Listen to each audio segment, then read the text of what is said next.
recording. And start streaming.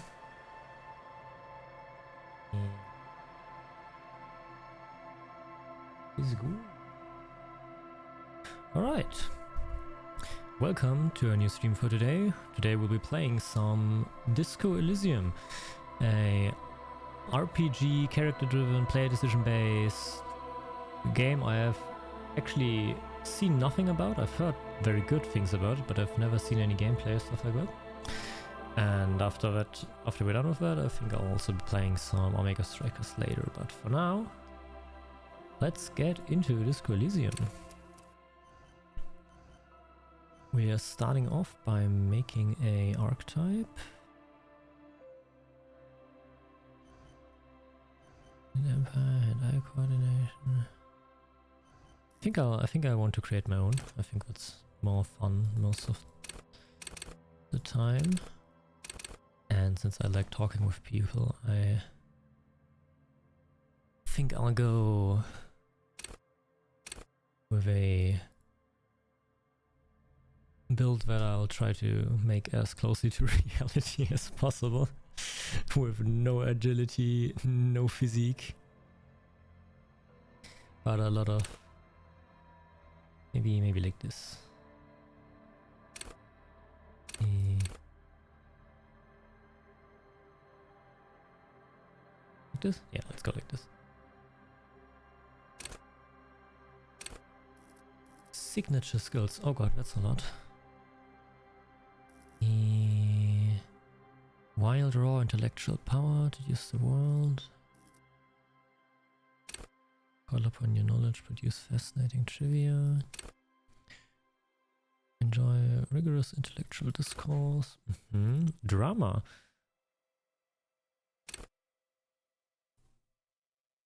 Visual calculus. Reconstruct crime scenes. Make laws of physics for the law. Charm man and woman. Play the puppet master. Esprit de corps. Connect to station 41. Understand cop culture. Intimidate the public. Understand others. Work your mirror neurons. Hunches and gut feeling. Dreams in waking life. That sounds really interesting. Oh wait, I can also look at the info. Oh god. Oh dear god, that's gonna be so much information I will want to look at.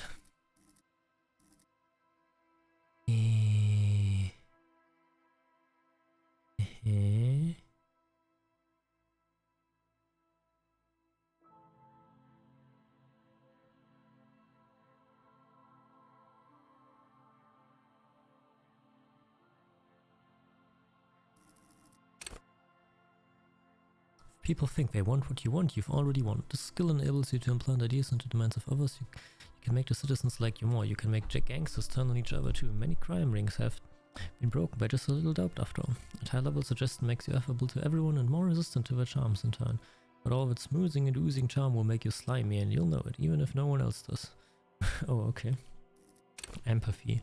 Empathy breaks into the souls of others and forces you to feel what's inside. It enables you to notice social cues and many others miss.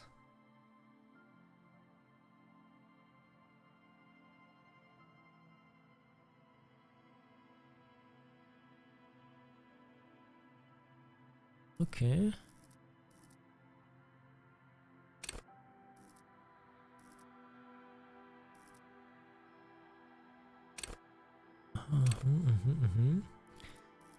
I feel like empathy may be something fun.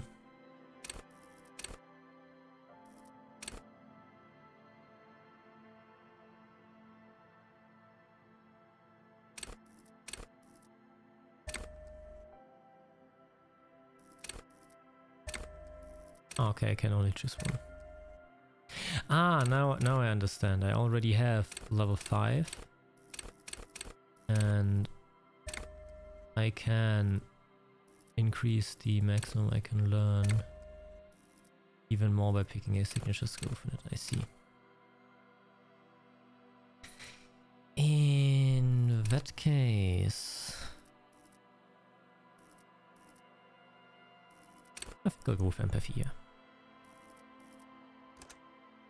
we're gonna be a very nice and kind guy, since I think the post-apocalyptic world needs very kind and caring individuals. The Furies are at home in the mirror. It is their address, even the clearest water if deep enough, and what's this law? There is nothing. Only warm primordial blackness. Your conscious ferments in it. No larger than a single grain of malt. You don't have to do anything anymore. Ever. Never, ever. Never, ever, ever? Never, ever, ever, baby. Guess I'll just keep on non-existing then. No matter time passes. It is utterly void of struggle. No ex-wives are contained within it.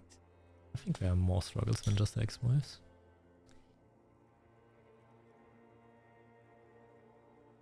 What was that about the ex something? Up on you. A mass lies hidden in your dead angle, soaking in some lurid acidic sauce. It's bloated and shameful, a ball of meat surrounding you. This is a terrible line of questioning, and it will only lead to more awareness of the meat thing. I want to be aware. Tell me about the ex something. Ex-tenderness. It is foolish of you to resurface to the loss. Not after all the damage you've suffered to get here. Some of it irreversible. Stay. Sail with me through the abyss of pelagic zone.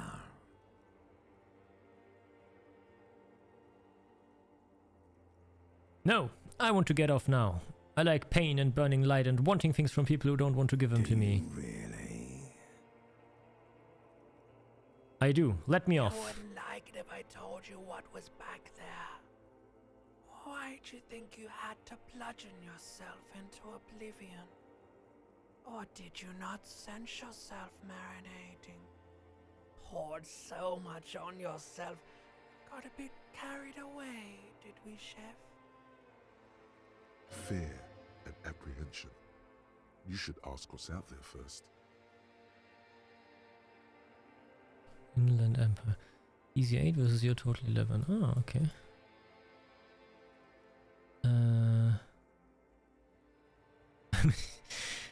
Wait. Did I do this? This darkness. This emptiness. Did I do this to myself? Yes. Your one disco mother. And what's waiting for me outside? Giant ball there. An evil apes. And the evil apes are juking it out on the ball. You're one of them. It's basically all just evil apes juking it out on a giant ball.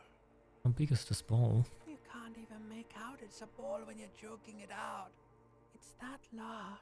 But how big is it? Can't even make out Oh, it's a okay. ball when you're And how small are the apes? infinitesimally small.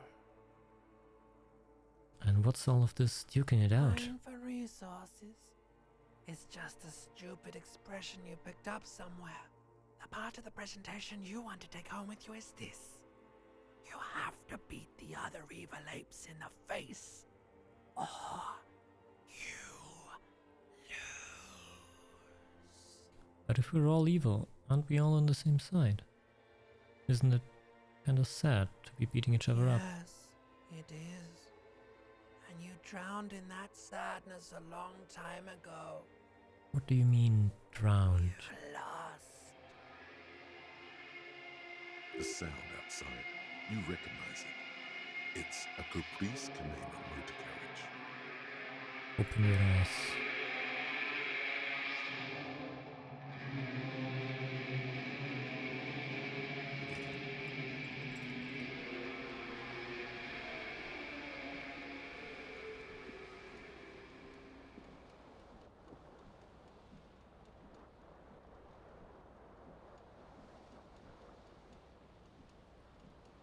Don't I look handsome?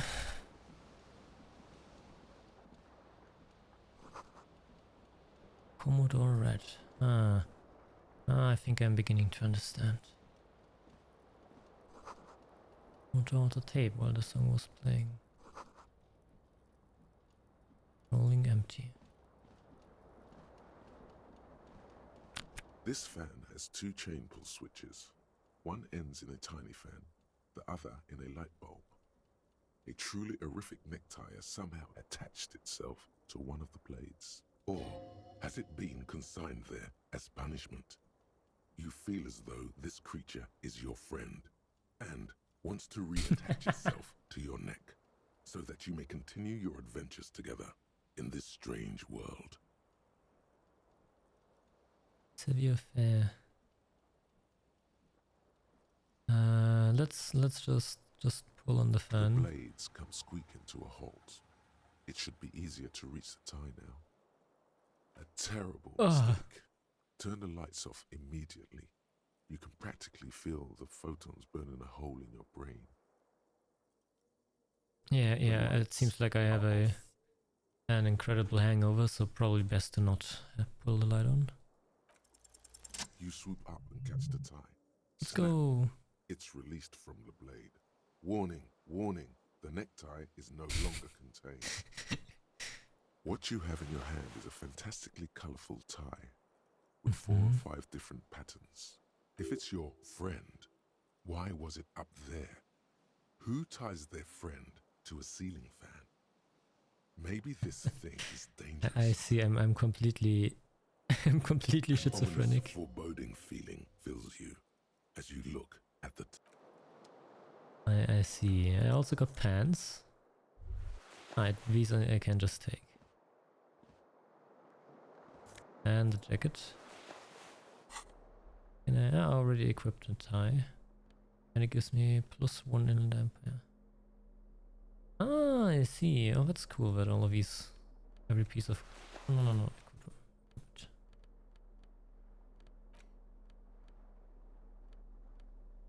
Yeah. You hear a jingle.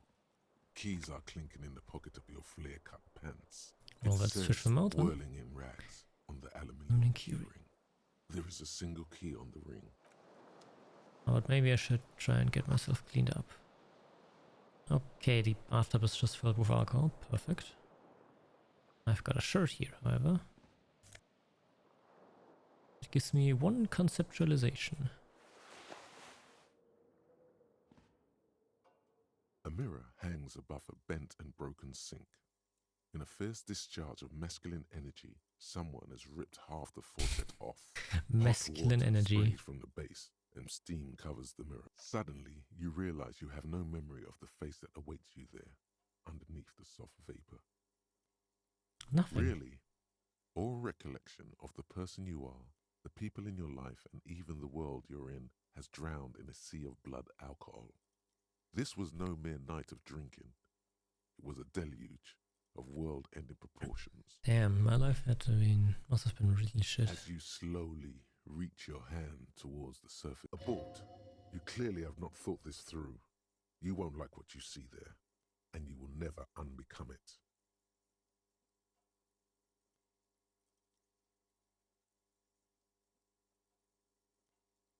Yeah, there is definitely something wrong with it. But what is Where wrong to with it? even begin?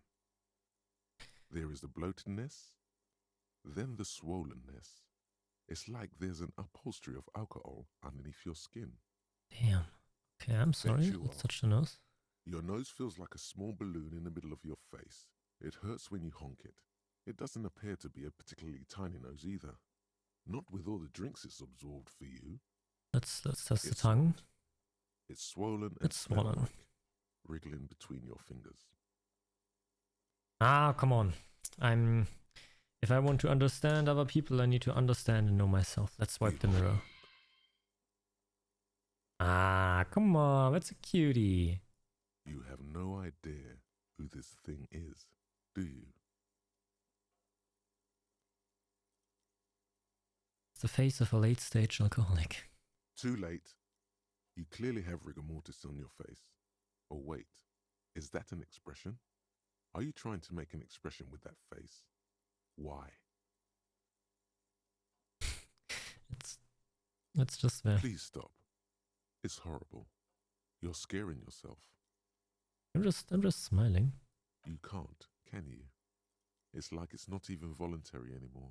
You have worn that grin into your face, and now it won't come off. Ah, I see. What does it even mean?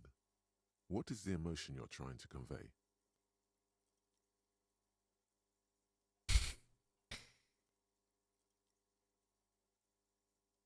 Sad has been kind of... Yeah, I think I'm insinuating that I'm vaguely sympathetic. I think I'm sort of pulling it off too, in a sad and has been kind of way. But there is some charm. It might have been 10 years ago. It's little more than a cadaverous spasm now. Let's try and find the source. Like the rest of you, it comes from a bad place somewhere in the past. That's all you know for now. Maybe I can try and stop it. It's too late. Oh, okay. Like an image on film. The I guess expression belongs to your primary motor cortex.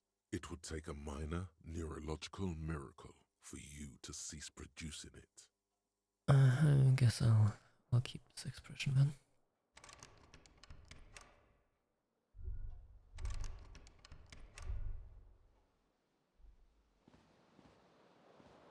My head still hurts a lot, as it would seem.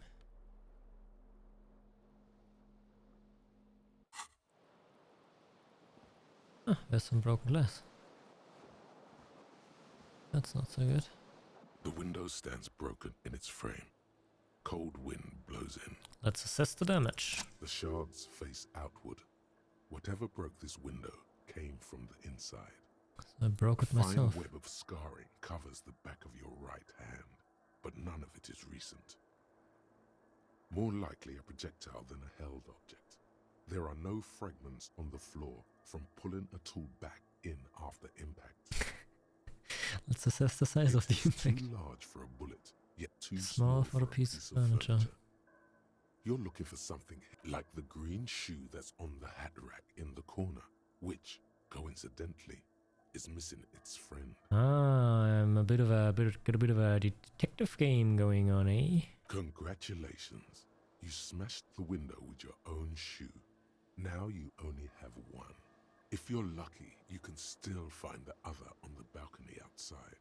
The door to it should be outside your room. I should go and get the shoe. Cool wind gushes in. Your toes curl up from the cold. Oh, I think I'm gonna really enjoy this game. Let's try and wear at least one shoe. And get out of here. Oh, what's this? It's a journal. Find you have a show. It seems like your green snakeskin show is missing its partner. You should find it before you go venturing into the wild unknown. 2 shows are better than 1. Unite them again. And unite them we shall.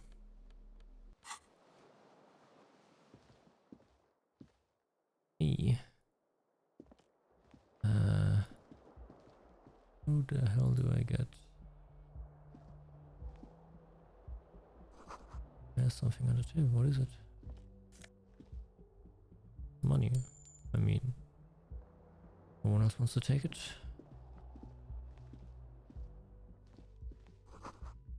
It's March. The year is 51.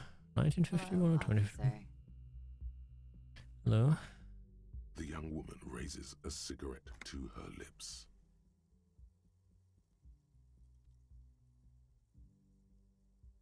I'm a military personnel. No.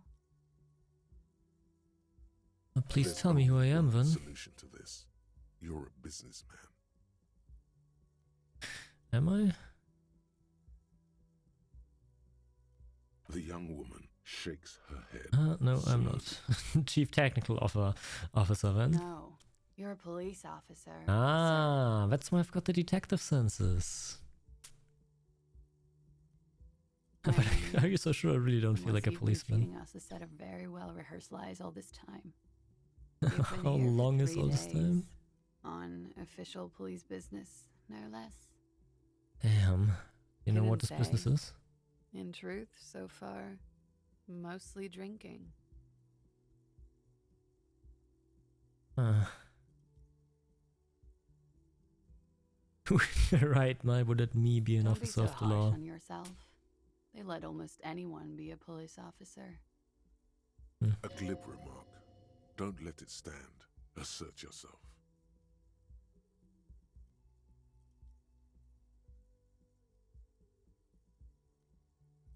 Retreat is not a winning tactic. Why don't I remember Could it being be a cop? because of the drinking? That seems like the most sensical reason. Of Should course. be going now. Be careful, officer. They don't like the police around here. Thank you for letting me know. She looks back at you, a light glinting off. Goodbye. Bye. See ya.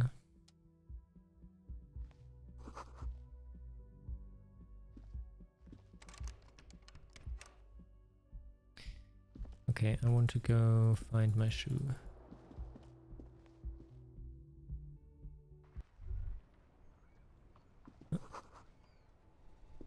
Smell of the sea makes you feel dizzy. Let's go, I got my shoes again. There they both are. Two identical shoes, both copiously green and indiscriminately snakeskin, reunited on your feet. You. Like two baby crocodiles.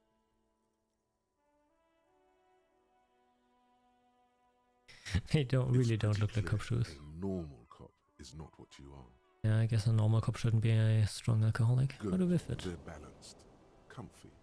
Feels like the only good thing about you right now. True. Well, at least I've got good shoes.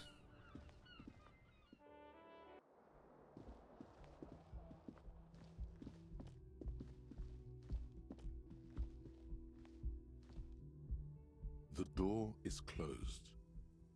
There is no answer. You hear the shower being turned on. Somewhere inside. A tremendous loneliness comes over you. Everybody in the world is doing something without you. Mm-hmm. I am The so door alone. is indifferent. It wasn't her too. The world does not care. Yeah, I guess. Let's leave then. Can I save the game, by the way? I can. This door can only be opened. Okay. Yeah, don't want to disturb the lady while she's showering. That would be omega creepy. Weekend edition of the Social Newspaper Trompe le Monde. Okay. Did I get it? No. Just recognize it. Okay. Hello. Where am I?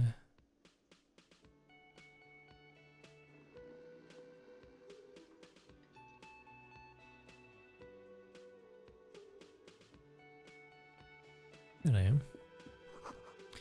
Summer door closed for the winter. Hey, someone's been making music here. This is where the lyrics would be.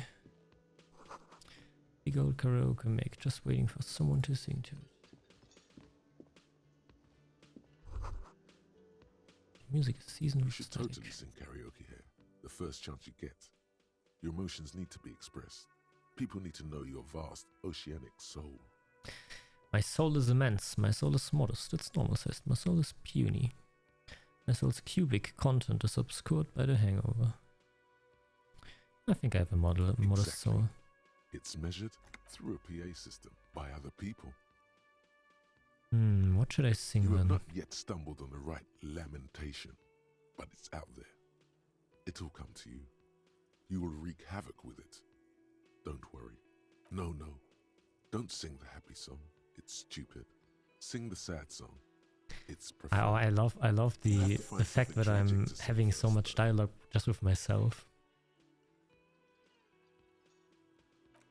That's so cool. That's so. I think I'm gonna really like this game. A man in his late 20s stands behind the counter, inspecting a stuffed seabird.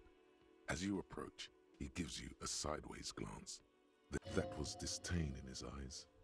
Even now he's purposely ignoring you. Something tells me you don't Oh like me. no, you're a hero. A real hero cop. Could the massive property damage upstairs have anything to do with this? You're being sarcastic.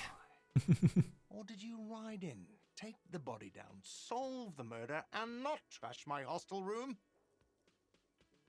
Did I? Guessing I didn't do any of those things.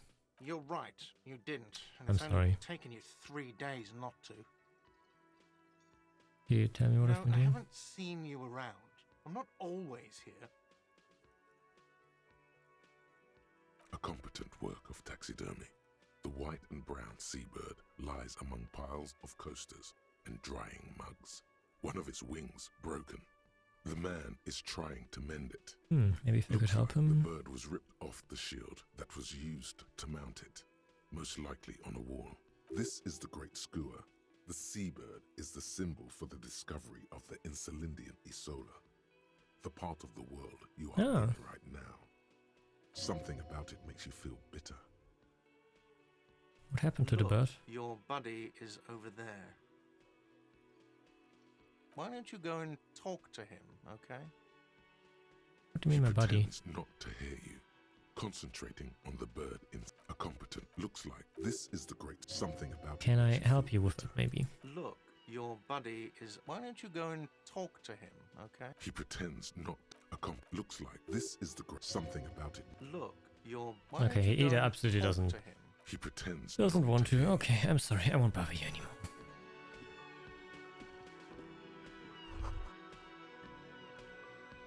Monday. Wounds handwrote yesterday's many day starts in a man's handwriting. This is a water cooler. A large bubble is rising to the surface. See.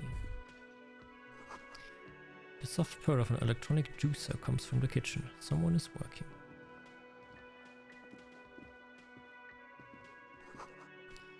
Mess hall reserved for union members. Doors open 16. It's now...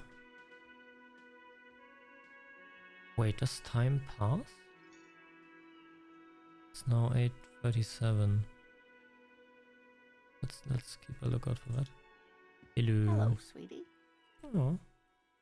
A cryptozoologist's wife. Hello. You shouldn't keep your colleague waiting.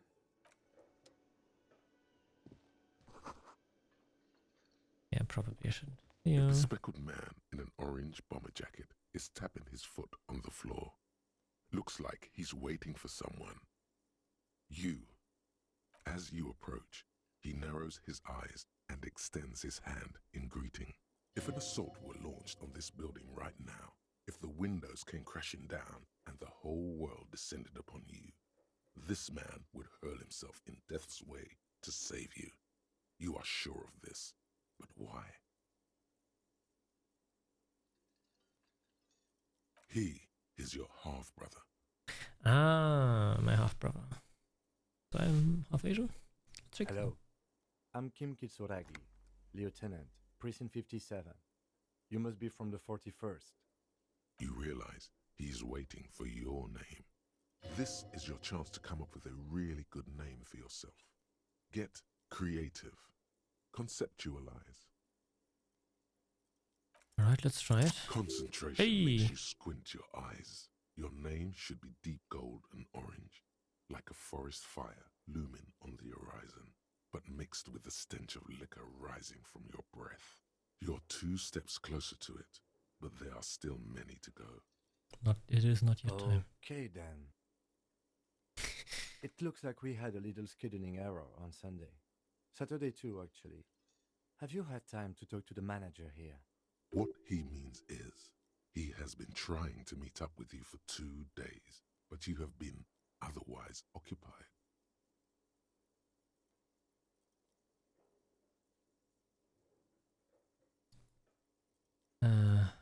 I haven't, I'm sorry. Then we should ask him for a rundown of the area. Get me up to speed. I understand the scene is out back, right? It also wouldn't hurt to assure him the police are finally here. In full force, I mean. Have you mapped out the initial interviews? What At the interviews? 57th, we like to prepare an initial list of persons of interest and then just skim the surface. Prepare the field, get to know the players. You don't do that? Maybe it's not an inter-district practice. I haven't Okay. actually. We'll have time for that after we take a look at the coroner's case. Yeah, Have let's you do it. removed the dead body from the tree? Oh dear God. Oh dear God. Why do I not know about any of this? Where was the dead body? Does that mean the body is no longer in the tree? I don't know. I don't know. So, the body is still in the tree. This is the first time you detect a weariness in the lieutenant's voice. It is obvious he would have preferred for the body to no longer be in the tree. Where it has been hanging for 7 days straight. We should go there as soon as we are done talking to the owner.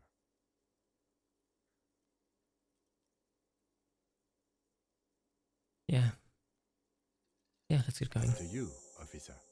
If you're about to embark on an investigation, shouldn't you have a badge? You mean you don't have a badge? Wasn't on me when I woke up. Losing your identification card is a serious matter. My vehicle has a shortwave. You can use it to report your badge missing. I advise you to try to locate it as quickly as possible. But get Lieutenant Kitsuragi is now in your party. You can talk. Okay, that's nice. Well then, mister, let's drive it again. The man with the unimpressive beard notices you approaching. He drops the ledger. Mr. Gart, right? Yes. I am Kim Kitsuragi from Precinct 57. This is an inter-district investigation, so joining me from Precinct 41... I'm currently in between Fantastic. when you left your band, but you haven't decided on a solo artist name yet. Right. Now, I know it took us a while to arrive at the scene. It also took you a while to call us and report the dead body. It was you who placed the call, yes? No, I only just got here. It was probably Sylvie who called you. She Hmm. usually works the bar here. I'm only temporarily taking over her duties. Do you have her number? As a matter of fact, I do. He looks behind a pile of coasters, finds a slip of paper and hands it to the You said lieutenant. you just got here. From where? Are you a local? What, of Martinez? No, I live in Jamrock. I only sometimes come here to keep an eye on the place. This is just one of the many cafeterias I manage. But you still know your way around, yes? In case we need directions. Yes, I know where some things are, but as I said, I don't live here. I just used to work here. And I'm not going to start working here again, if that's what you think. I didn't imply that. Detective, He Yeah. probably means this is where you step in and ask your questions. Oh no. Questions. His Let's face try and expresses find some. profound doubt in your having this. Where exactly is the Behind body? this building, there's a courtyard. They hoisted him up on a tree there. He points to the kitchen behind him. How do we get That's there then? easy. See that door there? First you exit through that. Then to your right, you should see a big hole in the fence. A really big one. You can get to the courtyard through there. No need for the keys. The hole is big enough for the Franco-Nigerian cavalry to fit through. Does he want you to feel guilty of making that hole? It's implied in his voice. You I know who don't killed know him? who killed him. I'm not the police. That's your job. Okay. The lieutenant turns the page. Why did in the Sylvie little go away? notebook He's been scribbling in.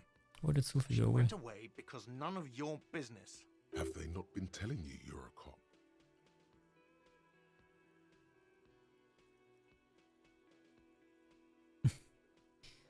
I'm a cop, Okay, everything is you my got me. business. She went away because of the dead body out back. And because I asked for her number. That's why Sylvie went away. I hope you appreciate that. thank you. The lieutenant says. He opens his little notebook at the cover. The number is safely tucked away in a small pocket. Right, I didn't go asked an well. employee out. She didn't want to come, but felt obliged to. It was a bad idea. Now, what is so goddamn fascinating about that for you? It's got nothing to do with the lynching.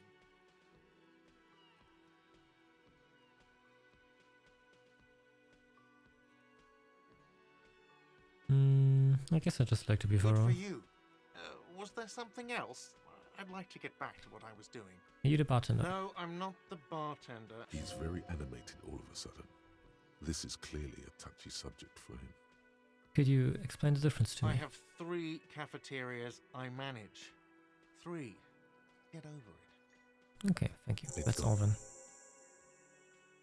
Not so fast. You owe me 130 real.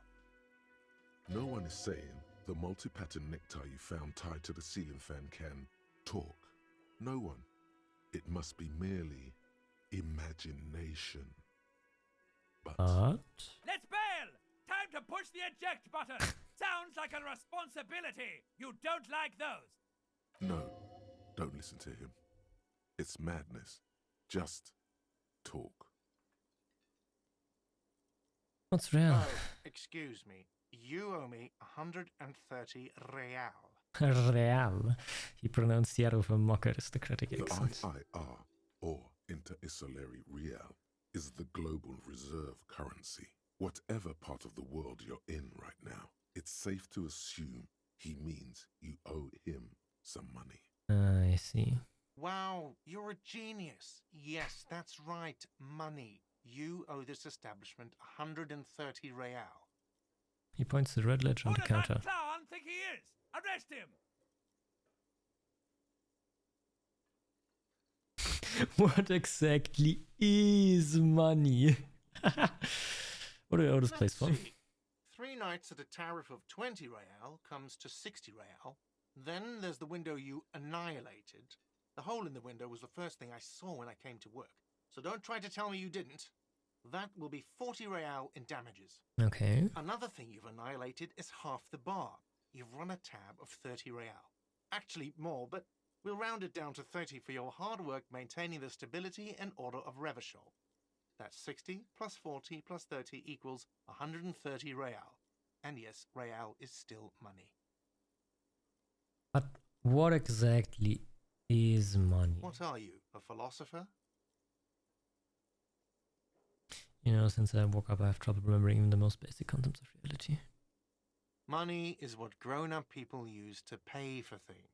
Things like this hostel room or 8 bottles of potent blend and 9 packs of Royal Extra. We use it for everything, really.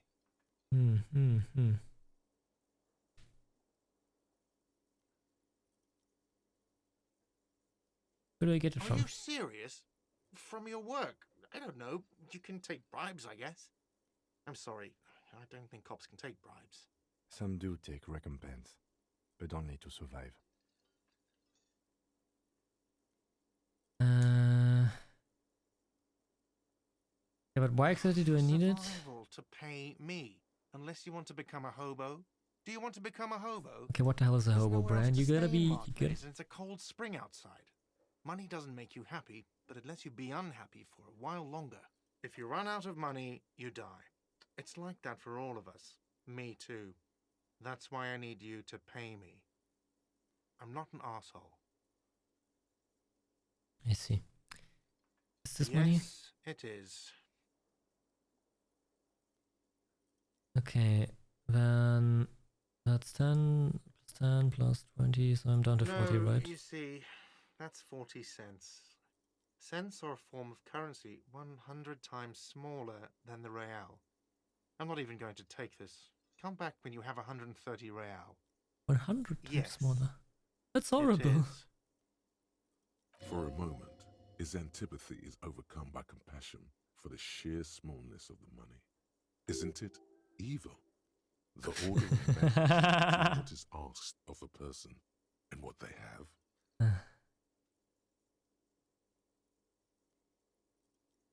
Fuckness, It right? does, doesn't it? There's a shuffle of nylon as Lieutenant Kitsuragi looks for something in the pockets of his orange bomber. That's Cop 4, I haven't offered to pay because I don't have any money either. Okay, what happens now? I'm sorry, but he has to pay. I can't let him stay here any longer if he doesn't. If he doesn't have the money by tonight, then... Officer, maybe you are better off working this from home for now. You live in Jamrock, right? It's not that far away. I honestly do not remember where my home is. Officer, you really need to take this up with your station. I have a shortwave radio in my car. Call them, ask for assistance. We have to get this investigation started now. Good Yeah, luck. you're right. Yeah, you're right. You're By right. the way, where is home? The address is coming up blank, and this place sure isn't it. But you've been at this hostel cafeteria for only 3 nights. Where were you before? You had to be somewhere. Maybe far In away? time or space. Both, That probably. doesn't sound like somewhere you can stay if you run out of money. Maybe I You can trace the try. way back. Run some addresses in your head when you get the time. Maybe a street or an apartment will appear. Ooh. Wait, what?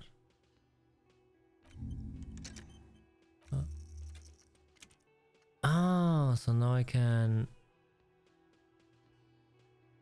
so now I can, for the next 6 hours, keep thinking about this. And once I've gone through with it, I will figure out where to go. Oh, that's such a cool mechanic. Holy fuck, this game is insanely cool.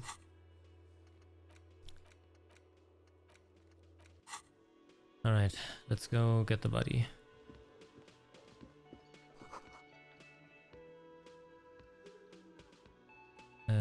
Yeah, but like we need to get through, you know?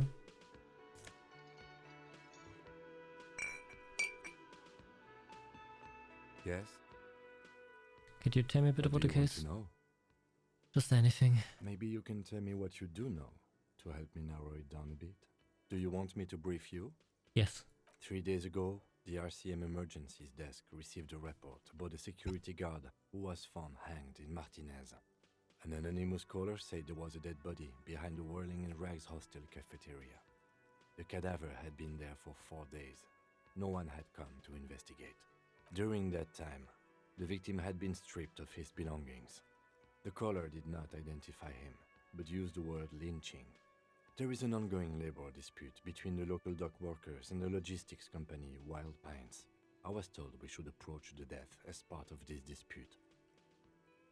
Does the briefing say anything about who the victim Security was? guard, worker of some sort, hired by Wild Pines. This was just hearsay from Martinez, of course. We need to find out the truth. They didn't identify themselves in any way. The tone was muffled using a device of some sort. The desk could identify neither the caller's age nor sex. But why would they There's a hide strong themselves? prejudice against involving the RCM in what's seen as union matters. The dock workers' union is the de facto police in Martinez. Now it appears they've started executing too. We cannot allow that. What's the That's RCM? The Revachol Citizens Militia. We're the police in this city.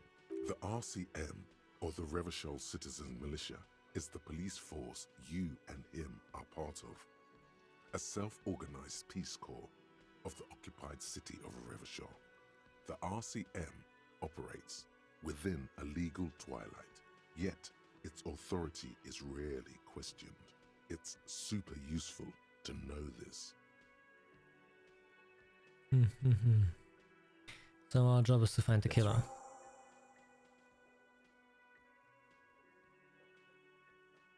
Okay. Quite mysterious, isn't it? It's not a particularly mysterious case. Oh, why not? The deceased is a security guard for a corporation involved in a labor dispute. It doesn't take a DeLorean polymath to put the pieces together. I just don't see the case getting more mysterious than that.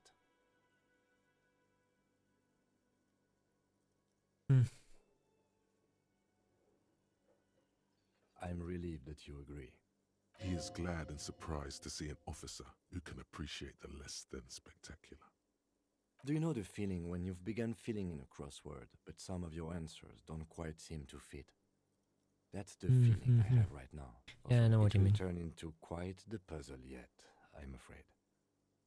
Alright. And why are we I'm both on this afraid you case? and I are pawns in a pissing competition. His disdain is clear. This man would What Don't do you know. mean? I assumed you were in on it. I'm sorry. I'm just in Better on still retrograde than getting amnesia. easily cut off. Oh, what? It's just stupidity. We shouldn't waste any more time on it. If you want my take, ask me after we've inspected the victim. Maybe you should tell me Later. now. Was there anything else you wanted to know about the case? Okay. Good. Axel, okay. Me? I don't see how my life is pertinent to the investigation. Oh, just open up a little. If you insist. What do you want to know? You look like, don't It's look like because I'm most half you. Seolite, or quarter. My father's father was from Seoul. So was my grandmother, but from my mother's side. It's not an interesting topic. What is It's Seo? a part of the world, officer. A geopolitical entity and a geographic division. I told you it wouldn't be interesting. Seoul is a protectionist, isolationist, pan-Isolari state west of the Insulindian Isola. Actually, it's quite interesting. Some would even say mysterious. Maybe you're just making it sound interesting. I still want to know more You're about Seo. barking up the wrong tree. I don't speak a word of Seolite. I've never met either one of my grandparents, and I've never been to Seoul. I'm a regular Revacholière. Oh, I He's see. glad to have shut down your question. You tell me a little secret No. about yourself. Fair. Okay. The lieutenant nods. Hearing That's glasses. correct. You feel a slight urge to put the lieutenant down for this, but you can't quite muster enough testosterone. Why the hell would I want to put him down for this? This is a Are they? They are mostly just cumbersome. You could use a good, normal peer yourself. Oh no. Okay. That's all. Good. Let's go. Let's change the subject. I can't. I just wanted to make this clear again. I really No don't remember response. anything. He's having trouble processing it, believing it even. I don't remember anything. I was Have you drinking tried water. concentrating on something other than your personal? There is a sudden, harsh edge to his voice, like he's tired of hearing about your personal affairs.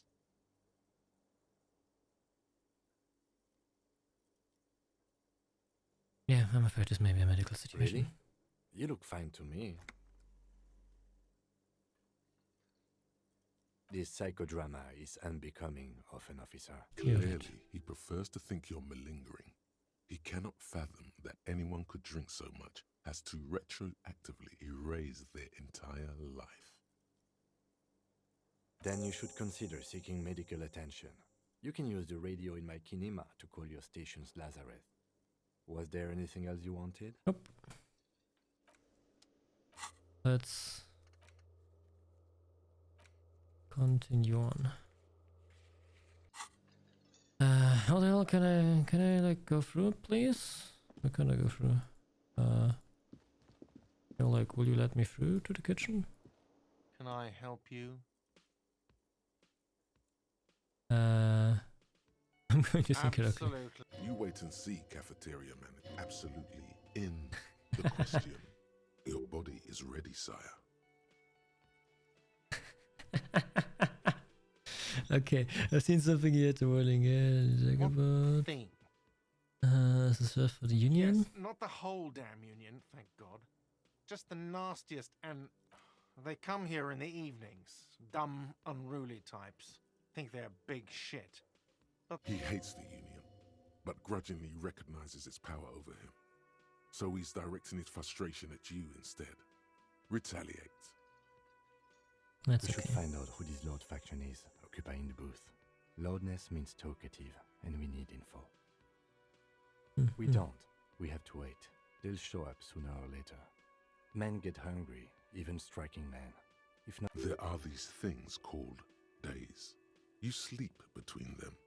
He's saying they'll come after you've slept. Just making clear you got that. I'm schizophrenic and the voices in my head are insulting me. We're gonna go in the Why, kitchen. cook now? That's none of your business. Yeah, but I have a search No, warrant. you don't. How did you know? If you had a warrant, you'd be shoving it in my face. Besides, the RCM doesn't do search warrants. I know the law. You'll just have to wait for the kitchen to open. You do realize you can just go into the kitchen at 1300 hours. No need for superstar charm or Sambo-style antics here. Sambo is an acronym for Samaran boxing. Graceful martial arts stuff. Sambo style implies stealth, cleverness, and cool. Just... What? By the way, you should come back to this thing-based questionnaire if you see anything interesting in the whirling later. Yeah. That makes sense, yeah. Alright,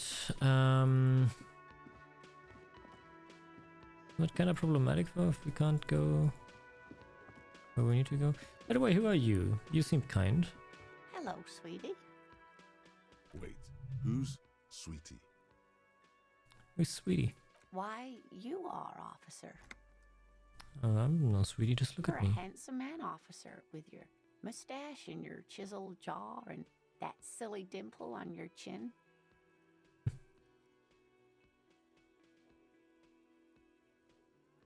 Thank you. You I must appreciate it. forgive me. I'm getting so scatterbrained. I completely forgot to introduce myself. That's okay, you can introduce I'm yourself now. Lena. My husband Morel and I are staying with our friend Gary just down the street, but I come here for tea when they're away. This Oh. Lena is wacky enough for the Motley Crew. Hire her on the spot. The fuck is the Motley Crew?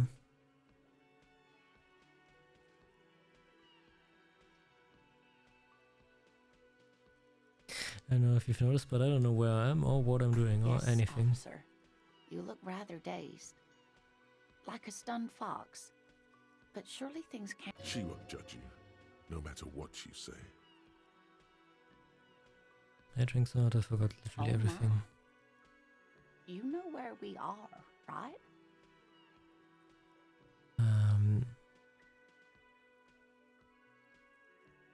The Whirling Rags cafeteria, That's right?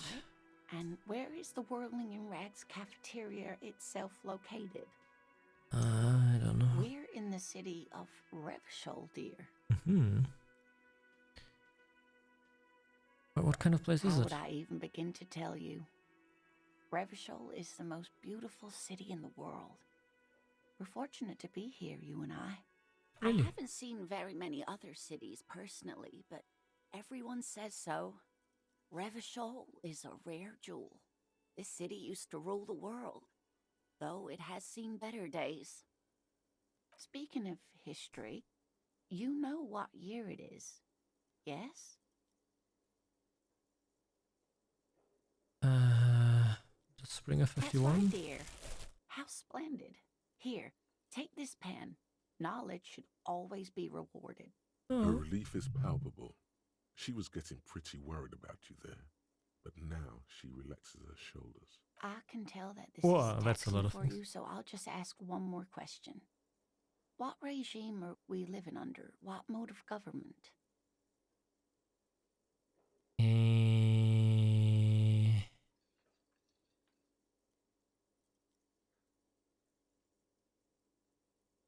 I like to think it's a dictatorship of the proletariat, but something tells me it's Oh, not. sweetie. It's really not. There used to be people who thought that way. Other people who wanted those things, but they all went extinct. Oh. Revachol is a zone of control led by an alliance of foreign powers called the Coalition. We have almost no government of our own, and certainly no dictatorship of the proletariat. But they still have cops. But if there's no government, how come there are Oh, dear. cops? And you were doing so well. There aren't any cops in Revachol, not in the traditional sense. The status of law enforcement has been a complicated matter since the revolution. But we should stop for today, sweetie. You look like you need a break.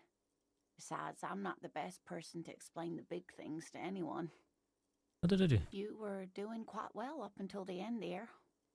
It does look like you're having trouble remembering things. History and places. Remembering reality in a word. It's very odd. Yeah, it does. It feels that way. Sigh. The lieutenant buries his nose in his notebook. But maybe a fresh set of eyes is what the world needs. And while I'm no doctor, such bouts of amnesia are often temporary, so I wouldn't worry too much. She means this sincerely. Worrying won't do you any good. Do you know who could tell me Someone more? more educated in sweeping matters. Maybe you should ask. No, I'm not an encyclopedia. I won't be a guide either. I'm a detective. Of course. Then I don't know. Someone rich, maybe? Wealthy people are educated. Though I don't know where you would find a wealthy person in Martinez. You seem to be in a Yes, chair. dear.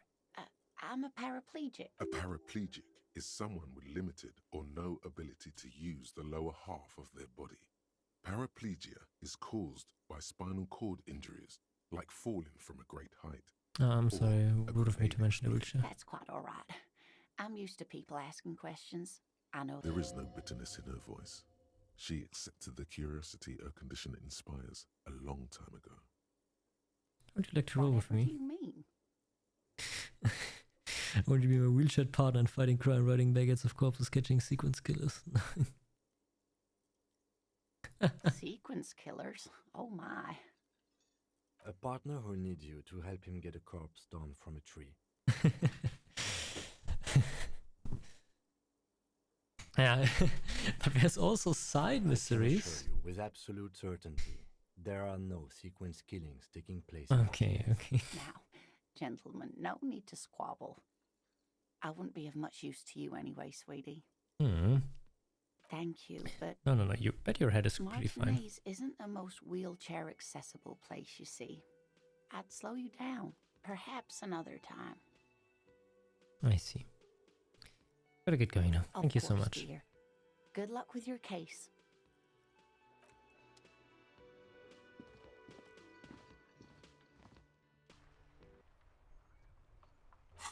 Alright then. Welcome to the city.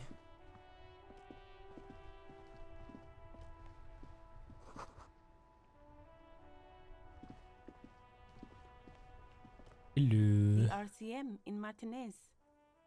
What can I help you with? You sound We surprised. don't see a lot of police around here. That's all. Ah, I see. Well, I have some Of questions for course. you. What can I help you with? Do you have Of any course. directions? Where to? Where am I? What do you mean? I'm a bit disoriented. I don't know where I am. Yes, sir. District of Martinez. This intersection is called Roundabout North. He Hmm. knows where we are. He just wants directions.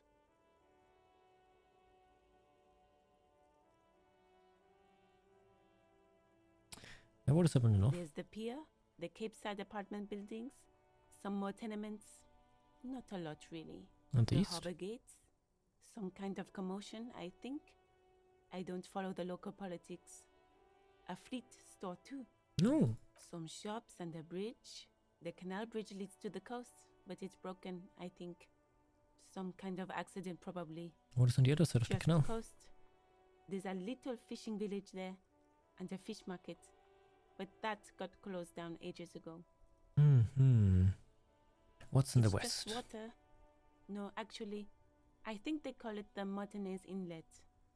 There are some islands in the bay, but they're hard to reach. I see.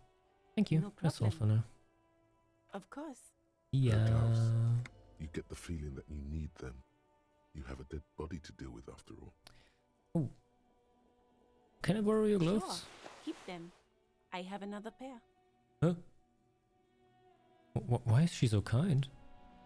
The fuck?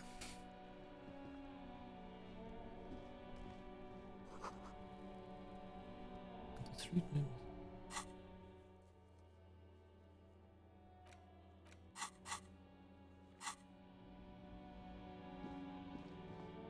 Okay, but we should... yeah, there is the big hole.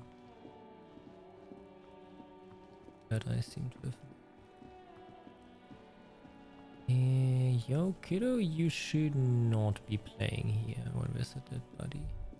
Kuno's got this. The boy's throwing rocks at a dead body. Can't be older than 12. If there ever was such a thing as an ugly kid, then this is it. He's almost exquisite in his ugliness. Like a gremlin. A gremlin. Oh yeah, Napakimpi Kuno. Can you have more of your time? Shit's coming up strong. Throwing rocks. Shit coming up strong. That sounds good. Joyous. You should hang out with this kid and see what that juicy shit is all about. Juicy what now? I mean drugs. The kid's on drugs. Ah. Kuno, ride the lightning, Kuno! Kuno's riding it, see? Wipes sweat from his brows and sends another rock flying. Kuno, you should throw the rake at him, Kuno! The fuck? Does Kuno know what a rake is? Kuno's not a gardener. Kim, what should we do? We shouldn't do anything. I don't tempt such forces. Forces? You will see. The language these kids are using. Pure unfettered id. There will be no reasoning with those creatures. A little question for you. Entertain the Kuno. Show me what you got. What you got there? What you got, huh? Show me what you got. Who is Kuno? Kuno's Kuno, pig? It's always Kuno, never I. Clearly the kid's using the third-person perspective as a shield.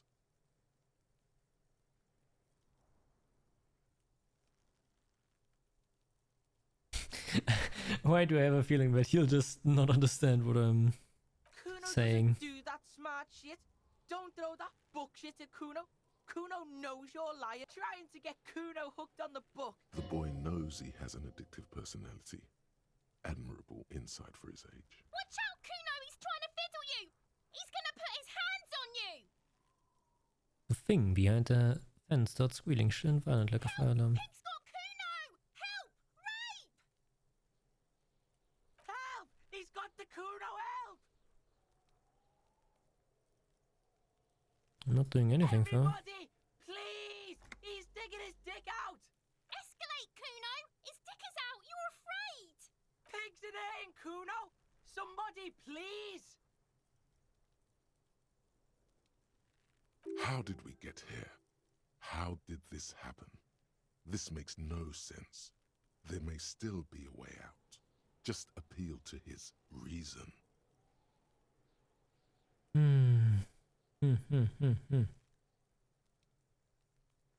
You high right now? Help! Misters, help! He's having the time of his life. Total ecstasy. Fuck the pig. He's flashing Kuno! He's showing his genitals! If you don't help Kuno now, it'll be too late!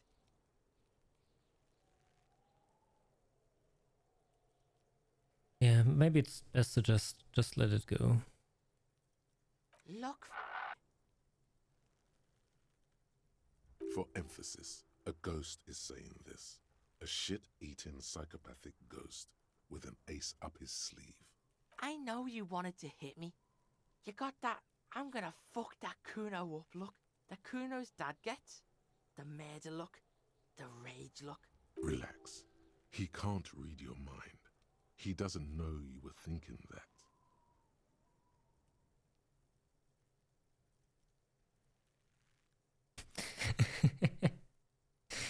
Oh god, oh god. How can I handle this situation?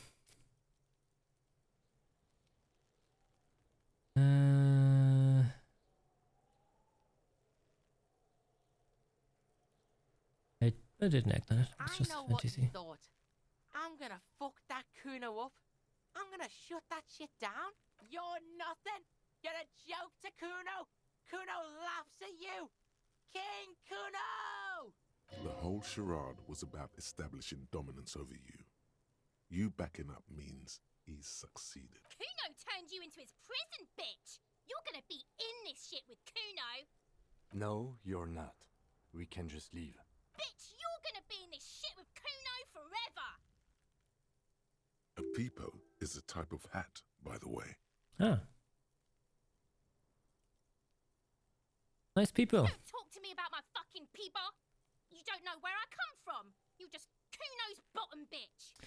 Yeah, okay. Whatever. I had some questions about the crime scene. Kuno is kind to his bitch. Ask your questions, but remember, this changes shit. Click, click, click, click! What? Click, click, click. The body. What do you know about it? Shitload pig. What's your question? Don't tell the pig shit, Kuno! Game help me out. If I What do you were want to to know? want to waste my time, which I do not, I would ask them who he is. The usual being. Have you seen anything out of the ordinary? Do you happen to know who he Kuno's was? fuck imp. Kuno uses the fuck imp for target practice. He's trying to hide the fact that he doesn't know.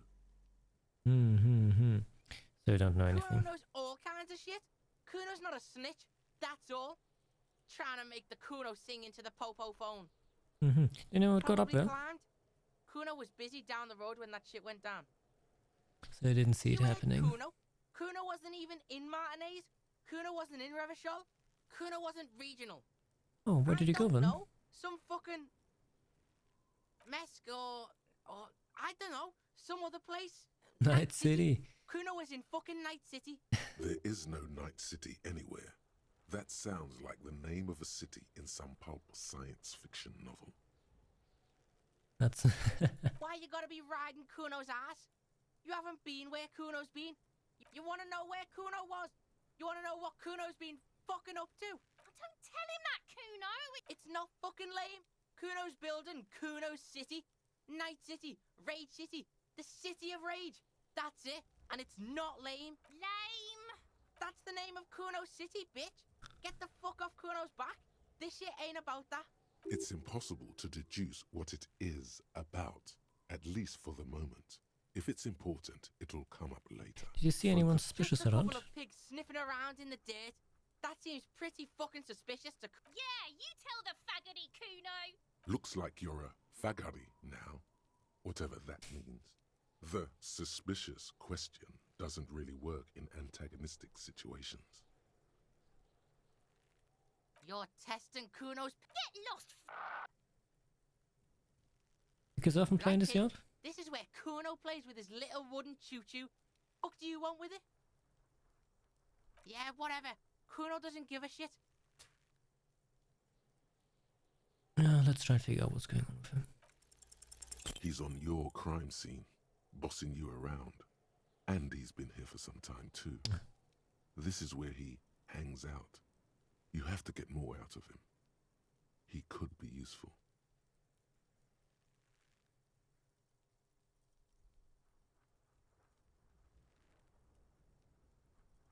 City of Rage, Night City. What's going on there? I'm intrigued.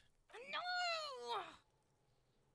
You told him about it and now he knows your name! This city's not fucking lame. You are lame. Kuno's tired of defending Rage City from... Just fuck off, alright? Come on, I just want to know about it. I bet it's a cool And place. fuck you two, putting Kuno on the spot like that. Kuno doesn't need to fucking explain his shit. Kuno's king. He rules here. Fuck did you want? Explain himself, as if explaining some kind of work, some kind of avant-garde work way ahead of its time. I'm intrigued. You must get to the bottom of this one of these days. Sadly, it's unlikely to happen today. Alright, I'm off. Kuno doesn't fucking care. Yeah, let's go.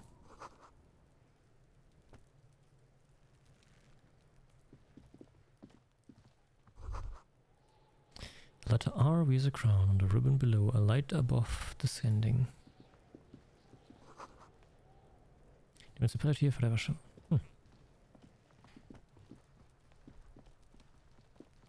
The corpse looks at you with bulging white eyes. The face around them does not look human. It's swollen and ready to burst. His lips are fish-like and his tongue like a ball gag in his mouth. Oh, how cozy. I think I'm gonna take a quick little idle meeting break.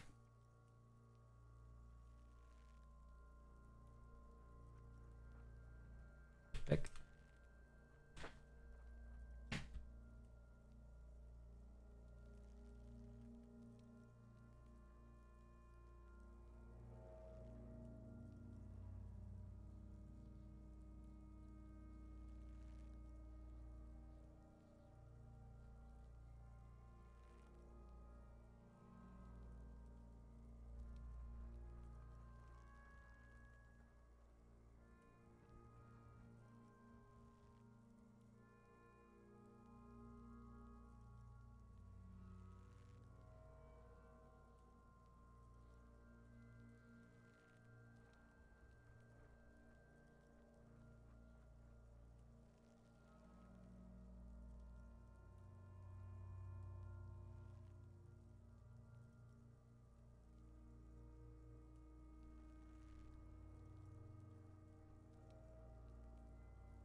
You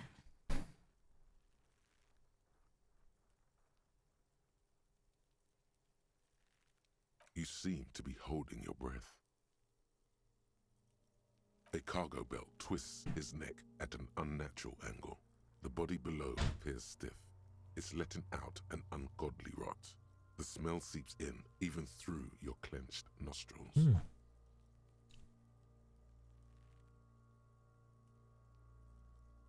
Active decay.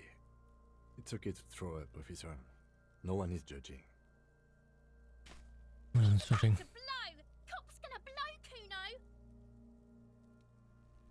Why does he have such weird, like, night shoes? But is otherwise naked.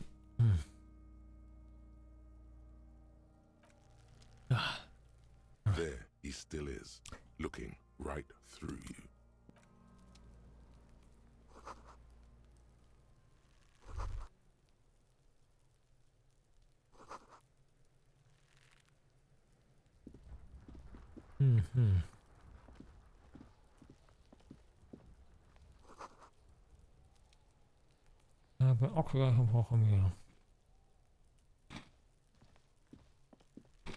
Yes?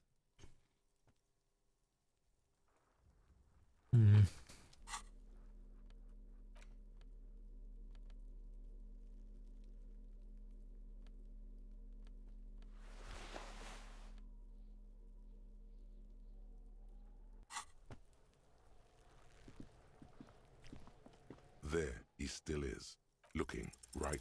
The smell is repulsive. It pushes in from your mouth.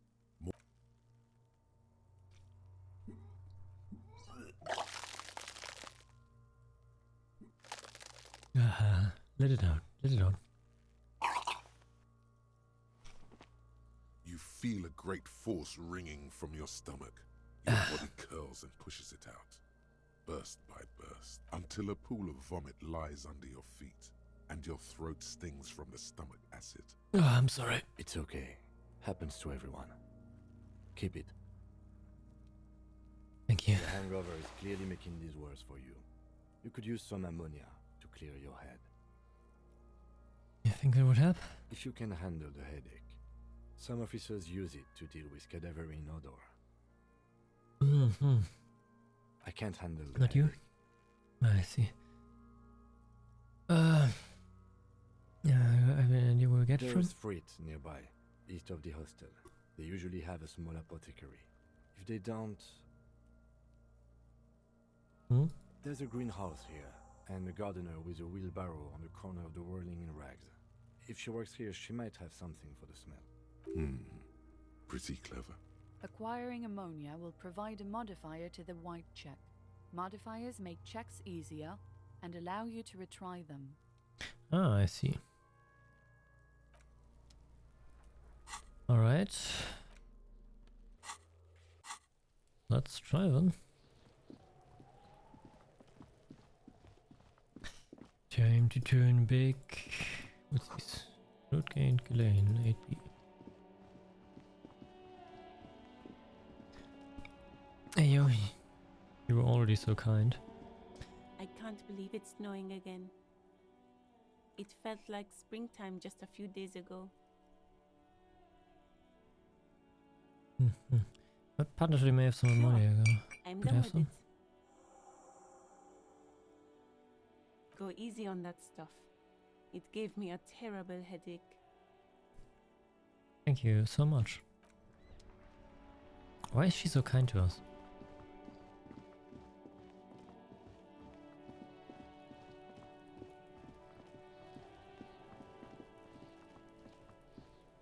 What's that? There are several footprints in the mud, left by work boots. Anywhere from 6 to 12 pairs have walked here. Heavy workers' boots with reinforced toes and hobnails, all over the yard. Isn't this something an industrial worker would wear? What do you think you are? A super detective? You're hungover. These are just dents No, in mud. No minus one pattern more. urges for the time being. Noted. Alright, let's try to get that body again. There he still is, looking right through you with his white eye. The ammonia only makes it worse. The combination forces tears out of your ducts. You manage to keep it in one. The second time, not so much. When the vomiting is done, your cheeks are wet with tears.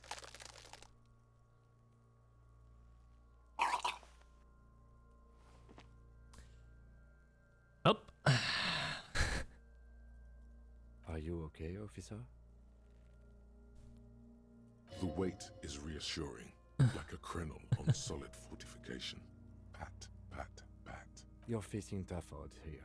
It's aggravated further by alcohol withdrawal.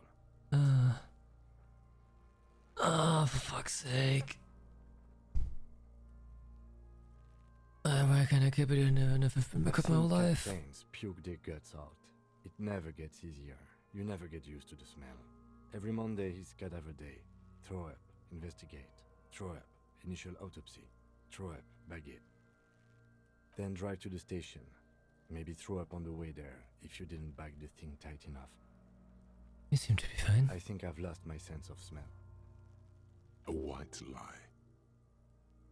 Not being hungover helps too.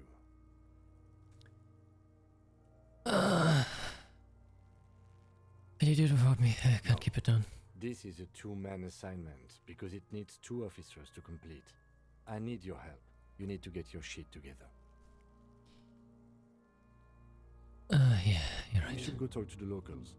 Find something else to do while the wind changes. It's pretty bad right now. You've gained a thought. When this dialogue is over, go to your thought cabinet and Give it half an hour. Get yourself together. Then come back and have another go.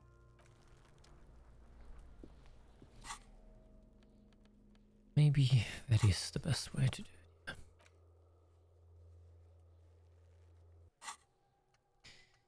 Volumetric shit compressor.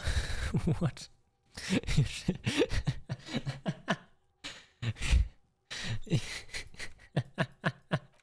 Your shit is a pod, and it's rather unbecoming of a cop and a human being.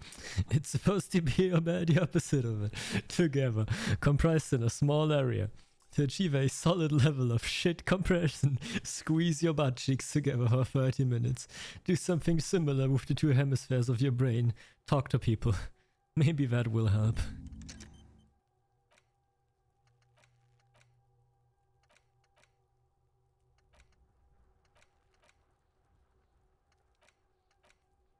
I don't get how the... Oh, that's... Can I like switch that? If I stop you now and I add you back in, like internalize, and then internalize this one. Ah, now I can do it one after the other. Okay. Maybe take the gloves off.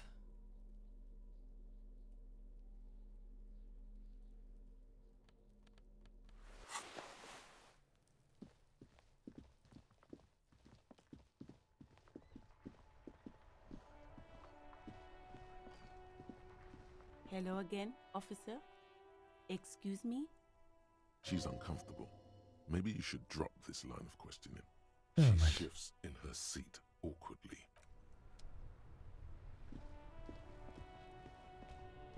I am a gander and a hunter and a gatherer. Feel like a traveler. A simple little cadence. He seems to be making it up as he goes. From another planet. Hey there. Oh, yeah. Jam, my man. He motions towards the sprawl of lorries with a sweeping gesture. What's the It's a jam? traffic jam for the ages. Harbor gates up the street are shut tight. No explanation given. Workers on strike, scabs agitating, an all around clusterfuck. Meanwhile, we're all stuck here in long haul limbo for days upon days upon days. Upon days. Limbo, huh? That's Yeah. what I am. Yeah, exactly. It's official. He too agrees. This is the antechamber of the afterlife. How long have you been here? Feels like forever. Like I was born on this here roundabout and this was all I ever knew. Just me and the metal and the tires, the oil and the fumes of mazout.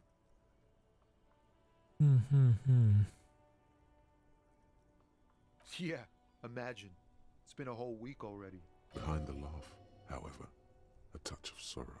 So tell me, what do you need?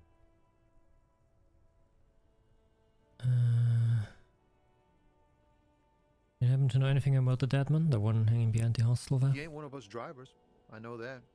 All accounted for. Otherwise, I haven't really asked about that. Been wasting time right here. Keep him busy. It's easy to see he's telling the truth. He's kept his nose out of the dark stuff. What? Analyzing the fundamental structural and psychological conditions of being stranded in the midst of a sea of motor lorries and their sad, despondent chauffeurs. What's your conclusion? A sense of surprise there ain't more bodies hanging from more trees. Can you tell me more about It's the like strike? Whatever's going on over at the docks. Workers got a blockade set up, making demands. No way in or out. You know what the union's demanding? Some pretty wild stuff, I hear. Like a giant new power crane in half the company? I forget what exactly. Good on them, I guess. I've heard talk there's a company rep in town, too. Like a strike negotiator type. They'd know what's up.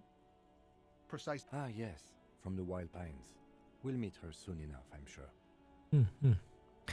What do you think the company They wants? want to keep that money flowing in, my man. Ka-ching. He doesn't blame them, but he's not on their side. That's for sure. Anything else I should know? Yeah, this ain't really my area of expertise. I just do my job and get paid. I have things to do and places to be. All of us do. Us lorry drivers. Camionneurs. You still hang around here waiting for this mess to end. Most have scurried off somewhere to get drunk or high. Or laid. Not that I blame them, really. I like Tommy. Not you? Not my thing. Chasing transient pleasures is a drag these days. I prefer the examined life now. Thinking, reflecting, observing. Can you tell me what you're holding? Oh, high-grade narcotics, illegal firearms, stuff like that. Time to arrest him. Relax. He's merely joking. Wicked. Always wanted a friend in the underworld. No, I'm joking, my man. Found runs a nice, clean business. This haul of cargo is mostly sporting goods. You know, tracksuits and that kind of thing. They usually get shipped to Grodd in the Occident. Though we've been making headway in the Il Moran market lately. Could I get one of those fallen tracksuits you're holding? Pals and all, but I can't just freely hand out the merchandise. The bosses Right. won't be happy.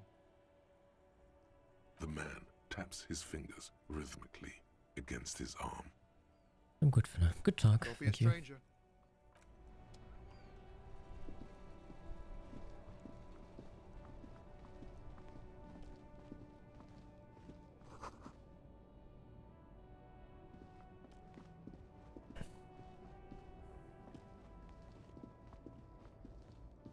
Oh, I cannot go up here.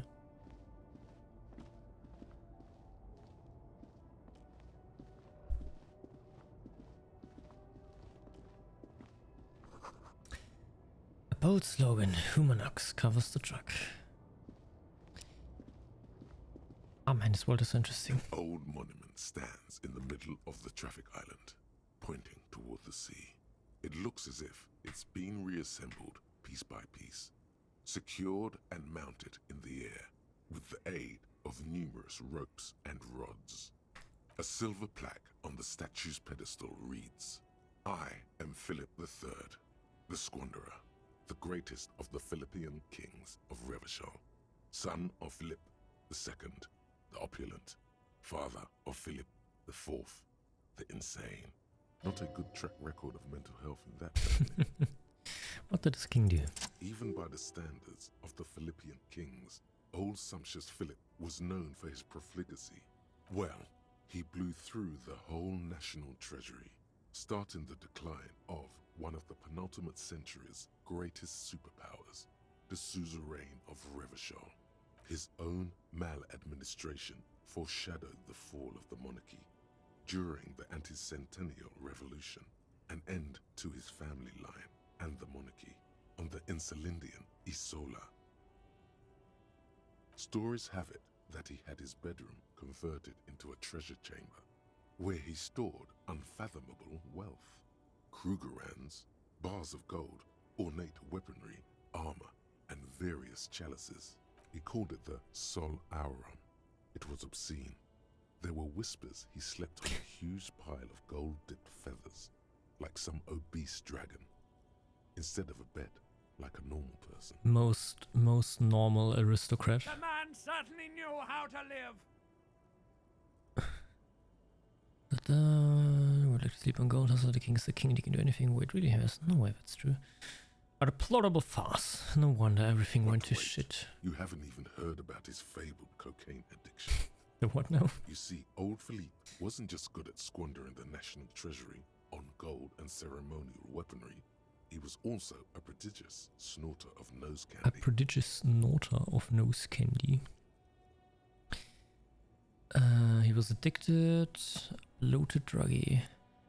Why is there a statue of him if he was such a piece of shit? I have to wonder though. It's a lot to process. His courtiers said it helped him connect with the... Yeah, of course. That's what the revolutionaries said 150 years later. Right before they emptied out the royal mausoleum and dumped His Majesty's mortal remains in the Insulindian Bay. So where's he buried now? The cold waters of the Insulindian Bay, thrown there by the revolutionaries after they cleaned out the royal mausoleum.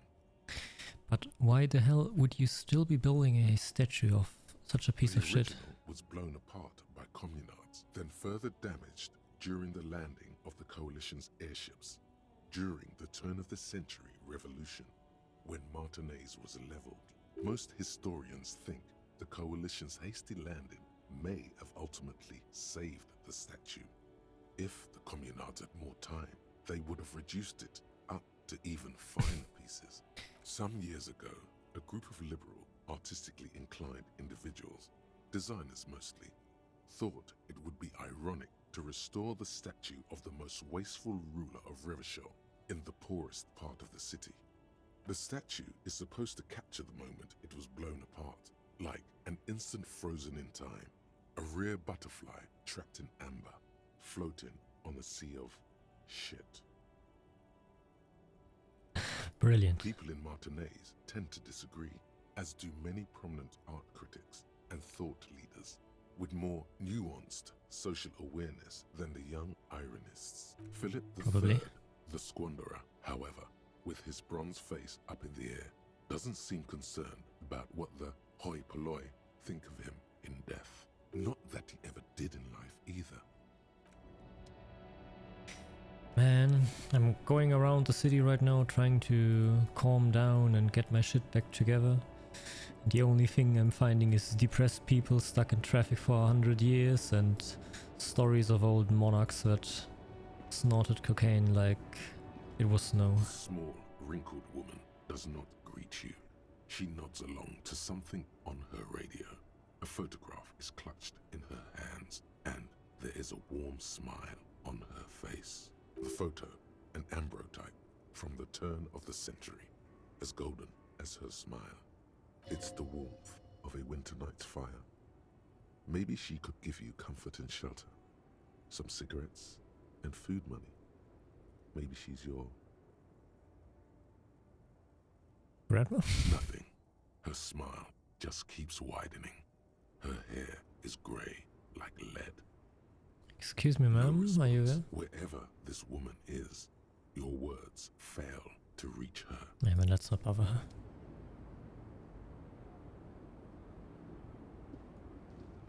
Let us not be bothering the old woman.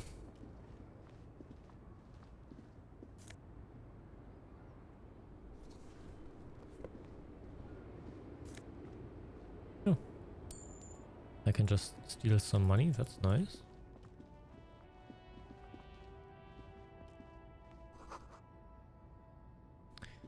Foreign car kept in good condition.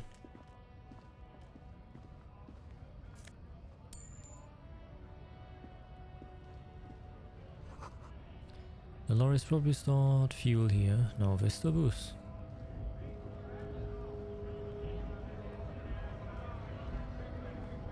Bastards! We have a right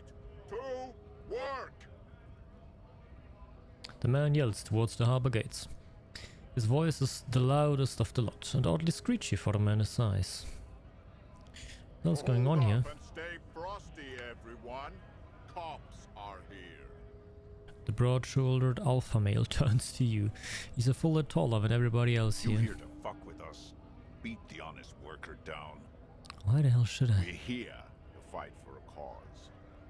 Stripes usually have problems with people who have causes. Ah, okay, then I'm thinking Good. now. We're fighting for a cause here. Right to work! Right to work! Besides, we're not that different.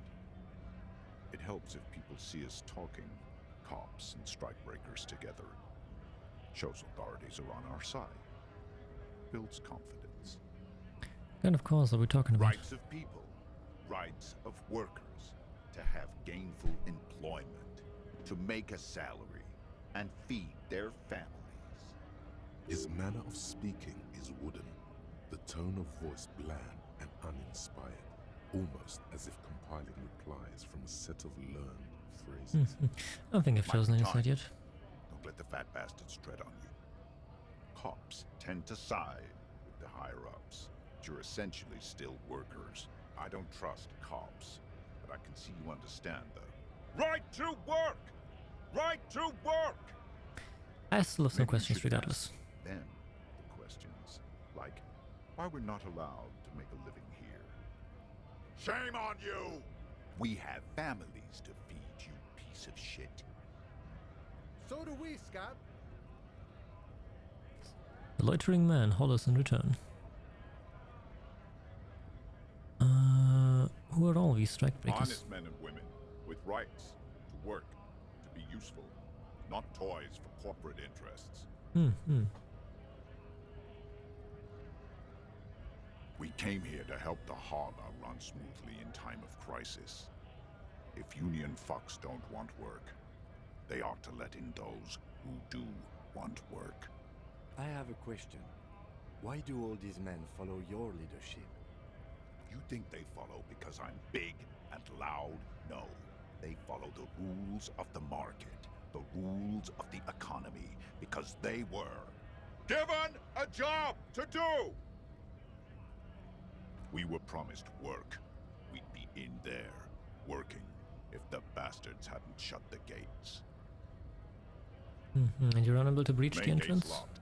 Would take heavy ordnance to bust it open. Could try to get in through the secretary's office. Door's locked. The guard's blocking the way to the access panel. And I don't mean the scrawny mess punk either. I mean head measurer. Or whatever he is. Head Huge measurer? 70s guy standing up there on the overhead passage. Won't let anyone by. The access panel is right behind him. Bad. Standing on a narrow bridge, he's got a strategically advantageous position. And he's trained. Oh, I see. I don't know how the Union has a trained killer up there. But that one's no joke. And my men are tired and hungry. They're workers, not fighters. Ever tried talking to them? Folk, you mean? These native fucks don't understand civilized. Oh no, he's being racist. Oh no, and I was so close to siding with you. At least for now, if you can't get in anyway. No! They will give up eventually. Or get drunk. Leave the button unguarded. Then we charge. The man rubs his jaw, a perfect, lightly bearded square wedge. I guess we'll be coming back later then, eh? Oh, what's happening? Volumetric shit compressor. The volumetric shit compressor has finished. Bizarre scientific news from Revachol West today, where a police officer's shit has been observed at a pressure of around 495 gigadecimals.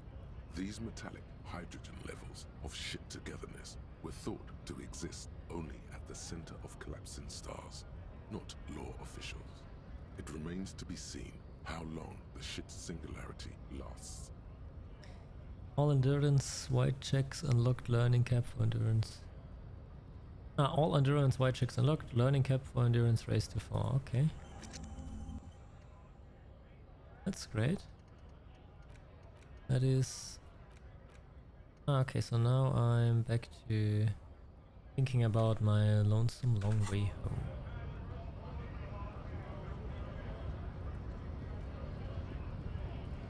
And that's the train guy right there. Oh man, it's so interesting.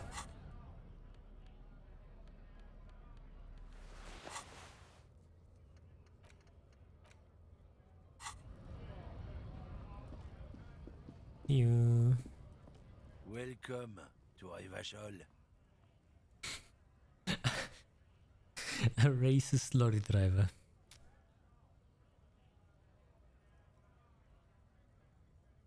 Am I addressing my partner like that? Don't you welcome to Revachol me. My grandfather came here from a 3,000-year-old racist isolationist culture, while your ancestors came to this island a mere 300 years ago. Every school of thought and government has failed in the city, but I love it nonetheless. It belongs to me as much as it belongs to you. You tell It's him? men like you who keep Revachol divided, making it that much harder for everyone to climb out of this post-war limbo. What he means is, fixation on the Revacholian nation makes it harder for Revachol to actually attain self-determination.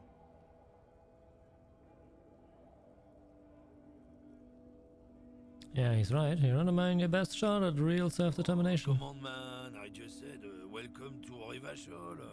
It's a lorry driver thing. I know exactly what you meant.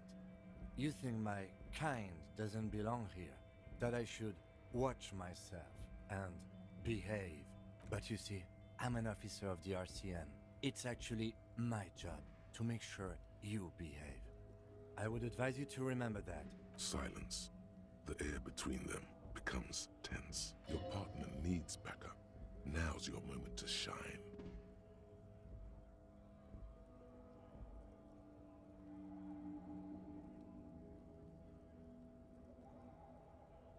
Fucking A, Kim, I've got your back.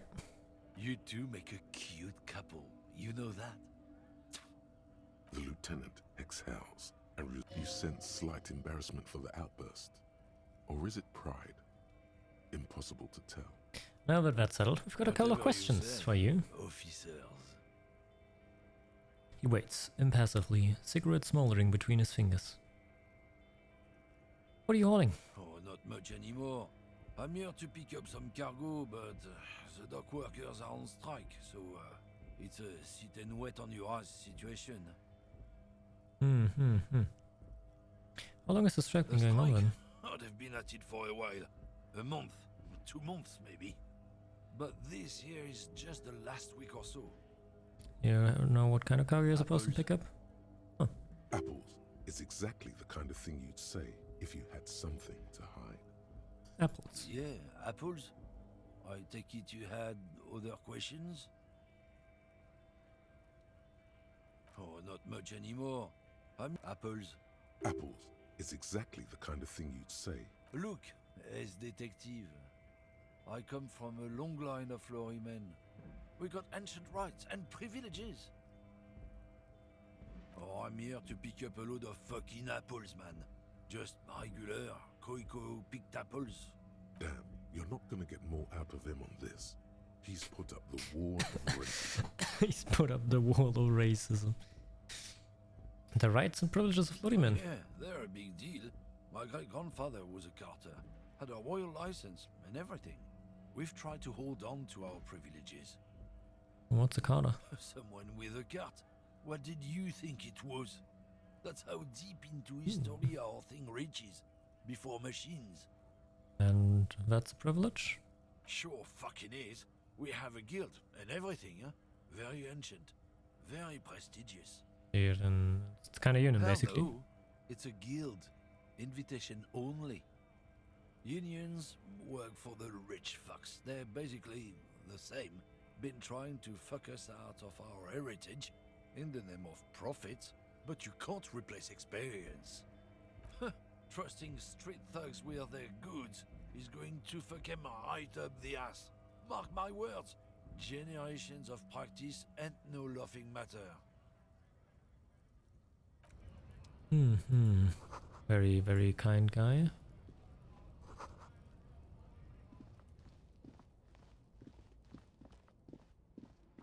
Let's try and get back to the corpse and get our third attempt in.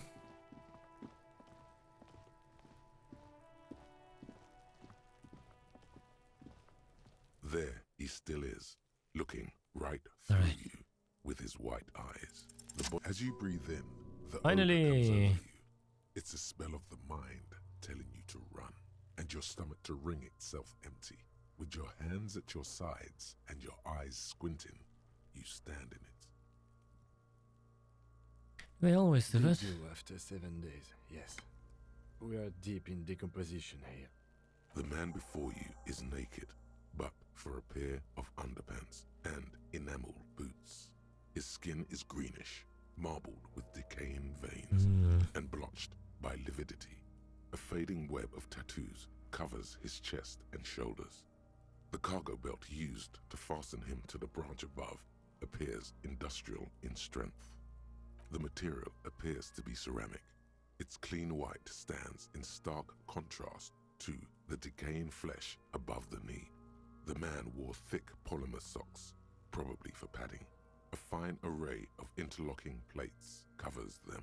Delicate and fragile, they feel alien to the world around you. Out of place somehow. Very out of place. These are clearly not boots. They're armor, possibly part of a larger set. Indeed. Technically speaking, these are sabatons, not boots. Sabatons? Ceramic plate. Zirconium dioxide, most likely. This is where the make would be. Where? Under the hill. Fair weather. Fair weather model T500 VE. I'm guessing that's vitreous enamel. This is advanced stuff.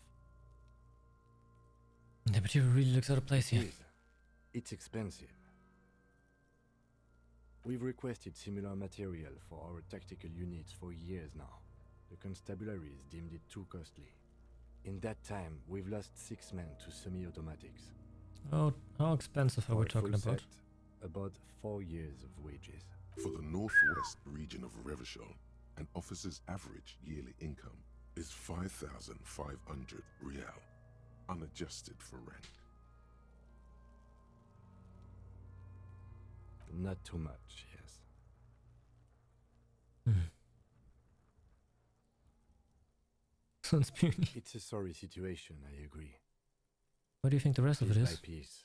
He's been out here for 7 days. It would be odd if they didn't. We should keep a lookout for these pieces. The armor could yield information. Maybe he'll know something. No. Maybe he was just must playing have the worn something precious underneath his clothes. They've removed all his clothes to get to it. They did not just strip him for the putrid rags. Then where are all of the clothes? I think it sounds almost more likely that they just told him to strip to the medium. They usually hang them completely naked for that. La puta madre, the Mazda, the Besmerties and the like. This one still has his underpants. Good point. Fucking talking about underpants. Clearly, Kuno would like to interject something here, but there's not enough for him to hold on to.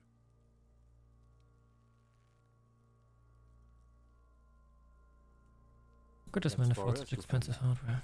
My initial report on the area suggests he was a security guard for the harbor company, but that's just hearsay. Initial report? Just something I scraped together from my station.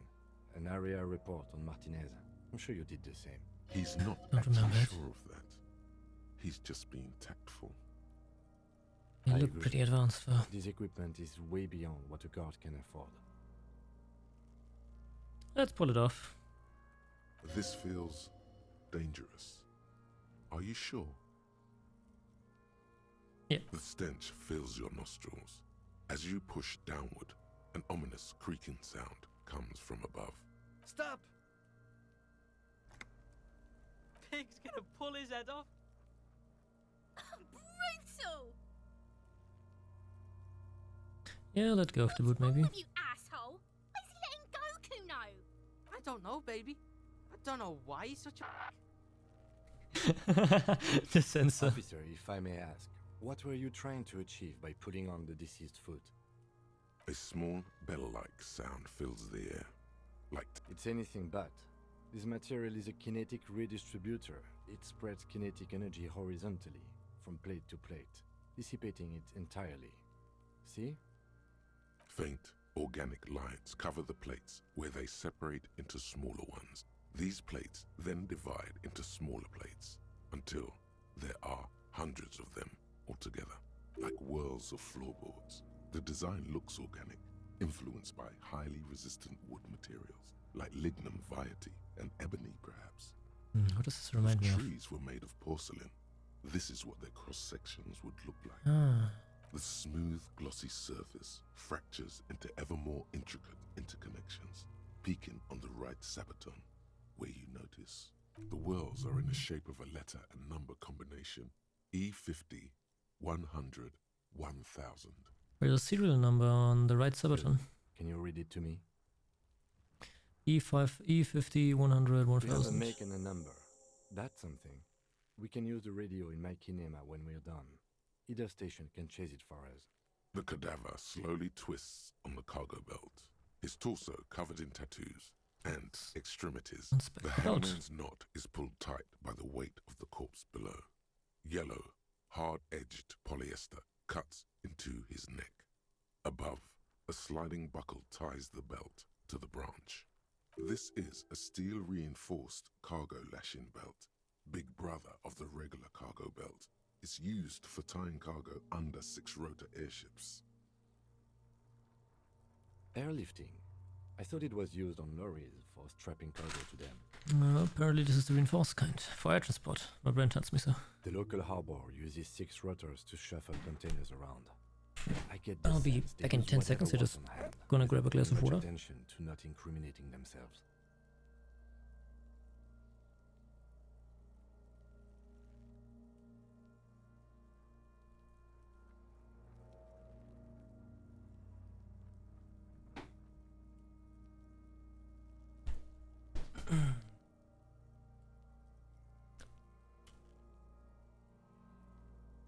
I was afraid it would be. Thin steel wiring, parallel strands. This makes getting him down more problematic than I had assumed. I'm still approaching this as a lynching, yes, motivated by the ongoing strike. You? No, you feel like it was something else. Yes, it often is. This bell worries me. How did we even get him up there? A noose is one of those things that's easier to use one way around. So we maybe climbed up using the kid's ladder? That ladder can't carry a grown man. I didn't see any splintering either, did you? I think they lassoed the branch, then pulled on the bell to close the buckle. Could be. The shape of the branch supports the theory. The cadaver hangs from the cargo belt, limbs limp. An intricate web of blue lines stretches across the torso, from the right shoulder to the solar plexus. Each time they intersect, a small white star is formed in their crossing. Hundreds of fading asterisks riddle his skin. Their concentration is highest around his heart. His corpse is marked by stars. Alcohol and heartbreak. Get a map of the night sky. Map of the stars.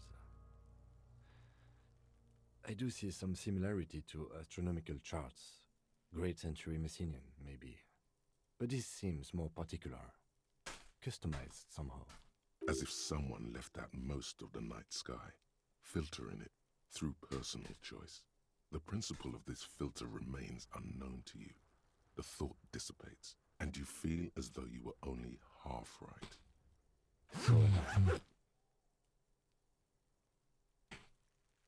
He takes a thin piece of milled aluminium from his coat pocket and pulls it open. Sounds like a sword being unsheathed. A small lens appears. Some sort of... Shit, Kuno! What the fuck is that? An instant color camera.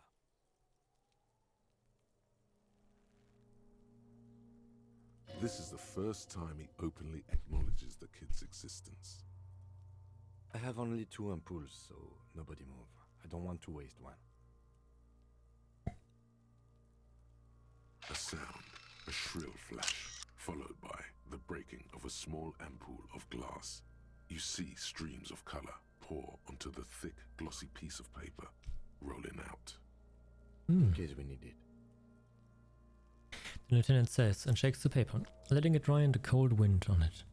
A color perfect copy of the dead man's tattooed chest. That's a cool machine. It is pretty cool, isn't it? It contains insight to the victim's person. By his build, I'd say this was a man of physical violence. The story he wanted his body to tell was important to him. It is his letter to us. Some here, a souvenir. Don't lose it. The glossy-eyed corpse looks by, his mouth mute, and... You've acquired an interactable item. Investigate this item further by going to the Interact tab in your inventory. His eyes are milky white and blind to the world, protruding comically from their sockets. There is no one home, just subaquatic terrors there. Dark brown hair grows on his head. His face is ready to explode from the organic processes inside. The death's head grin has passed. What remains is an unrecognizable mess. Underneath the curdled meat there is an expression, not carried on his features, but below, inside, an expression of pleasure. This man was experiencing joy at the moment of his death. Tell me, who are you, dead man? The corpse is dead silent. You have no idea why you just said that. Who is he? He is male, 40 to 50, with an athletic build. This man enjoyed the moment of his death. It's an intuition. Okay. The corpse looks right through you as you distance yourself from its stench. As you narrow your eyes, the monster before you blurs into a violent mess of green and pink. This is a trick. You've done it before. Pink is where the blood settled in the first hours post-mortem. You can use it to see if the corpse has been tampered with. Does his position at the time of death match the discoloration? Only the lower extremities are pink with a dash of blue. His fatted hands, thighs, and his neck, just above the noose. The rest of the corpse appears dark green. I see it. His neck too. The lividity goes right up his chin. We have good, well-pronounced discoloration here. The monster comes back into focus, an explosion of color, coursing with dark marbled veins. His stomach appears... So, what do you think?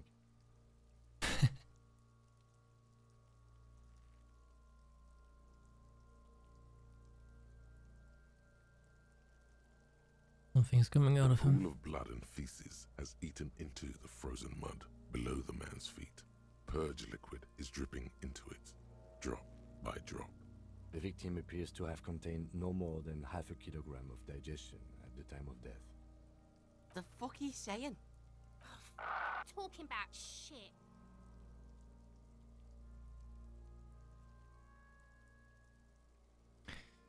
We got lucky. Did we? I don't feel lucky. Yeah. He's also beaten up, see the bruises? Most of them are post-mortem. Maybe even all of them. The delinquents have made our jobs harder with their little sport. A sport of throwing rocks at a corpse. Stop talking in riddles, coin slot. Stop talking at all, Kuno. You fucked him up good, Kuno. Fucked him up brutal like. Agreed. Especially on the neck. The belt acted like a tourniquet, keeping the blood in his head. The hypostasis supports a hanging. Seems like a linking to me. To corroborate that assumption, but we should still get him down before assigning a probable cause of death. Yeah. But there is no breath to catch. Only the cadaver filling the air and your nostrils. Now, he slowly rotates before you, how composing. Do we get him I'm down? sure we finished the preliminary examination of the cadaver. We might miss some of these things once he's down. Yeah, I think it's okay. The steel reinforced belt presents a unique challenge. I brought chain cutters, but I don't see a good angle of approach to the belt. We could try and use the children's ladder. He doesn't actually think the challenge is unique. He thinks it's frustrating, annoying, and harder than he thought. The cadaver is a good 1.2 meters up. Neither one of us can reach the belt without assistance. And even if we do, there's the question of cutting the airship strength material.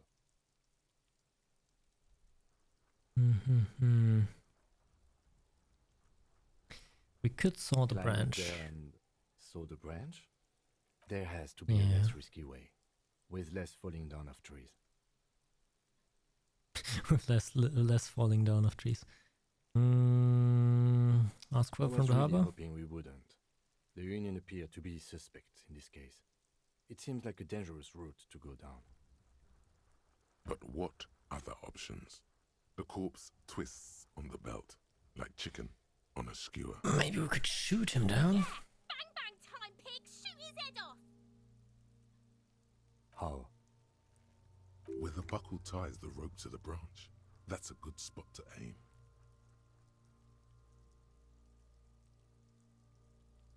Where? Ah, yes, I see. If the shot hits that, there might be a chance to release the belt. Yeah, now we're talking. Entertain a Kuno with some shit. Shut up, Kuno! Will miss! The pigs will miss Kuno! Shut up, Kuno ass! The lieutenant is undecided. On one hand, he wants to shoot some gun. On the other, it's an awfully stupid idea. Let him choose. Silence. With his elbow sharp, the lieutenant unzips his jacket and produces a lightweight firearm. He drops a paper cartridge in the barrel, separates the scouring stick, and gives the cartridge 5 tucks. That's a Kiel A9090 Armistice, mass-produced muzzle loader, ascetic, frugal, one of the most common firearms in the world. Perfect for this kind of job, eh? He then steps back and assumes the fellow's desk position, taking aim. The corner of his eye twitches. His finger is on the trigger. He's gonna fucking miss! The kid's voice is drowned in a shrill blast that echoes off the walls of the surrounding tenements. A cloud of smoke slowly parts in the air as the lieutenant steps back and says to himself, God damn it. He missed. He feels bad about it. About his eyes mostly. Just having bad eyesight. Probably from a young age. Whatever you do, do not console him. Fucking idiot! Mukabat asshole! Kuno could have hit it easy, but then Kuno's not fucking handicapped, is he? Try again? No, we are lucky as it is. We didn't break anything, and the victim remains uncompromised.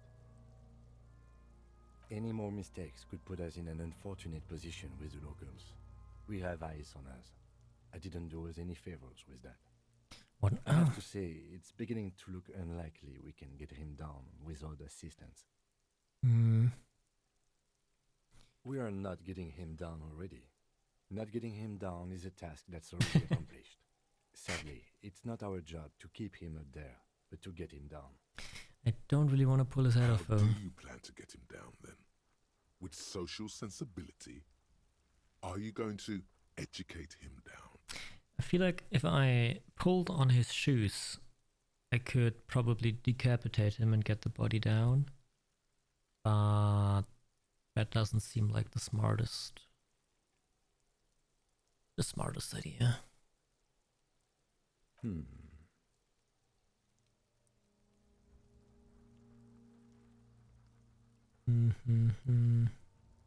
The hangman's not. This is a steel reinforced. Airlifting.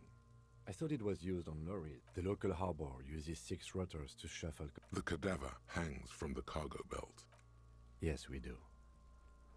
Okay, they do have the tools and the men. And since it looks like they put him there... You can get him down too. Okay, let's do it in the lousy, dangerous way. So how do we get inside the harbor? Gates, by negotiating or fighting.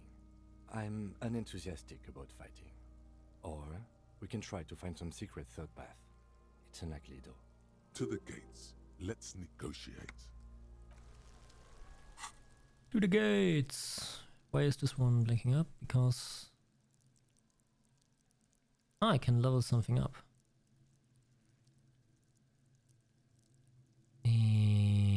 What do I want to level up?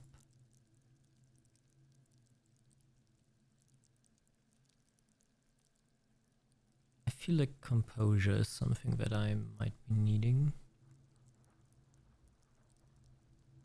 Book, playing the game with book levels of reading. How are you enjoying it? I love it. It's the first time I've ever played this game, and so far I'm way too into it, and I'm reading every single piece of dialogue I can find.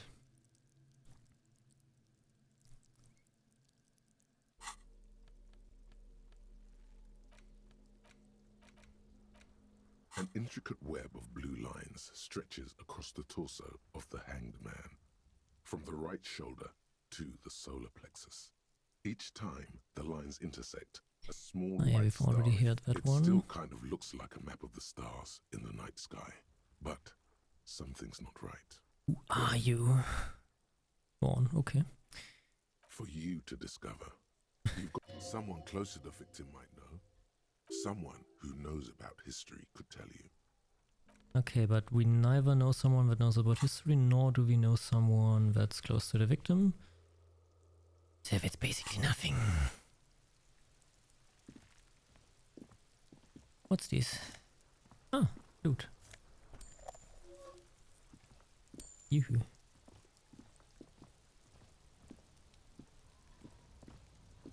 An inconspicuous pile of the roofing material, Eternite. Why am I looking at this pile of roofing material? Because it's nice and orderly. Well-laid pallets, easy on the eyes. Rhythmic pattern calms your mind. Mammals like this stuff. Okay, so I lost morale because I kept throwing up 3 times in a row when I tried to get that corpse. When I tried to take a closer look at the corpse hanging from the tree. And now I got my morale back by looking at a nice pattern. No, there's more to this. You get this strange feeling. Ooh, okay. Hard to say. It's gone now. Uh-huh. Feelings pass, you see. Especially the small ones. I guess I felt this one. I feel like maybe my... Oh, what the fuck? Oh, okay. I just can't go over there. Okay.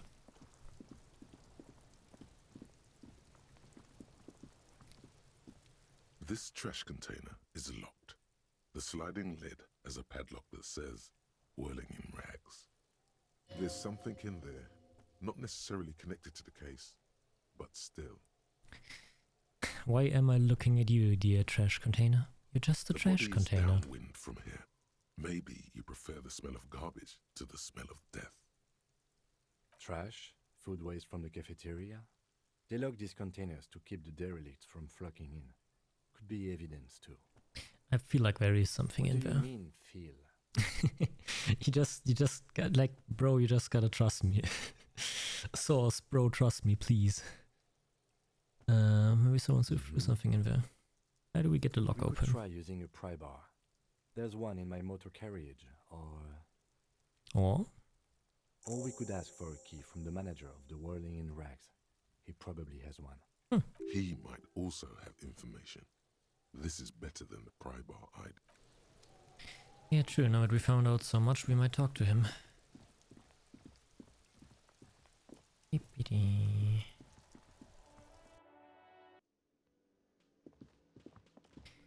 Hello, mister. I have started doing my job. Can I help you? The trash container out back yours, Mine? No, it belongs to the Whirling in Rags. which in turn belongs to Thank you. for clearing that up. Why do you keep the container locked? Why? To keep the hobos and drunks out. That's why. And the neighbors too.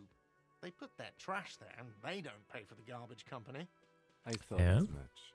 And are you the only party with access to the trash container? Well, yes. Us and the garbage disposal company. It seems a little callous, doesn't it? Something stirs in you. Prod at him and find out. Callous? What are you, Kras Mazov? Almost all establishments in Revachol keep their trash locked. That is so But whirling fucked. in rags is not special in that regard. That is so fucked. I'm from Germany, and in Germany, if you as a homeless person, for example, take something out of the trash of a department store or of a convenience store to eat, which you shouldn't do, it's unhealthy for you. But if you do that, you can be persecuted by the state or by the store for theft, because the trash is still the property of the convenience store. What a late stage capitalistic idea is that you can't steal someone's literal trash because it's their property and not, trash that is going to be burned either way if you don't end up using it for something else. Krasmazov, nom de guerre, was an economist and a historical materialist. He was a leading figure on the Graz side of the Centennial Revolution, where he headed the 9-day government. Mazov is considered the father of scientific communism, Mazovian thought, or Mazovianism. Maybe I am Krasmazov. What are we talking about? Was this not about the trash container? No, wait. What if I really am Krasmazov? Return to the case of your mistaken identity at a later time, officer. This was about the trash container. Yeah, you're right, Kim. You're right. And we need those keys. Mazov, are you planning to nationalize my trash container? It concerns the case. Please cooperate. Just bring them back once you're done, please. I will. Also, I saw nothing. Great. I love those. Oh, I didn't saw nothing. Never mind. Hey, and it's almost 13 o'clock, so the kitchen will be opening in half an hour. It's always time to get political.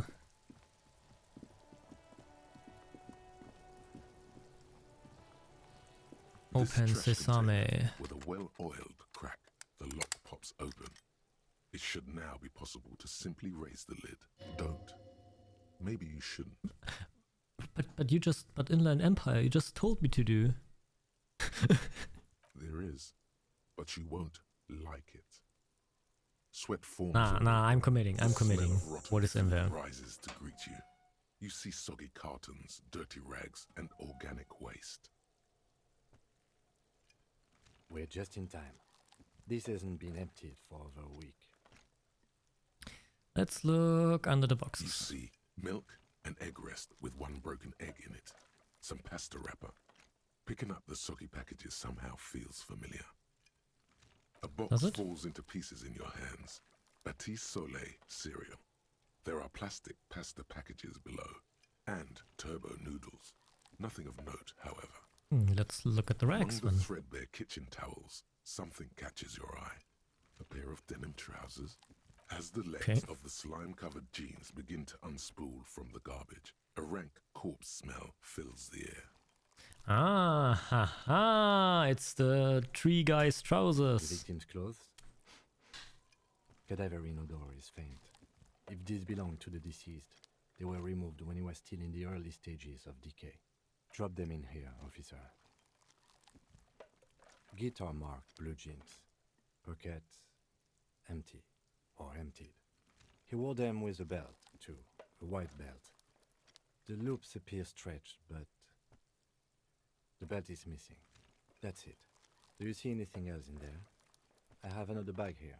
Something slimy catches your eye. Let's reach for it. Shirt, olive-colored, appears from the food waste, dripping with pus. This is a military-type overgarment. No label or serial number. This is the kind of rib-knit shirt that's worn over light armor to conceal it in an urban scenario. Anything more? The rest of the rags are just kitchen variety waste. A yellow old mug that catches your eye. But other than that... All right. We should go to Gart again and ask if he knows who put the clothes in the trash. It could be as simple as someone from the hostel cleaning the yard. Or that one. I'd advise against confronting that force.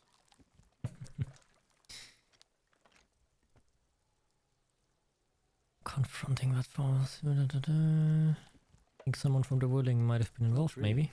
All we know is the victim's clothes are in the trash. The lid was locked, and his establishment had the key. It's just a small loose thread. Mm-hmm. The fuck's he on about? Kids? You hear that, Kuno? He thinks you're an infant or something. See? Alright. The lieutenant nods, then looks back into the trash container. It's just organic waste, cold and slimy on your hands. Apple and potato peels, mostly. Unidentified sludge, and the occasional chicken bone thrown in for good measure. But hey, nothing. It's nothing. What's this? Eh? Is the trash containers? What? A blue piece of plastic sticks out from the apple peels. It's shiny. Looks like the corner of something. Something larger. A clipboard. A blue plastic clipboard with moist papers hanging from it. They look badly damaged, but you can still make out forms and notes, written in a man's handwriting. Officer, is that your paperwork? I don't know what this is, but it Look, seems... the plastic has the RCM street Okay. date on it. You've even got an autopsy form in there. Oh no. If you don't mind me asking, how did this get in the trash? Oh no, it's my stuff. Oh, for a moment I thought it was the paperwork of the dead guy. Oh god, what kind of man am I?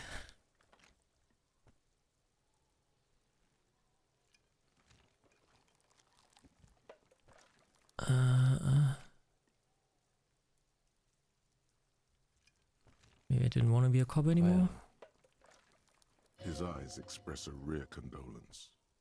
Then he picks it up. Thank you, Kim. You're very nice to me. You should take stock of what remains, just to be sure some has not made it into the hands of the RCM's adversaries. Organized crime and the like. There might have been police secrets in your notes. It would also not hurt to start taking notes on the case. Anyway, where were we? Some items, The such trash. as the ledger you found, are interactable. Oh yeah, you already Go to told your me that once, inventory territorial and agent. select the Interact tab to read your I'm gonna pictures. get that Pick mug. out a broken mug with an oddly racist depiction of the yellow man frolicking in saffron. Okay, maybe I'm not keeping the mug. Only in its social sensibility. Can I? God damn it, I already committed. Sorry, Kim, I didn't know it was a Container racist sounds mug. a muffled gong. That's All one right. thing at least. I think we got it all. We did. Now I've got a It's mug. just a racist mug. What's there to read here? No, Yeah. it's the ledger you found in the trash. A pitiful cabbage of white and yellow papers hanging from plastic board, barely held together by a metal clip. This sad display is made complete by the faint smell of Oh urine no.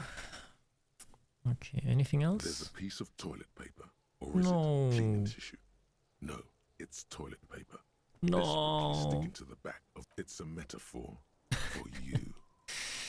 I finally indefinitely compressed my shit into a singularity only for toilet paper to still be sticking onto my stuff. Below the pathetics, terror. Do not look into its blue heart. No, I think I need to look into its blue heart. I think I need to figure out why I am this way. Inspect It's the just toilet paper. sticking to the back of the plastic clipboard. You can take it off if you want. Let's take it off. Still wet, the toilet paper peels off the plastic easily. All you have to do is shake it off with your finger and voila, the ledger now looks marginally better. Let's inspect the An clip. aluminium block runs the width of the board, biting down on the paperwork. Its crocodile teeth are the only thing keeping the papers together. A regular pencil, the tip worn down to nothing, has been attached to the clip. The surface is interrupted by a silvery sticker. It's rectangular, sparkling with iridescence. You don't know how you didn't notice it before. What? That thing. It's a halogen watermark, We use it for adding information to RCM property. What kind of information? It depends. Aside from an anti-counterfeiting stamp, mine has my station number and address. The information varies by date of issue. Maybe yours will have how many cases you've solved. Maybe it will have my address, which will How help me many solve years one you've of the been on the mysteries force, I've you been think searching it'll for. have that. Any capable light with the right wavelength will do. All RCM vehicles have headlights designed to reveal halogen watermarks. Mine too. Perfect. This means you can read the watermarks if you just turn the lights on. Okay.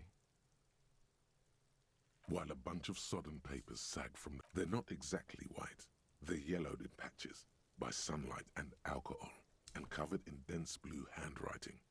Ink escapes into watercolor patterns, reaching its tendrils across entire pages. The paper itself is checkered with faint red lines forming short paragraphs. Once in a while, there's a red stamp that exclaims, "Case files commit to paper." The case files themselves are plenty. You count more than 100 sodden, crumpled up, earmarked pages falling apart in your hands. They appear to be sufficiently organized and extremely dense, if mostly illegible. Work, strife, poverty, the Jamrock Quarter. These are handwritten logs of investigations dating back to January 51, this year. The exact number is hard to estimate due to missing pages and an odd naming convention. But there are at least 20, maybe 30 cases undertaken, not completed, mind you. It's the middle of March. You have attempted 2 cases a week on average. Is that a lot? 2 complex cases to undertake is a lot, yes. You really have to push yourself. I would not suggest it, lest you start making mistakes. That seems to have been my load, though. 2? That's a lot. I didn't mean to say you are making mistakes, by the way. No, it's okay. It It's was okay, Kim. pleasant, Don't worry, don't worry. I'm sure I made plenty of It's mistakes. okay. We all make mistakes. God knows I've made my share. He tries not to think of them. Like a fan of girls, the checkered papers dry in your hand. The handwriting is extremely dense, if mostly illegible. Yes, it appears you employ a, shall we say, robust yet literary system. Each investigation has its case number written on the margins. Yet, still more tellingly, most are accompanied by a name, a title, one might say even. One that draws inspiration from Snoop fiction and Vespertine cop show staples. Yes, all caps. One is called The Next World Mural. Another, The Square Bullet Hole Murders. Another yet, The Unsolvable Case. Others appear more lighthearted. Oh God.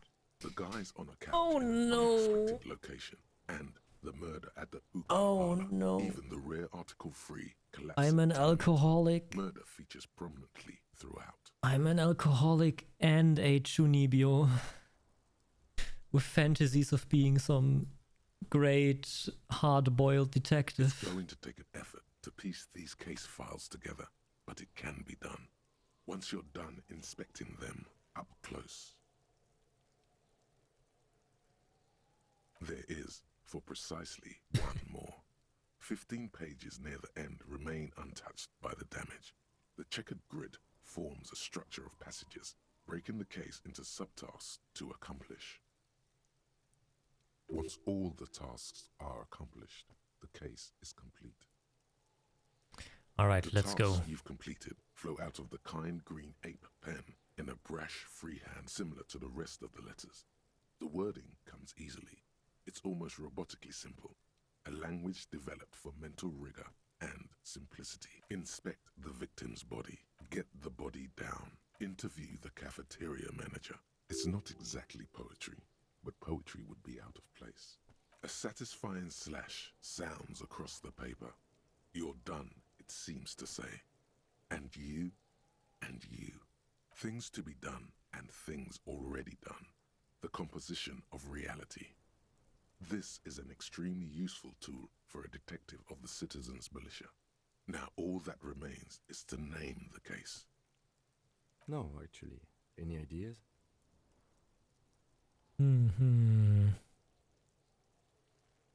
Let's go with a tarot card naming style, the Hanged Man. Great. That's great. That's actually what I was thinking too. The Hanged Man. Good, strong name. We have a very good name for the case now. I'm going to start calling it the Hanged Man. It's good we sorted this out. You don't exactly close them so much as distance yourself from the smelly papers. They're a little further from your nose now. Let's browse the yellow In papers. the back, you see thin, translucent copy of paper. Some neon yellow, some bright red, all covered in boxes, like marching armies. These look like official forms, waiting to be filled out. Then rip them from the binder and hand them out, according to type of form. 3. The topmost are misconduct fines. The middle ones are station calls. And the bottommost are field autopsy forms. You don't have to be an intellectual giant to do police work. The rest of the stinking cellulose is much worse for wear. It's made of dark blue plastic, hard enough to beat someone to submission with. The edges are rounded, however. The U4 size board feels thick and heavy in your hand. Light shimmers on its wet surface. On the back you see the embossed letters, RCM. Okay. Why would I shake it? I feel like shaking it would just make the papers fall out of it.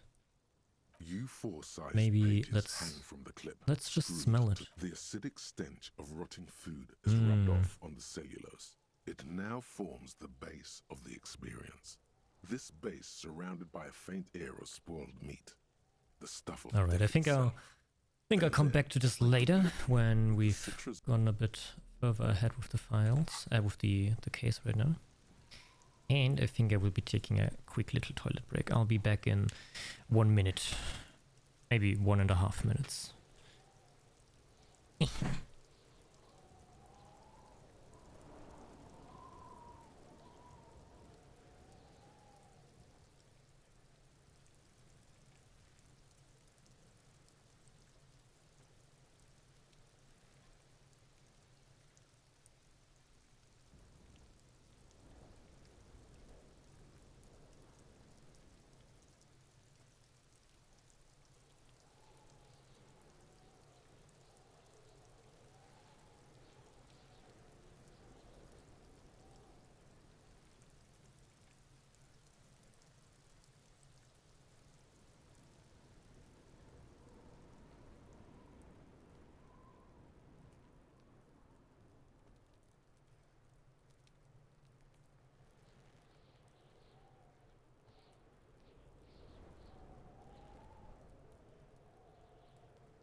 Alright, let's get back to it.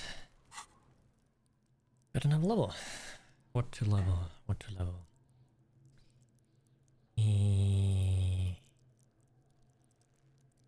I like the idea of talking people into stuff I want them to do. So let's level up suggestion. Oh, that's so cool that I can just re-level however I want to.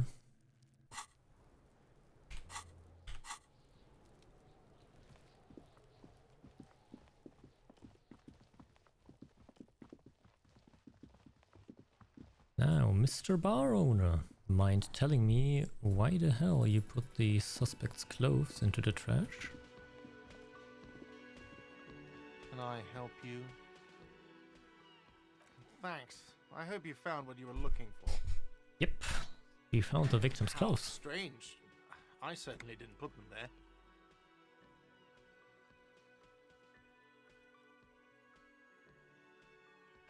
Sylvie had the keys before I got here, and I can vouch for her. I can vouch for all my stuff. None of us would tamper with the crime scene. Maybe you don't remember putting them there. Maybe you were sleepwalking in a I think few state. States are more your forte, officer. That is a very fair point, yes, but who else beside you has the keys to the trash container? Trash collection service? CS Municipal. I don't see why they would put anything in the trash, though. Ah, the elusive CS Municipal. I doubt we'll be able to track down who was sent here last and when. This will have to be one of those little threats that solves itself down the road.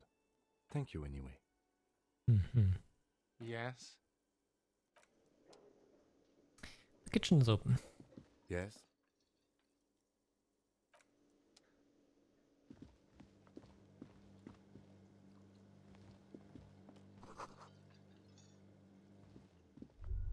A thin man is smoking below an exhaust hood, occasionally sipping from his mug.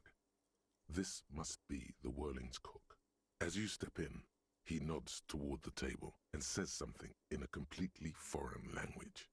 The only words you can make out are Garancy and Quebec.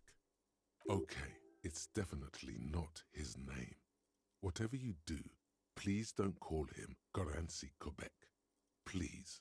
It's not funny. Hello, sir. You have time for a few questions? The man puts his cup down and replies something, his left hand drawing arcs in the air. I've got some pressing pots here. And bangs his ladle against each of his pots in turn. It's almost like music, especially with the sounds of assorted dishes boiling and simmering on the stove. I guess I don't need anything else. stay masculine. What kind of farewell is that? Stay masculine, man. See ya. You see a heavy steel door with a prominent dimple lock. You immediately feel drawn to the color. Blue is for mystery. The cobalt blue surface feels rough to touch. The stainless steel door is flush with its frame on every side. The door does not budge. You do? It's a door in the back of the kitchen. Why do you care where it leads? I'm drawn to its cobalt blue. It is quite pretty. I suppose we could look into it as a side investigation. Side quest time, let's go! No, the door is a mega investigation. The door and the main investigation will merge into a stereo investigation. If you say so. Gart is the person to ask about this. The cafeteria manager. Already, I still don't have your money, but I have more questions. Can I help you? Another thing. Great. Oh yes, that door, sure. There's nothing mysterious about it. It's just... No, I don't have a key. I don't know how to get there. And I don't care either. It's not like I've been wondering about it for 10 years. It's just a frit warehouse, probably. Or some boring storage space with a bunch of old junk and dust. Junk and dust. He's attempting to maintain an air of indifference. It's absolutely not convincing. I think you'd like to know what's back there as much as we want. A little. But my job doesn't leave me time for wondering about one locked door in one of the cafeterias I manage. Yeah, come off it. So I haven't opened it. I have cleaned the whole place 100 times over, though, after the animals. And I haven't found a key, so good luck with that. Yes? I guess we'll have to push this quest to a later point then.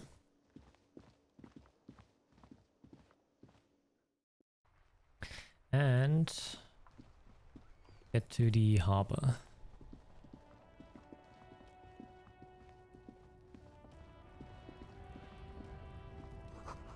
Fritter. Hello. Welcome to Frit. Feel free to look around or something. Everything is out on the shelves. What's that magazine she's reading? What magazine are you reading? You mean this? Yeah. This is Pop Stars. It's got, like, famous people in it. it's not for sale. Looks like it also has something called Police de la Mode, featured on page 34. This speaks to you.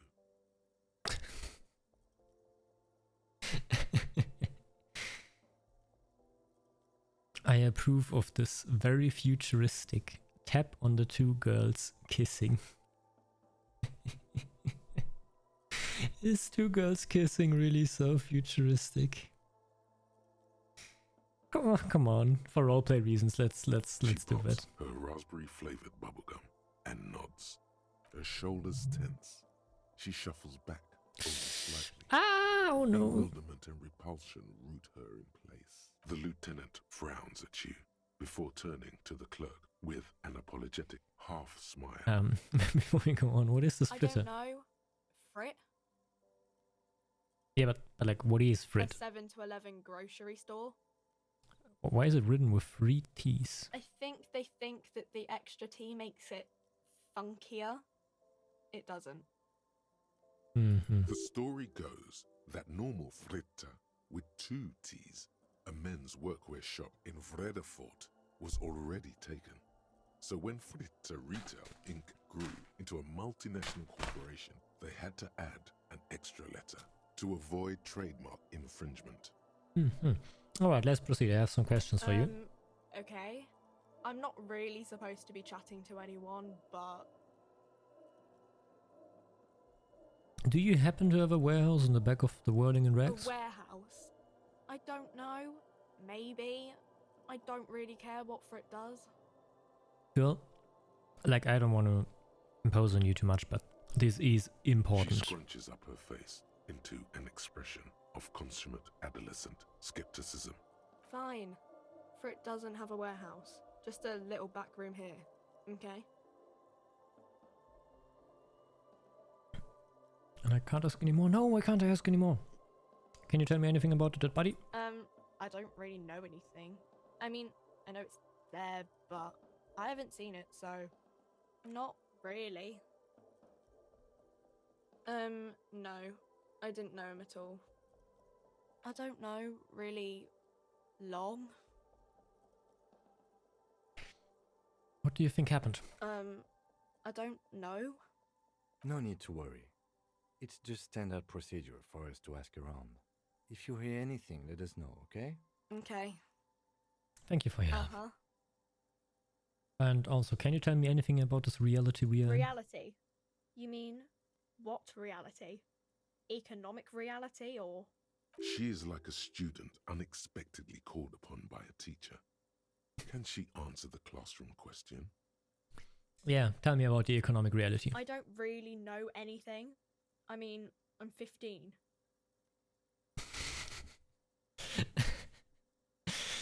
What about the physical reality then? I don't know. What about it? Where are we? We're in Frit. I don't know why, but I think I like her. No, I meant, where are we on a larger As scale? mankind, or as a nation, or... What will her essay prompt be?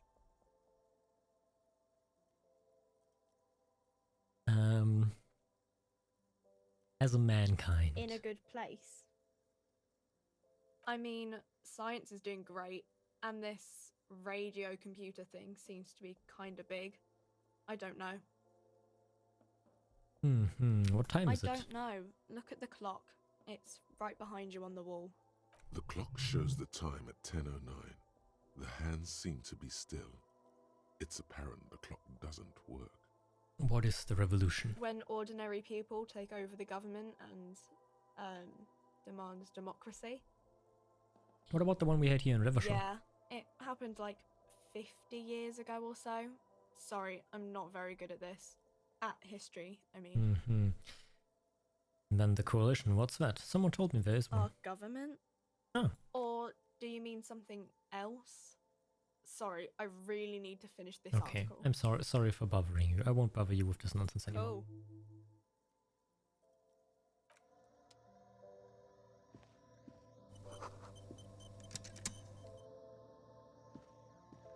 The tear machine stands in the corner. A sign says, 1 bottle equals 10 cents. What's this machine? Oh, that's the tear machine. Why can't I have the exact same conversation again? Yes, but what is the tear machine? A machine for tear. You know, you find tear outside, like bottles or whatever, and put it in the machine, then it gives you money. Oh, it's a Pfandautomat. How do I pick up tear for the tear machine? You need a bag, I guess. We used to have some, but we gave them all out, so feel free to use it if you find a bag, though. I'm sure there are some out there, somewhere.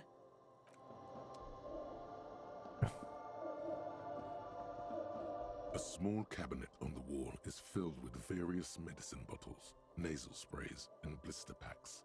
They all bear their logo is the bloodless rose, pure white, untouched by harm. Just ask me if you need anything from St. Baptiste. We don't stock prescription meds, but we do have Nosafed, Duramine, Magnesium, and Hypnogamma.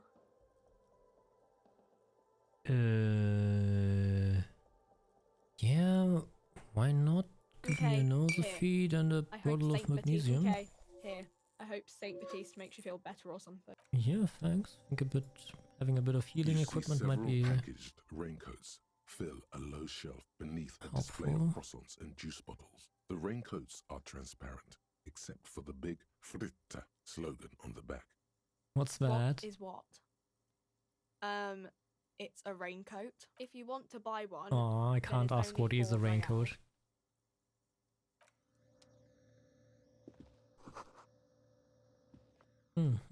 What a cute little store. Now, time to nego. 3 keys. How idiomatic. Now, time to. Huh? That's what Jolly I starting You're said. hazy on the notion of a scab. Smells like politics, though. Maybe it's got something to do with the flask he reaches for from time to time. What exactly is a scab? A kind of a worm, content with mere survival. They come, they want to do our job for shittier pay, screwing over both themselves and us. Everybody loses. Hold on, where did they all come from? Beats me. Somewhere in the ground, I think. Oh, so you don't seem to like them much. Gotta be bloody stupid or freaking evil to scab.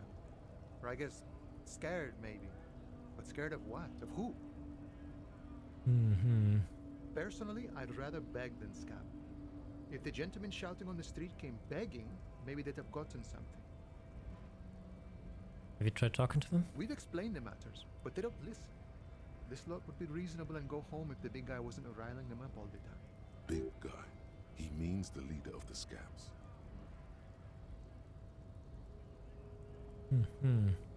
I'm not a scab, I'm a cop. I was just messing with you. No one's ever seen a cop scab. Imagine, you cops going on a strike, but then another cop comes in and says, let us cop for less money. He chuckles, then realizes. Speaking of, what brings the RCM here? To the wild north? Come to see the strife? I'm looking for assistance with a, dead body situation. Hanging in the tree? Hey, that's a rough pickle. Can't help you with that, sorry. You sure? I'm not really an admirer of dead bodies. Might be someone else from the Union can render assistance. Ah, so you could let me through the gate? I don't operate in that capacity. I'm not a granter of passage. The passage grants itself. How philosophical. Beneath the jolliness, he suddenly seems doubtful. If it's so simple, why did the scab leader warn you of the guards blocking the way? So I just walk in, or...? Walk right past Measurehead and go in. Measurehead? Yeah, the 2.5 meter tall Semini Supremus is there. Walk right past him, then press the button to unlock the door, then go past him again, and you enter the arbor through the office. Está.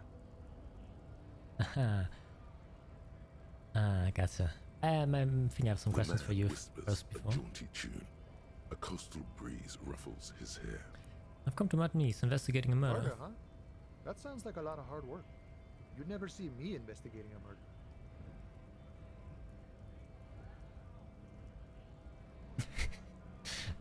Trust me, I have no idea what I'm That's doing. Okay. I have no idea what I'm doing either. I don't even know what day it is. Don't tell me. It's a better day that way. I'm a bit short on money right now. Can you give me some of it? Sure thing, my friend. I can help you out. For real? The coin narrowly slips by your outstretched fingers. Oh, I'm sorry. Didn't mean to throw it like that. It's a thing we harbor folk do. Passing around cargo was not meant as provocation or ridicule. Hey, it's okay, man. I didn't even expect you to give me anything. Respect. Then gestures towards the trickles of blood adorning your clothes. Wait, what? I think that was the wrong line the voice actor just said. Right. Always glad to help out the RCM. We're on the same branch, you and I. Humans, I mean. Not slithering scabs. What's the strike about anyway? You know, serious business. I'm sure the big boss will be glad to tell you. You'll have to ask him first. He's a chatty guy. Wants to talk about the strike. Return once you've met the union boss and are on a better footing with the organization. Thank you for the talk. Gotta get moving. I don't know how to feel about the fact that I just got money from this random board laborer. I feel like since he's on strike and can't work because of that, I feel like he might need it more, but I've already gotten it. Nobody comes close to Measurehead. Measurehead's amazing. Measurehead makes all men quiver. Let me save the game before I speak to Measurehead. Alright, Mr. Measurehead, you are far bigger than I am.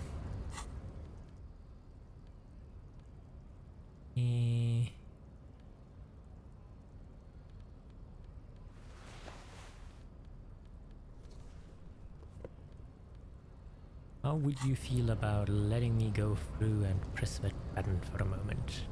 Your body betrays your degeneracy. That's a reading? Yeah, Measurehead. His body totally betrays his degeneracy. The young woman at the giant side agrees. Don't say anything. Size him up first.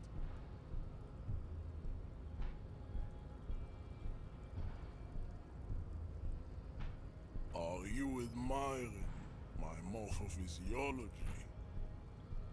A ripple of muscle passes underneath your skin. It lets you look. It must be frightening to stand in the shadow of this racial pinnacle. Be calm, Sandwich. You are not in danger because you are not a threat to me. What do you mean when you say that my body betrays my degeneracy? You have succumbed to Al Ghul. You reek of it. An invisible sword of Al Ghul emerges from your throat. You cannot see it, but others can. It is making the woman in my company sick. Yeah, you're right. I'm an alcoholic, and I need that dead body to no longer be in the tree. No, you don't. You need to get another drink.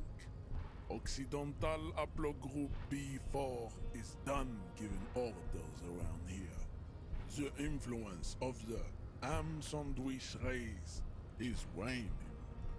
Show him the ham still got it. Does this remind you of someone? The guy down there?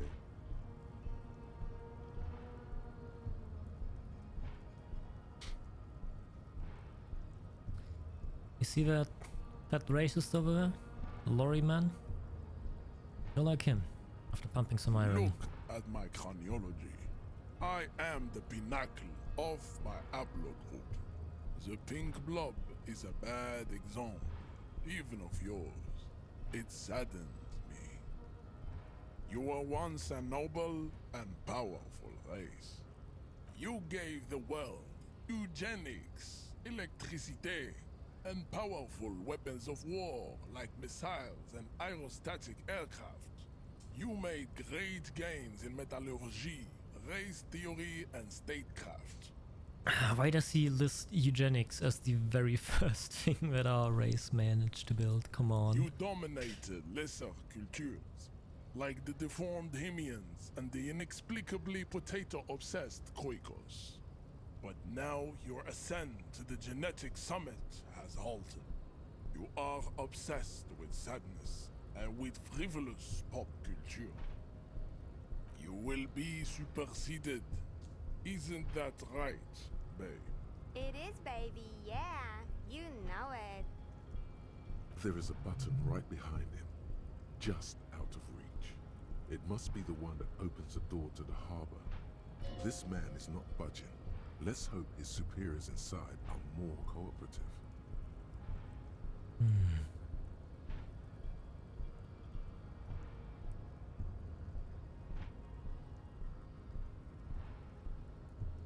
Come on, man. I just needed to move about 20 centimeters back. It is my task to keep the degenerate drunks from entering the harbor.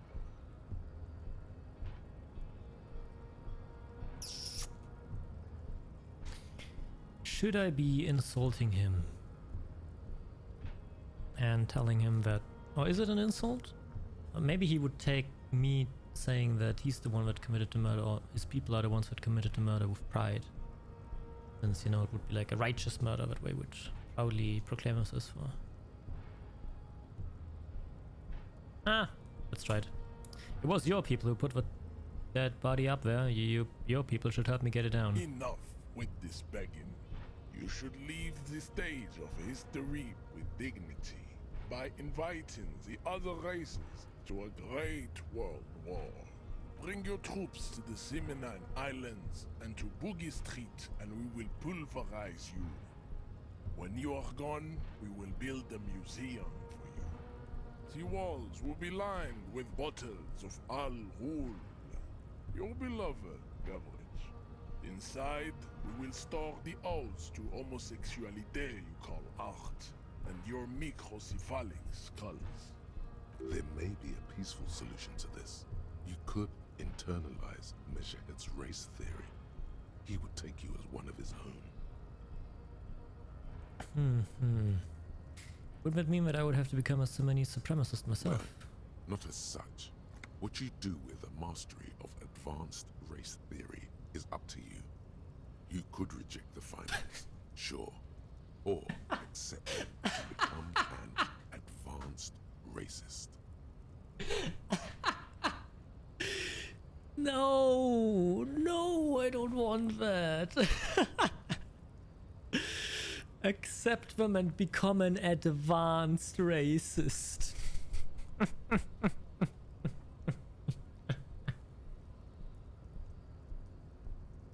Oh no.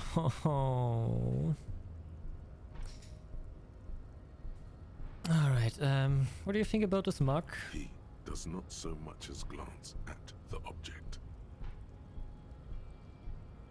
This is your kind of thing? Stop showing me your pathetic cup. He had nothing to do with it. Okay. You serve the Union, don't you? Aren't they like white? Oh, don't be vulgar. White or not has got little to do with this. The race enigma runs much deeper than that. There must be some friction there. He's keeping it well hidden, however.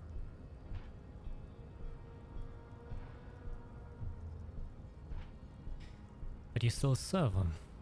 How does that factor into your life? Mr. Clare is a man of vision and means.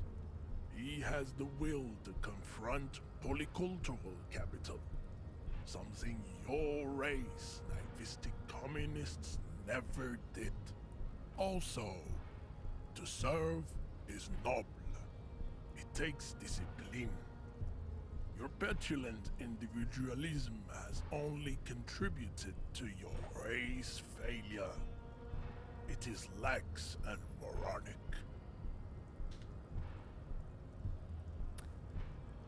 Communism's pretty cool though. Idiotic communism is the single greatest contributor to your race descent. Everywhere around you. The fruits of its failure to challenge the world order.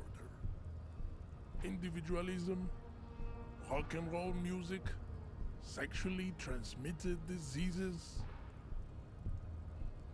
Above all, rampant multinational finance still reigning large. Tell me, where have you gotten your love of pathetic communism from? Degenerate youth culture? rock and roll music? What is disco?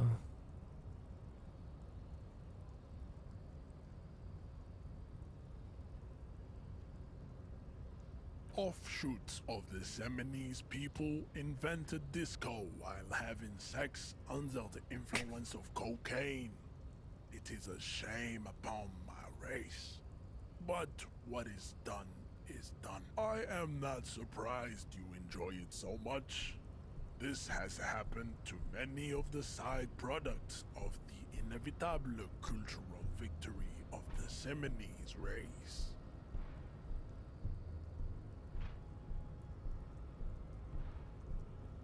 The South Island race, haplogroup A4A. We are the rightful masters of the Insulindian archipelago. We descend from the Areopagites of ancient Pericarnassus and arrived here 4,000 years ago. Millennia before you. We are the future. That is all you need to know. They were born and raised on the islands before you moved to Revachol. I am a descendant. The narrow streets of Ulumbuir are with me in my genetic dreams. I see young Seminoles women walk into the Oh man, he's so disgusting. Ile de Fantôme. Oh, he's so fucking disgusting. Immaculate conception from the pay. So you didn't actually come from the islands, did you? I have heard about it on the radio. He would be appreciative if you did not further chase this line of inquiry in front of the women.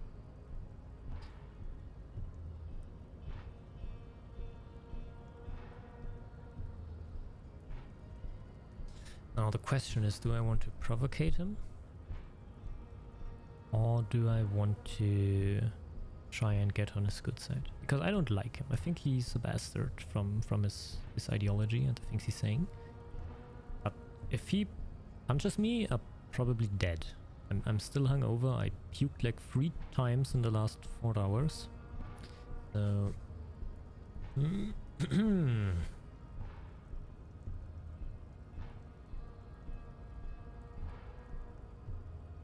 Ah, fuck it, I provocate him. So you're not really Seminoles, you're just from Revachol. I'm from Couronne.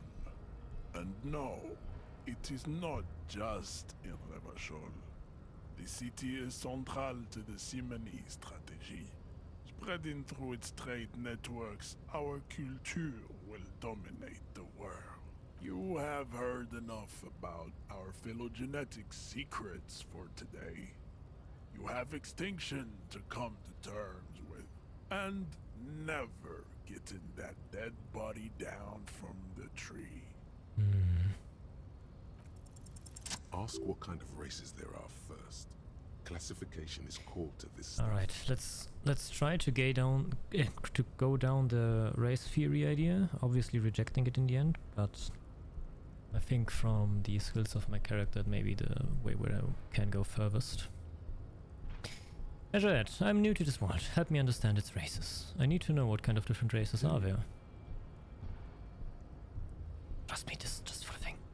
The lieutenant looks toward the harbor's electronic door. You are obviously a liberal, Sayolite. A polyculturalist. I can see it from your love of microtechnology and your sartorial choices. Do not deny your friend the truth you have denied yourself. There are 3 categories of race. Type A, the heroic races. Type B, the servile races. And the vile CF race cauldron of pederasty. Which one do you need education on? Let's start from the bottom. What are the vile C to F race cauldron of pedestry, please? I knew you would go straight for the vile cauldron. Everyone does. You need to first learn about type A and B to appreciate the depravity of the chimeric races. Yeah, I mean, otherwise, it just won't make any sense. Yes, it would seem nonsensical. Really? Shouldn't you begin from the worst of the worst and then make your way up to the best instead?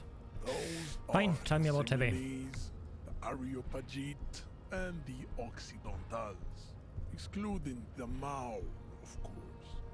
The Maun are riddled with eczema to the point where they find it impossible to smile.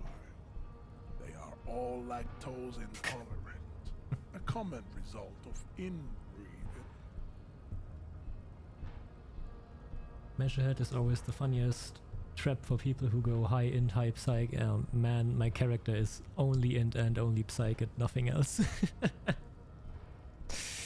Oh no, this is going to go splendidly. A receding genetic pool has led the Maun on reprehensible street parades in Maun cities like Stadskanal and Vredefort. I give you someone you usually want to punch and then you just have to guess I'll use my brain for race signs. Yeah, it feels so wrong, but if I end up punching him, I'll just die. The receding genetic pool has led them on. Wait, who exactly are the Maun? You know them by the names of their nation states. The Oranese, the Gotwaldians, and the Königsteiners. My people simply call them Maun. Ah, two of those three sound like Germans.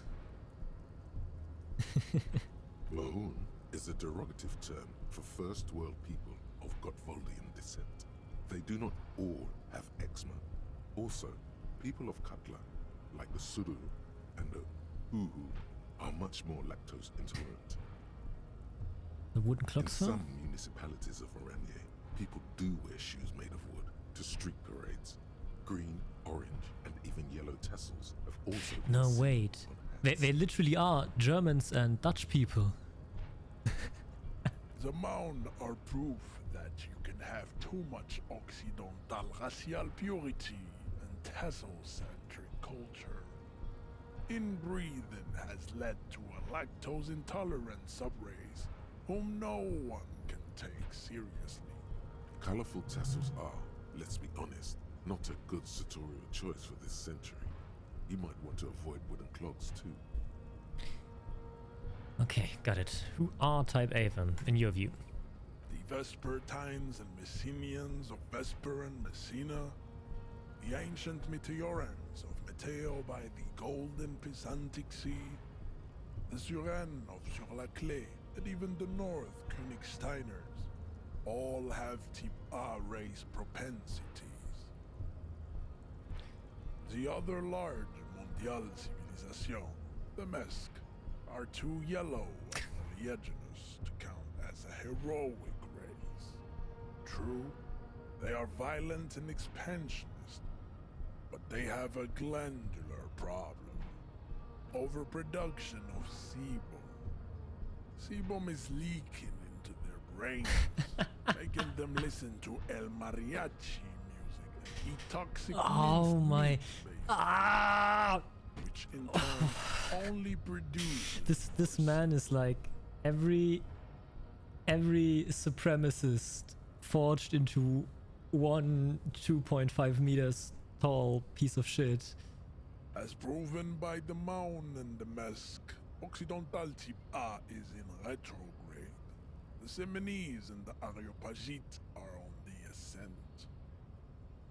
And the The Simonese indigenous are... people of this, the Insulinti Okay. archipelago.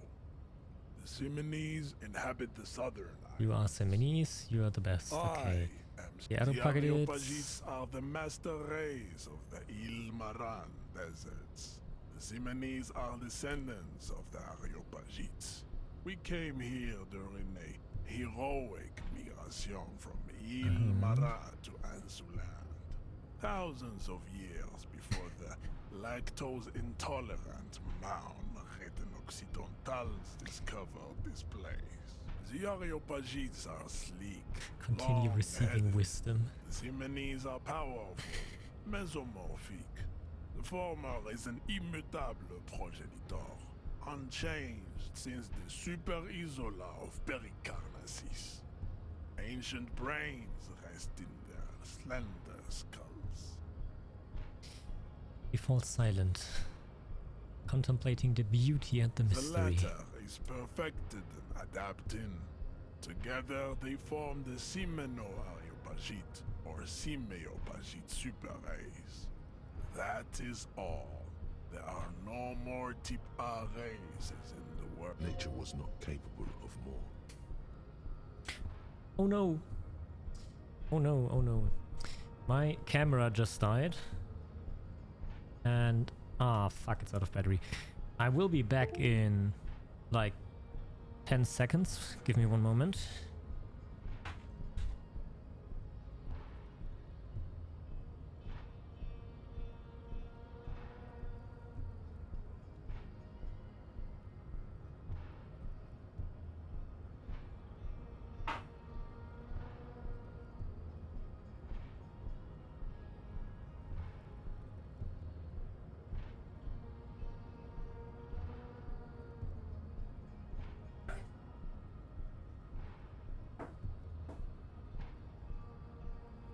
Alright. I guess we'll be continuing on this lecture in race theory without a moving face. Type B are the unheroic races. But it should come back in like 10-20 minutes. The Koikos and the Vacholier, they are mud-colored people. The Koikos of Grad, Yugo, Zhimsk, Chest et al. Are what you would call white, officer, in a suspect description. Yes. To an untrained eye, the Koiko appear white and pinkish, like a ham sandwich. But look into their eyes and you will see. They are of an indistinct color, and so is their skin. Unhealthy, muddy, and ashen.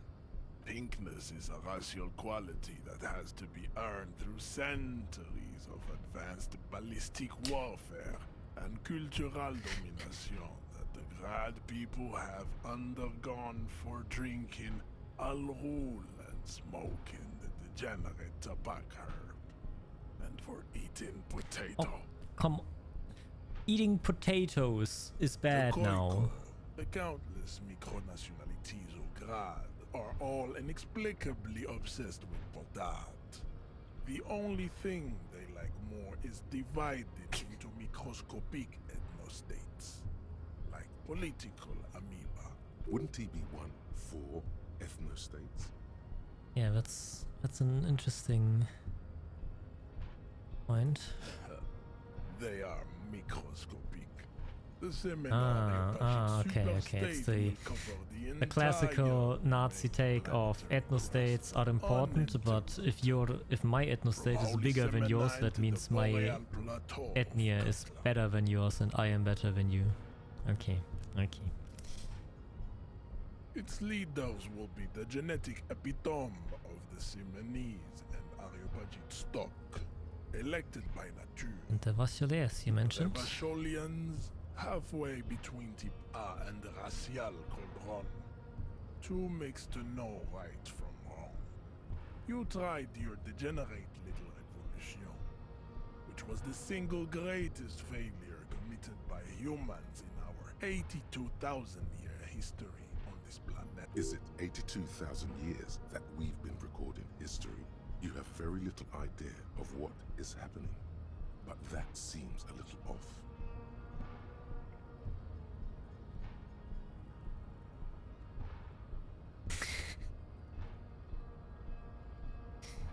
Go away, stupid political thoughts. What was this revolution? The revolution came to Ravachol from Grad, in Zaraz ridden potato carts. It is literally an illness, a prion disease that leaves the parietal and frontal lobe ridden with holes. A soft, sponge-like mass of dementia. The revolution is fatal familial insomnia. A hereditary prion condition passed from the Koiko to the Occidentals. But not sexually. Probably through trade routes and potate acid, the prime component of the potato plant. Enough of Tibet mediocrity. Alright, you've explained to me the peak, the mid, now what's the trash? The F are a museum of failed chimeric experiments and tragic maladaptations. They are tortured creatures waiting to be put to sleep. Your lesser races like the mosquito, a grotesque mixture of a masked woman and a Seminese man. Only possible if the mother is masked and the father Seminese. The other way around, they fail to produce offspring. The mosquito is born sterile, like a donkey. All they have left is to ride customized motor carriages with hydraulic suspension, listening to aggressive El Mariachi music to vent their impotent despair. It seems unlikely that two human beings produce genetically sterile offspring. Any more? Then there is the Simino Koiki Chimera. Are you sure you wish to know of the Simino Koiki Chimera? It is not an aesthetic site. The Koiko, as you know, are very servile, especially when they meet the rich man. Racial scientists have toyed with the idea of crossing the Seminese with the Koiko to produce a super worker of Seminese strength and grad servility. Okay. This will never happen. The Seminese and the Koiko may have similar interbreeding problems as the mosquito. We will never know precisely. No Seminese man could maintain an erection in the suffocating potato stench of a Koiko woman or Koika.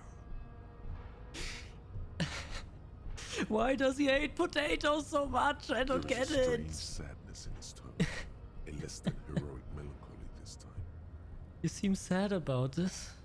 The heart that pumps the hemoglobin is mysterious, and so is its dark will. Enough No, of these no personal way. matters. Have you been educated to all the He has erectile now? dysfunction. He has erectile dysfunction and blames it on race theory. He does not And seem potatoes. affected, nor does the woman look affected. She just twirls her hair. Perhaps they've been through this and established an accord. You understand nothing. To solve the great race enigma, you have to first ask yourself, what is the race enigma? You have not even worded the mystery, let alone solved it. Okay, will you help me get the body down if I do? We will see. Access to the Union is important for our investigation, but there may be another way without becoming a race theoretician. Am I mildly worried he might take it seriously? The lieutenant thinks. Yes, I am, he concludes. I am worried. Come on, I'm still a man of my own thoughts. I can reject all of this after I'm done with it. How do I avoid a You mystery? need to internalize what you have heard here today, then return to me. This clarity does not come instantly. I cannot possibly imagine what else we have to discuss, Tibere Vasholian. Your love for disco music and venereal disease? Kim, what do you think about this? This racist is better than the last, but the next racist will be the really good one. That will be the...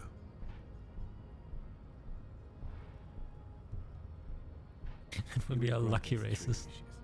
Your pedomorphic friend has quick wits, a protruding occiput, and an indented zygomatic bone. The lieutenant does not flinch. You should keep him close. The congenital defect of farsightedness does not render him a complete invalid. He still has the use of his mind. Okay, last question, and then I will try and get as much distance between us as I can. What are those tattoos you're supposed to do? Racists are generally not very good examples of their race. I am not like them. I am craniometric perfection. I have taken the trouble to permanently draw a phrenologic grid on my skull and features. This should dispel any doubt. You're right. That's craniometric perfection. My race does not stand a chance. Correct. Okay. Oh! Oh! Ah. I feel disgusting. Advanced race theory. A mass of fantastic races swirl in your head. Desert pygmies playing with their own achievement, kujakas juggling potatoes, etzimas ridding mawns, grinning and dancing on wooden clocks. Everyone is there, and the whole race gang, plus some that you may have come up with yourself. The thieving subkipts and the Seolite cast of fortunates hatching some kind of scheme. In the air of this res imperia and a vertigo reaching up to the heavens, you sense something drawing nearer. Nearer.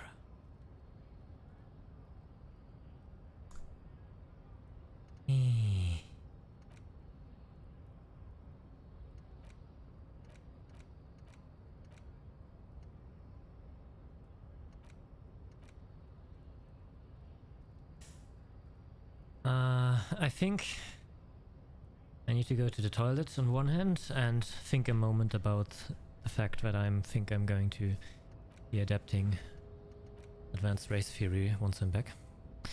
I'll be back in a minute. See you then.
Alright, I'm back. And I've come to a decision. I will... The game foreshadowed that there might be a way to sneak around instead of using the main entrance. So, I will try to find that secret passage first, and only if I end up on a dead end there as well, I will try embracing advanced race theory.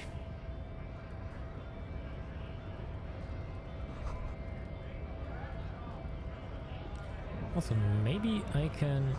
A great ocean is another. Maybe I can get the other big man to do something with the other big man. Right to work! Shame on you!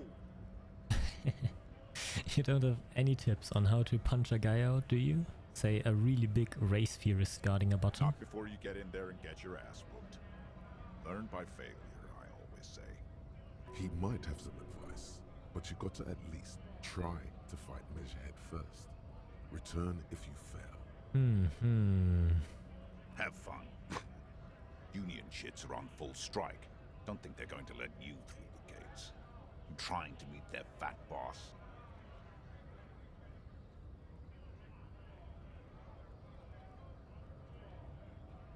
I know nothing about a murder. The mention of a killing sends a barely noticeable shiver of tenseness through him. Ooh. Interesting. You know, absolutely nothing. Wouldn't put it past these harbor bugs. They'd do anything to stay alive. Right to work! It's shameful. Cops doing nothing. You should bring backup. Open up the gates for us. Blockading gainful employment for workers is a crime. This really isn't my area of expertise, though. We are not picking a side in this just yet, sir. Pity. Let us work! When a bunch of ungrateful, lazy cockroaches can't get their act together, decide to block honest work for other people.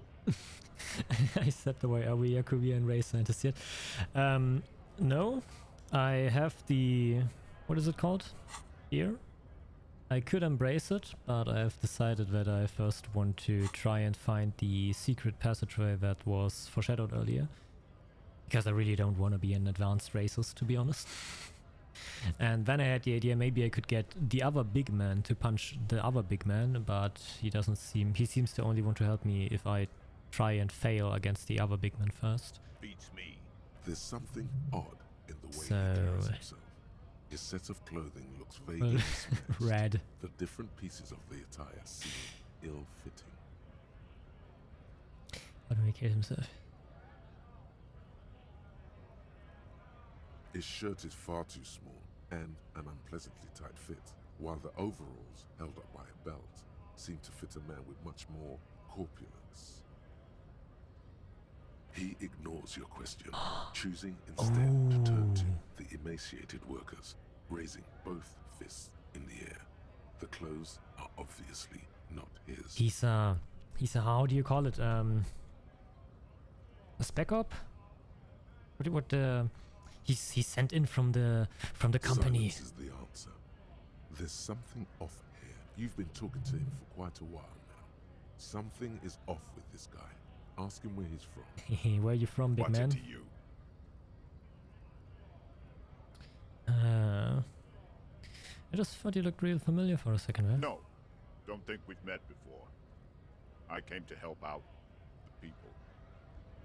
Oh, I already got that. I'm interested in your background. We're all workers, right? Workers stick together. Came from the eminent domain, in Jamrock. Backgrounds in odd jobs, heavy lifting, cargo hauling, bouncer work. I know the drill.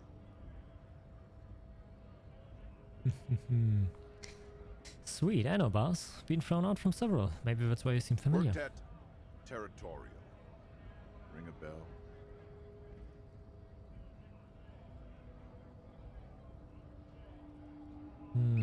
Yeah, I think I've been there. Uh-huh. It was a long time ago. Ah, shit, okay. That wasn't the right way. No, don't think we've met. This isn't your We're all background. workers, right? Workers stick together. I know, Worked at boss. Territorial. Never heard of it. Ring a You bell. lying? We're done here. I have a strike to break. Okay, didn't like whatever. Alright.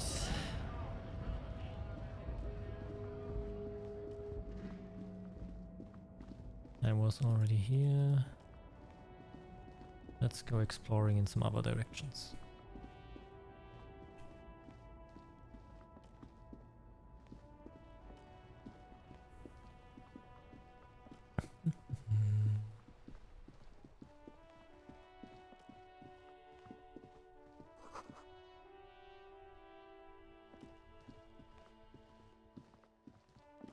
Hello. Hello, sir. Step right in. The store is open. A young girl with chubby red cheeks waves at you, smiling. Her nose is also red from the cold. Answer options. Hello. Hi. And I am the law. I'm sorry, I meant I am the law. Hello. Are you interested in a new and exciting book? Is it okay if I ask you some Okay, questions? sir. I'll try to answer any questions you have. I hope they're about books. Oh, the first one is about you. What's your name? My name is Annette, sir. My mum, her name is Plaisance. She owns the store. She's inside, minding the register, or organising the stock. Feel free to step in and browse our wares. And you're standing out here in the cold because? I'm signalling that the store is open. Otherwise, people might not know. They'd miss out on the crime, romance, and biographies of famous people. A sudden gush of wind turns the pages of the books on the counters. She covers her face, smiling. But she's cold. You're cold. Kind Can I of help you in some way? Officer. What could you do to help her anyway? You could help by brutally dismantling the free market. Let's fucking go. I should maybe have a word with the store owner? Oh no, sir. I'm happy to help Mum by luring in customers. Besides, I have some hot juice in my vacuum bottle to keep warm. But shouldn't you be at a school or I something? do my studies at home at the moment. I have to help Mum keep this place running. But school's more important, right? Mum says it's necessary to do both because it builds character. Mum says a proper worker is dutiful. That's how you get ahead in life. You succeed. There is stress and unease behind these words. She's reciting etiquette. Mum says it's peachy. She was a little afraid at first. There's talk about this house being cursed. Behind her, the window has been boarded up. You sense the boards creaking, twisting for a second, and some kind of doubt in her tense shoulders. In what way Cursed cursed? in the way that makes them say that no business has ever really thrived here, sir. That they all go... Bankrupt? Exactly. But we've been doing fine so far. We can go into the bookstore and ask about the case, but I don't see much more to look into here. Yes. Please do also look at our wares inside. The postcards and board games are there, sir. Do you have any idea how this curse manifests itself? It does not manifest itself in any way. It does not exist. Game, this is a side I liked quest. it Side better quests are when we were important. talking You agreed about when we were whether talking it's about the appropriate door. to Shut stand out up. in freezing weather. The plasmic manifestations. No such thing. Anything else you wanted to talk about, sir? Do you know anything about the other failed Nothing businesses? really, sir. Mum doesn't allow me to sneak around in the back rooms or the cellar. I don't really know what's there. Maybe I can tell you about some of our books instead.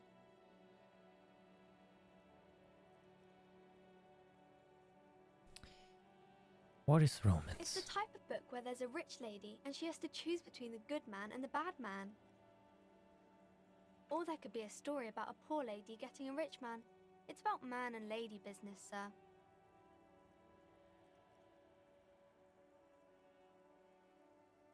What about when everyone is poor? That's really not a proper romance story. That's more like everyday life. Sometimes you have to write about real life things. Not in romance books, sir.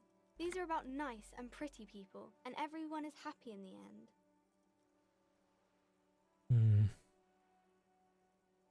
What if the man and lady business doesn't work out? I haven't read many of those. Maybe you should ask Mum.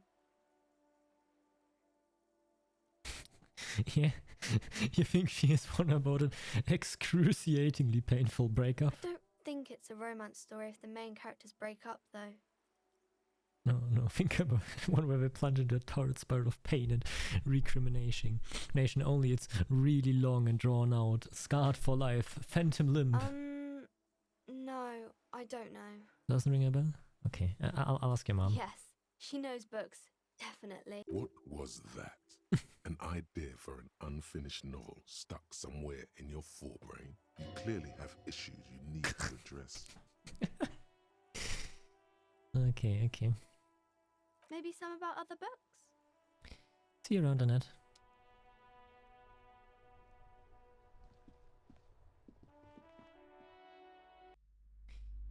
Hello. Welcome to Crime, Romance and Biographies of Famous People. My name is Plaisance. Be welcome, and please take responsibility for the energy you bring into this space. A golden pendant hangs around the woman's neck in the shape of what looks like a tiny fish head trapped in amber.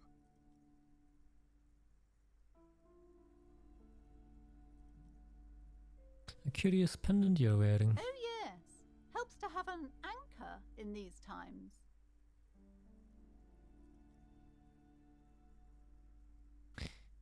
I mean, I already asked a cool guy from the docks. Might as well ask her for money too. Sir, don't be ridiculous. I certainly will not give you money. I would be doing you a grave psychic One has to earn one's success, even if one is a police officer. Handouts are nothing but manipulation. All they do is make you dependent. Oh, I hate her. Certainly there are good things to be said about dependence.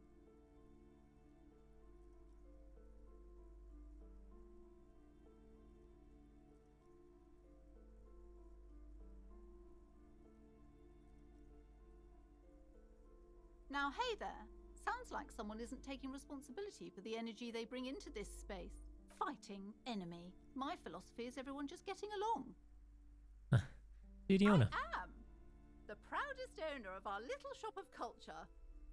She has fine-tuned her voice to find the most welcoming approach for attracting new customers.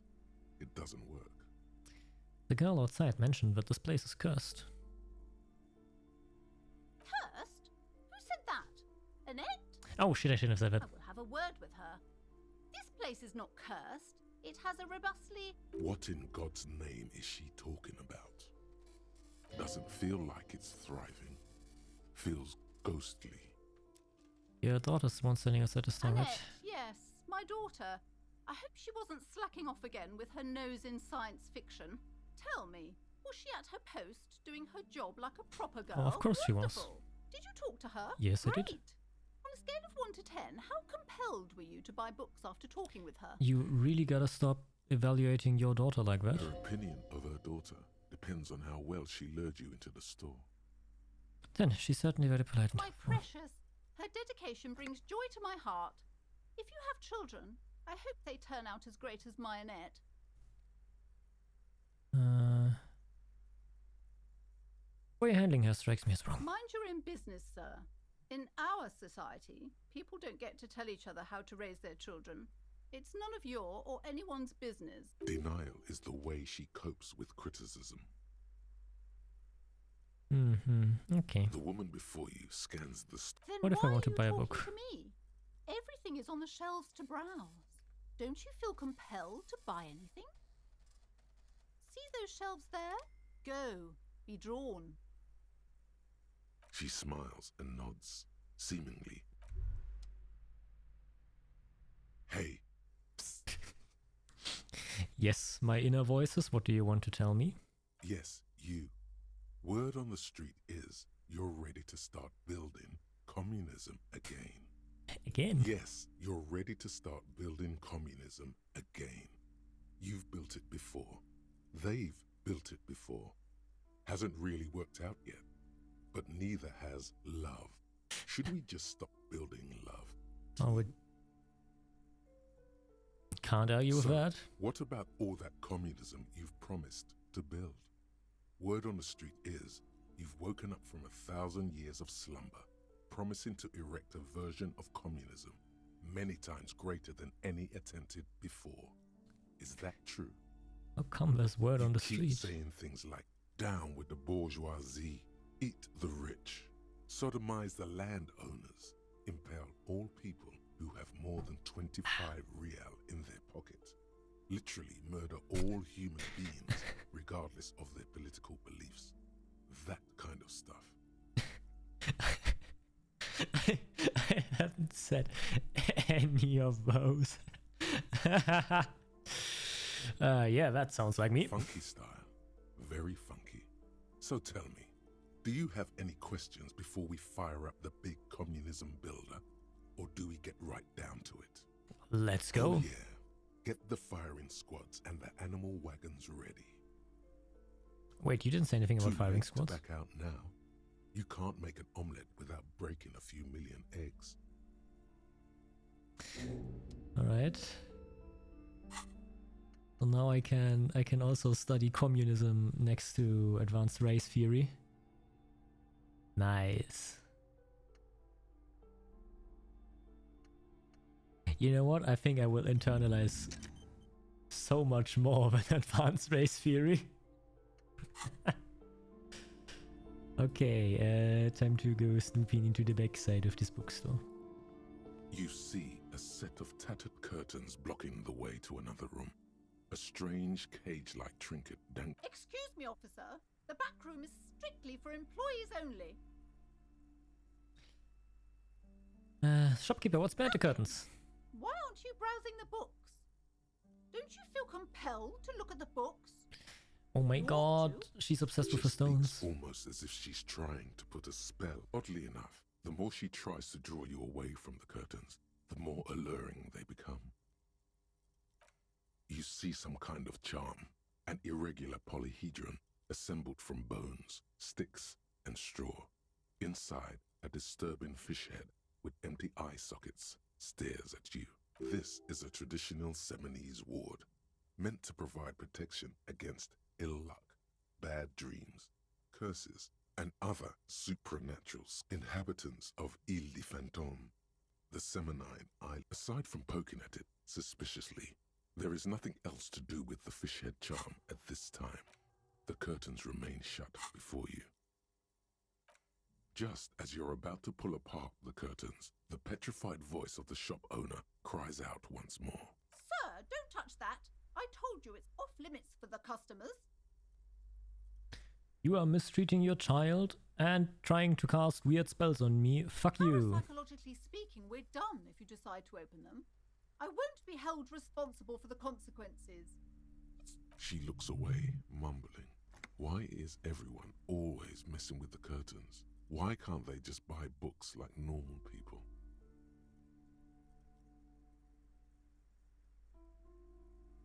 Why? I'm police. I need to go there. Anyone was killed there? I'm sorry. I don't mean to be so impolite. Just please don't go there. I can't allow that. You'll only make things worse and unleash the powers. Ah, no! Fuck it. Please just talk to me, officer. Come here and let's talk this. Talking is always good. Go see what there is. Something mysterious about the curtain. The curtains, tattered with age and covered in dust, hang before. Okay, you get one final chance at talking and then I'm gonna rip those curtains open. Hello again, esteemed officer. I already told you, it's just a storage room for employees. Just let it go, officer. Go buy some goddamn books. You're supposed to be drawn to the books.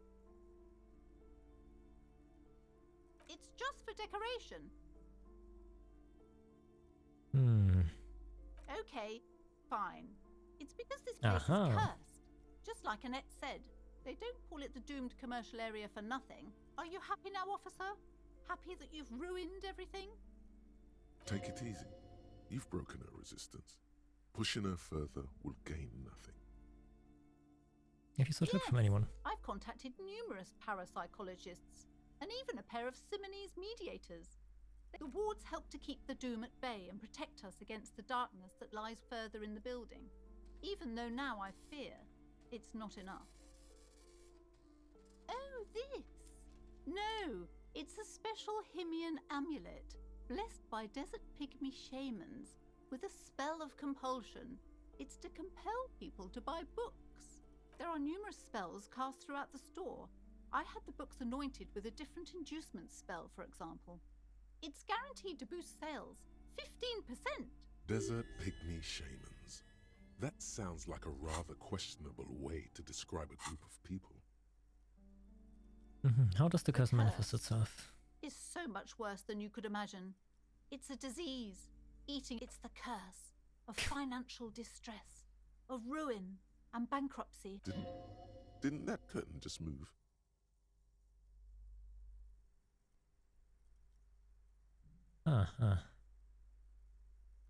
What does it Everyone mean? knows that all the previous companies in this building have sooner or later declared bankruptcy, and their malicious spirits are still here. There's something wrong with this building, I can tell you. Ever since I arrived, I've said... Sounds familiar. Truly so? Perhaps the dark energies are leeching off you. You shouldn't stay in the store too long. Most certainly not. I don't want anyone who's not familiar with the psychic arts to get involved in this mess. Stay away. Leave the spirits be, so they can... My liege, you know what this case calls for?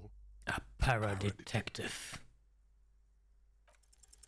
Slither The up to her, para-detective. you silver-tongued fiend. Show her what world-class perfidy looks like.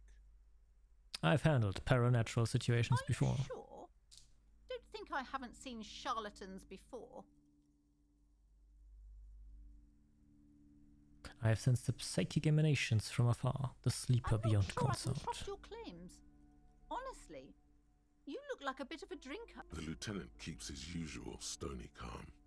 He silently, go ahead then, rock her world, he thinks. I'll compose some notes.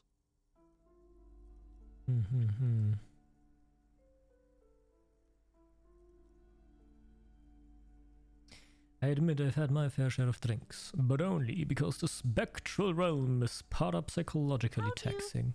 Know all this. Here we go.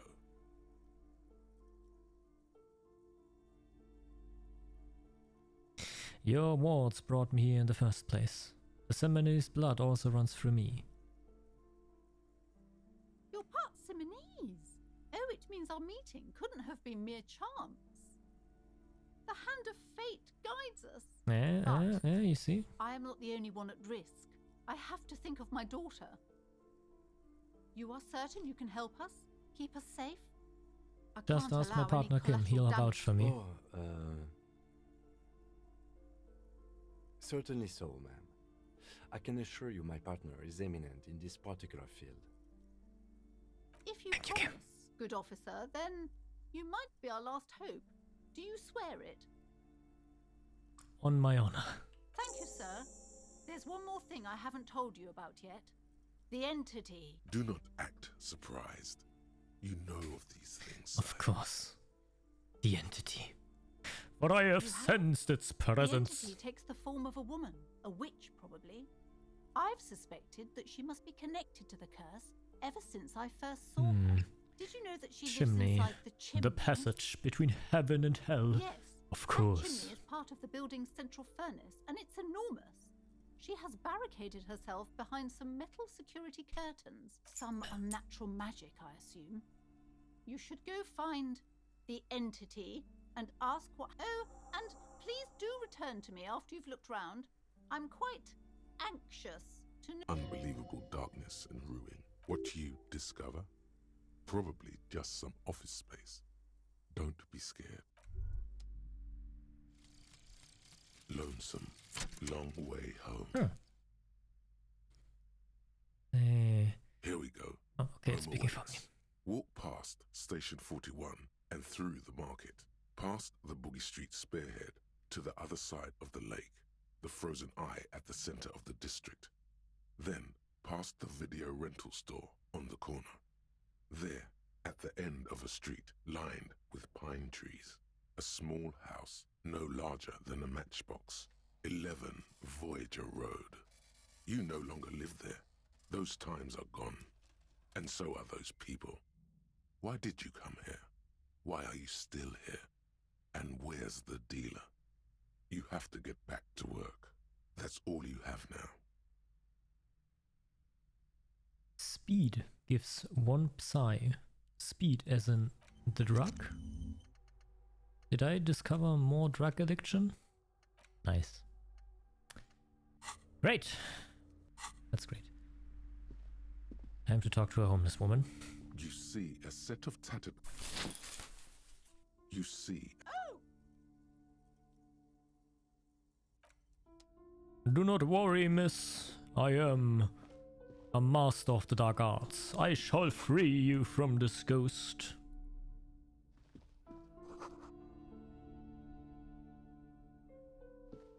A heavy door with a missing handle stands before you, covered in dozens, if not hundreds, of Seminoles trinkets and charms. It appears to be locked. Then I After shall exerting some unlock it. force, you manage to turn the key. It's eerily silent. Oh, a gym.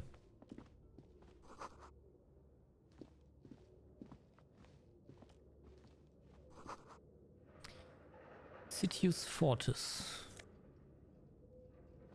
A ball. I like balls. A barbell lies on the floor. The color has worn off its weight plates. It's 60 kilograms. Your triceps hum at the sight of these weights. Show the world what kind of beast it's dealing with. There are no collars on the barbell. This is a safety hazard. Why does it feel so familiar? Look, Kim, it's a trap. There are no collars on the barbell. Right. The weight may fall off. Better not touch it then.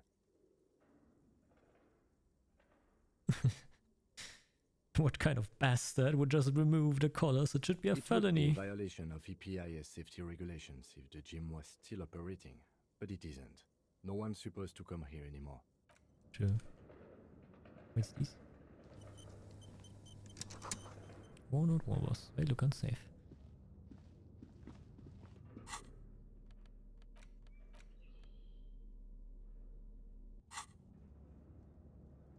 What do you want? Why do you want to talk? It's dark. This would be a lot easier with a flashlight. I've got one in the Kinema's toolbox. We should go back for it before we continue. No sense in tripping around in the darkness. Some areas are inaccessible without your flashlight. After you've acquired it... Okay. Well, if you say so, Kim.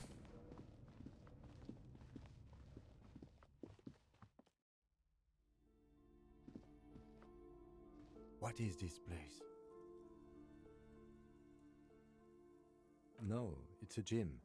Though it looks like no... I doubt the electricity still works. We should find... An eerie feeling rises in your chest. The lieutenant.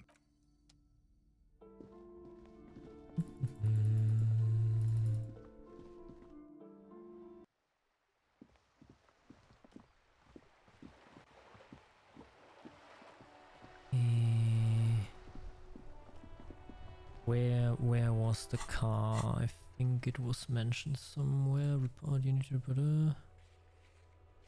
10-7, you can use the radio in this motor car to call your station, but that doesn't tell me where the car is. Never does this, never does this. Okay, nothing tells me where the car is.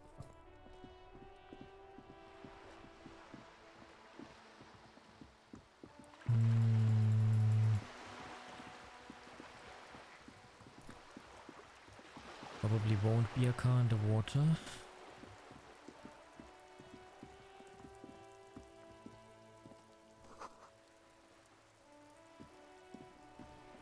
And that leads to a dead end.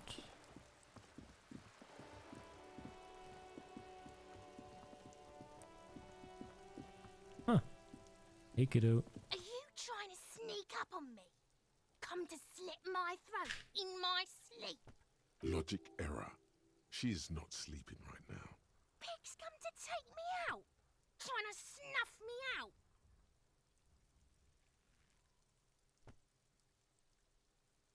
Oh no, why would you even say that? Then why are you sneaking up on me like that? It's not a good idea to scare me, pig. Not a good idea at all. Yeah, chill, girl. You got issues.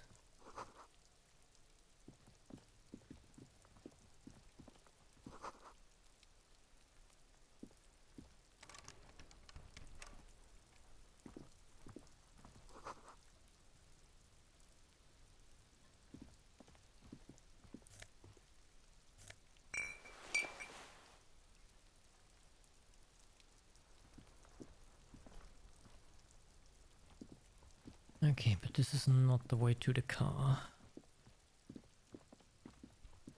There must be another way into the building. Oh. So much for a quiet smoke. Why is he so loud? Dear God. This is a wall on the side of an apartment building. Why am I looking at this wall? You have no clue. No. It's just a wall. Okay. There is no car here.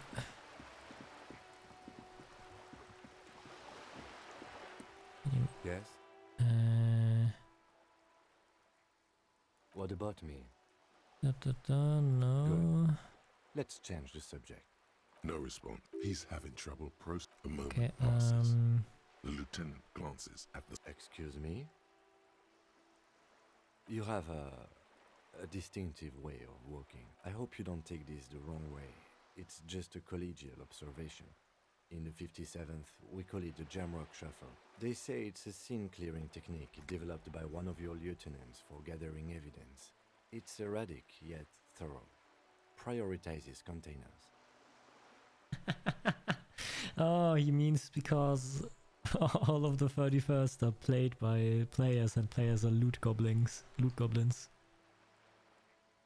I don't know. Containers contain, I guess. Passing along frivolous interdepartmental stereotypes is not usually his. I am become loot goblin, the looter of worlds.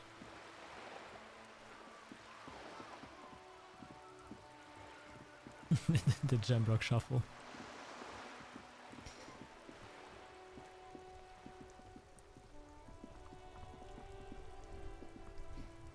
Wait, is that his car?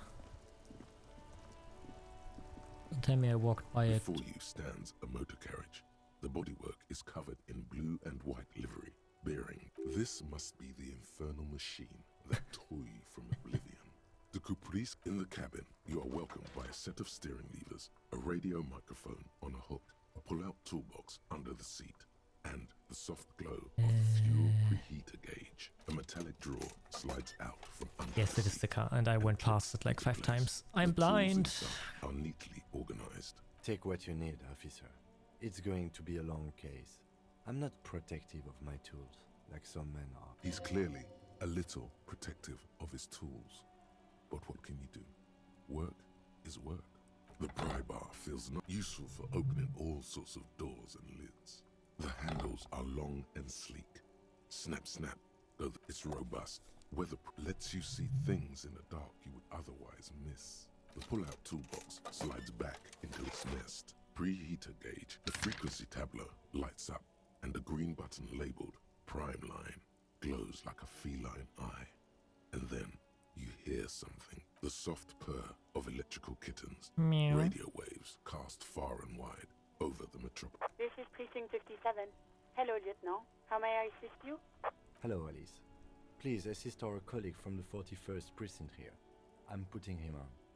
Operating the radio is easy. Just be confident. You've probably done it 1,000 times. Oh, Alice, this is the officer from the 31st Precinct speaking. Nice to meet you. This is Officer Alice Demetri, Precinct 57. How may I assist you?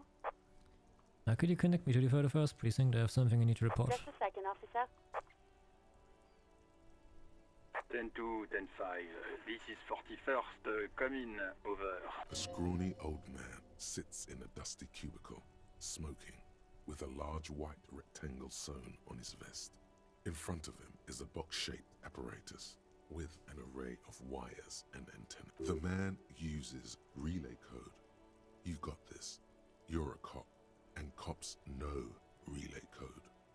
10-4, Station 41, I've got an urgent business, 10-4, over. message received. 10-5, relay message. What's your status? Over. Just reporting in. State your message, sir. I need to report my badge missing. 10-9, over. My badge, I can't find it anywhere. Basically, it's 10-4, gone. message received. This is a very serious situation. I need to 10-22 the captain. Over. Is it him? What does he want? Oh boy, here we go. Why? Am I doing something bad? Oh no. Oh well, they probably know that I'm an alcoholic, so they've been working for me, since they've been working with me for some time. Oh no, oh no. He lost his badge and needs to report it. He what? He lost his badge? Who lost his badge? Dick fucking Mullen. Who do you think? It's Officer Dick Mullen from the bestseller Dick Mullen and the Lost Identity. Dick Mullen is not your name. It's the name of a fictional detective who would not lose his badge. Defend yourself. Immediately. They're laughing at you.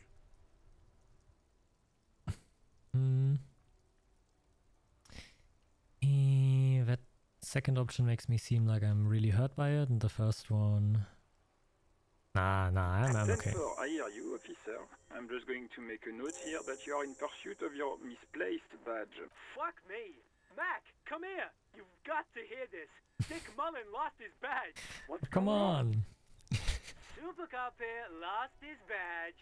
He lost his what now? His badge. Okay, I see. The entire station will know that I'm an idiot.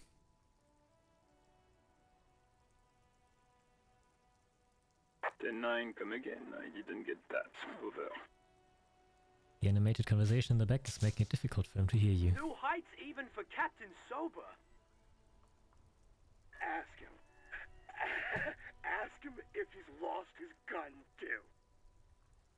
Sergeant Orson wants to know if you lost your gun too. Over. Check your pockets. Check your... Holy fuck.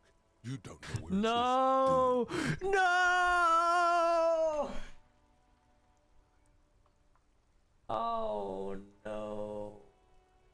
That is not good. That is not good. I don't have my gun! No, it's gone. It's not fucking on you. Don't sweat it, Bratan. You don't need a gun to have fun. We can still have fun. It's not all over. Shut up, necktie. Ten-9, come in, officer. Did you get my question? We were wondering about your gun. Over. Oh no, oh no. Come on, I'm skilled in drama. Lying Let's go. over the phone, it's easy. Just say it like it's the truth. And then it becomes it. No, of course I didn't lose my gun. He says he didn't. Thank God for that. That would have been a nightmare. I don't even want to imagine the poor prick who has to relay that kind of news to the captain. Losing his badge is bad enough. Tell him to find it, and fast. We can't have some gangbanger running around with it. We're all glad to hear you've not lost your gun, officer. You need further assistance? Over. I am in dire need. Yes, actually, I am in dire need of financial assistance. I don't have the authority to grant your request, but... What does he want now? He's asking for money. Is he fucking kidding? I don't think he is. Don't give that asshole anything. He's just gonna drink it all. Oh, really? Yeah, I actually heard that it's sometimes very fun to fail checks in this game, but so far I've been pretty lucky. Right, that's a negative on the additional funds, over.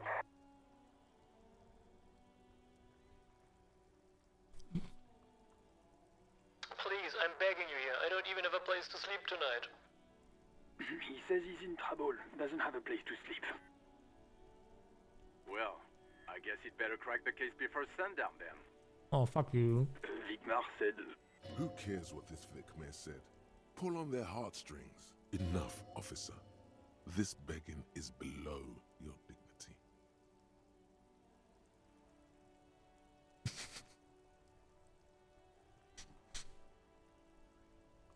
I don't want to be here anymore. I want to go home. Please come and get me. Listen, it's okay. You can do it, sir. Over. What is he saying? Did you want anything else, sir? Many of your colleagues are also here. Over. He's trying to keep you from further embarrassing yourself in front of your colleagues. Man, Jules is such a nice guy. What? I thought you had your shit together. This is nearing a complete meltdown. Stop it. Okay. I'm alright. I had other things. Let's address them now, sir. Over.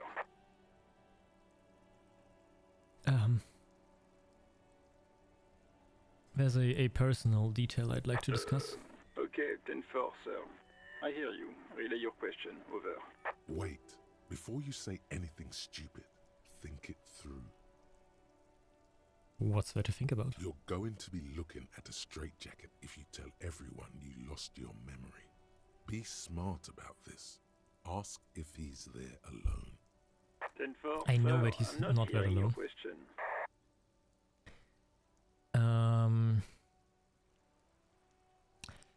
Are you alone in your room? I need some confidential information about That's myself. a negative, sir. I got 10-12 visitors present here. Over. Shit.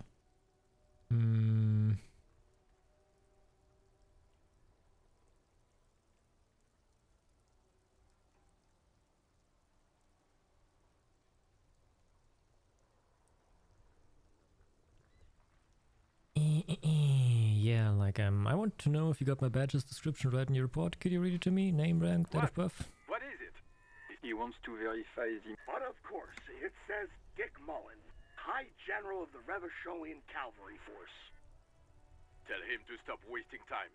What do you need, sir? Over. You got any news about my family? Then, excuse me, sir? You probably don't want to continue on this road. Nothing. Come Never again, mind. sir. I didn't get that. 10-9, over. Have I ever told you about my life before the Elysium? 10-4, well, that's, Does he actually want something, or is he hell-bent on disrupting our work? He asked if he ever told me about his days before joining the RCN. For God's sake, cut this shit out! Tell him to stop wasting time and be a goddamn policeman for a change. Sir, Satellite Officer Vicmar said... So, was there anything else? Yeah, thank you. It's okay. Understood, It's sir. okay. Over. Okay, I'm gonna get something to drink, and I think then I'm going to tell him that I actually also lost my gun. One moment.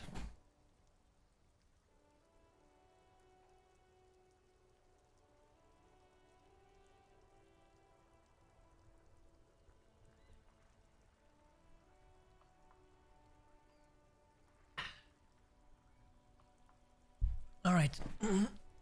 Yo, Zeus, listen, I've actually lost my gun too. 10-4, I know, I already wrote it in a report, but it will stay on my desk for a few days.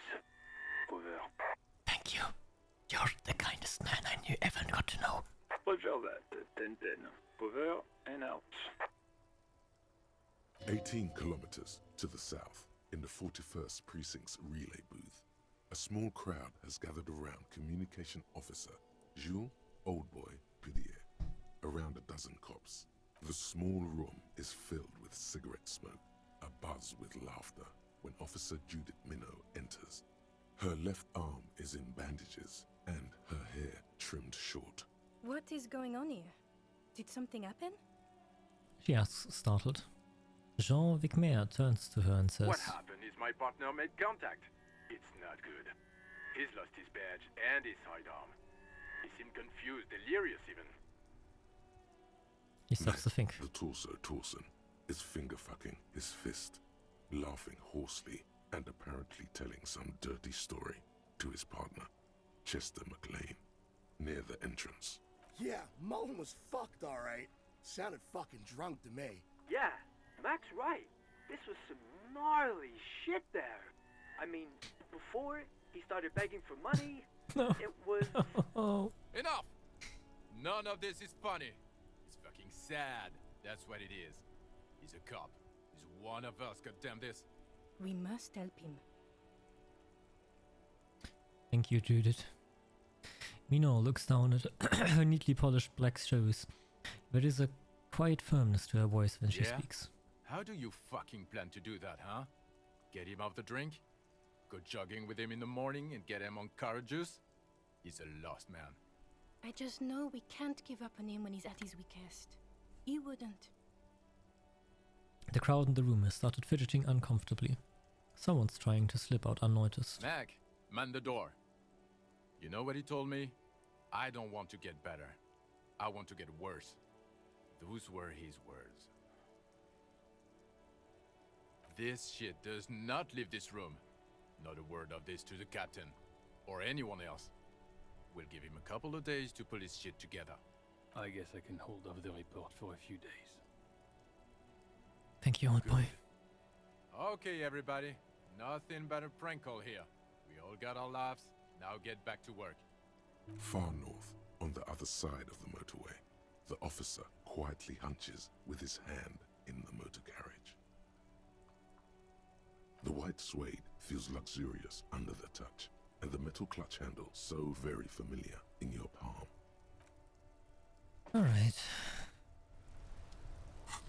We've got a bunch of new stuff. The better shirt.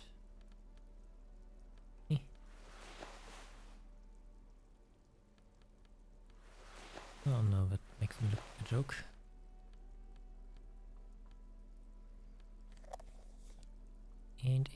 flashlight. That is just permanently on. Okay, then let's take it off. Back we go into the cursed place.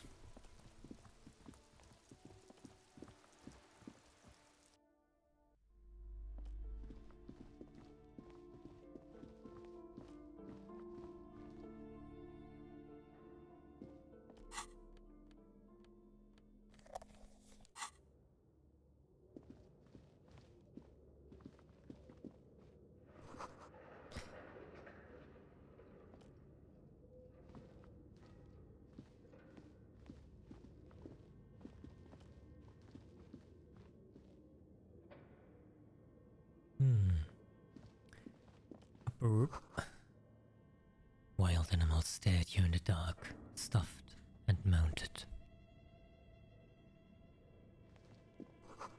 A large demijohn full of strange liquid.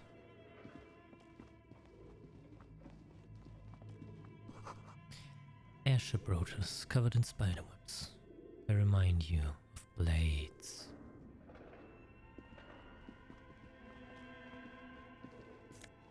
Money. A naked mannequin torso. A strange yellow color.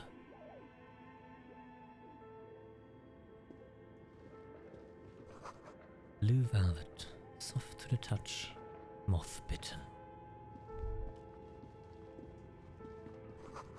But where are the clothes it used to display? Your flashlight slides over an Is old that an breach of elf? wood covered in scribbles, sketches, and schemes, like some ancient cave mural. Some of the writing has faded with age, but you can still make out sections here and there. Photos and drawings have been pinned to the board. These lithe, pointy-eared creatures appear to be different types of welkins. You make out autumnal candle welkins, casting wax-based magic. Translucent welkins, with organs shining under their skin, and even ether welkins, hailing from the vast emptiness of sidereal space. Who are all those creatures? Fantasies of a tortured, feverish mind? You should adopt one of those welkins as your persona.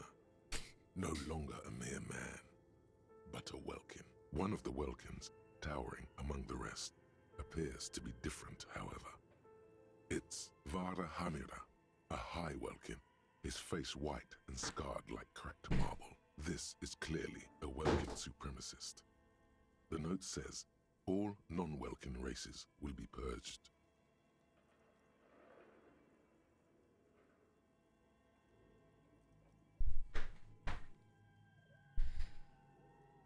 This is clearly a welkin supremacist. The Haldor, the Twarg, the humans, and even headless men, all of them, purged. Imagine a world filled only with welkin, green welkin, dread welkin, and the high welkin to rule them all. That's fun. An inordinate amount of time has gone into drawing these little welkin creatures. Why would anyone spend so much time on this? Some people really like building a world, I think, even if it's just for a game. Ah, these creatures. Who drew them? Are they real? I have so This many looks questions. like concept art for a project. It's not really real. One of them is a welkin supremacist. Political commentary. That one has a great beard too.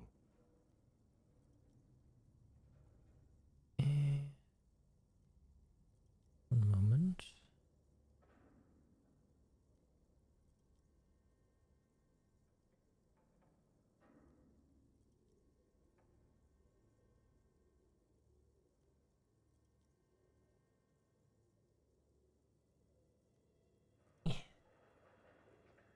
Currently trying to repair my model again,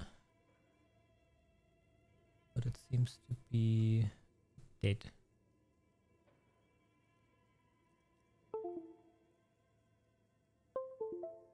Aha! I'm alive again, let's go. Okay, back to the D&D storyboard. Just an occasional, let's move on from the Just look Vulcans. at those details. So much effort. And for what? All gone. Let's inspect the photos. The photo collage depicts barren, icy landscapes wrapped in perpetual night.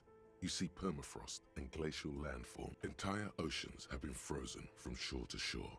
There are pictures of settlements on dried-up riverbeds, abandoned in a storm. Animal corpses in the dark, carcasses and bones. You see primitive oil rigs built into glaciers, boreal dvorg, yurts under the snow, great mammoth-like beasts of burden. A pinned postcard reads, "The heat death scenario.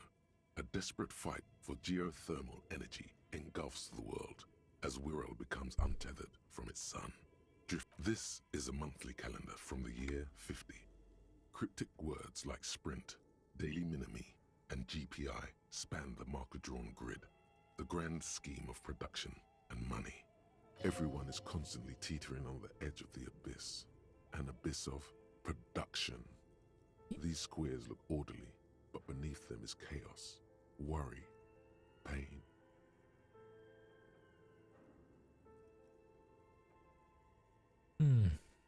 Minimi stands for a mini meeting. It's part of a bigger framework for managing work called RUN. Station 41 tried to implement it a few years ago, but failed. So basically this is the planning board for a video game company. As time that goes on, went under. the numbers in the boxes grow rarer and rarer. The board becomes an empty snowfield in the final days. Looks like they didn't make it. A note in the bottom left corner of the chalkboard says, "See the prods, the handwriting is only partly legible, but you can still make out 3 slogans: Call in, Tune Out, Wirral Untethered, and Heat Death of the Universe." Scary. This old fireplace is covered in lines drawn in blue and red marker, the mesh spreading over the stone like blood vessels on alabaster skin. It looks ghostly. A diagram for summoning some time-forgotten being. The symbols seem the whole thing resembles Kadran mosaic tiles. Very pedantic. How do I know what Kadran mosaic tiles are supposed to look History like? classes, students with their textbooks open, studying the roots of our civilization. Those aquarelle blue tiles looked beautiful in the sun. Radio What am I looking frequencies, at? it seems. UKV 123.6, UKV 123.7, UKV 123. Unclear. It looks like a cardiovascular system split into veins and capillaries. Very advanced. The anatomy of the curse. Perhaps.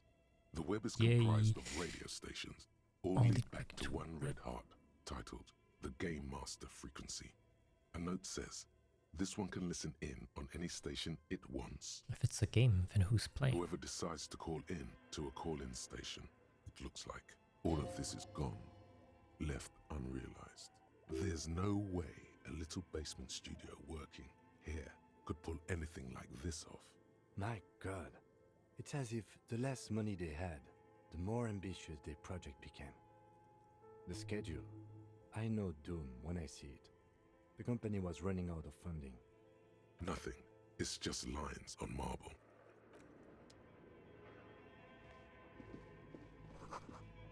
Scribbled across the notebook. Developers of the most advanced RPG in the universe.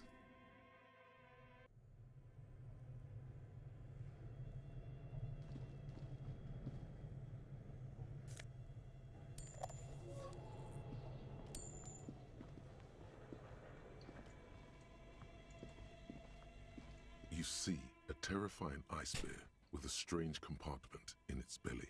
The door is covered in frost and the bear's eyes are glowing red. A gust of freezing cold air rushes to greet you. You hear a low grumble as the bear regulates itself.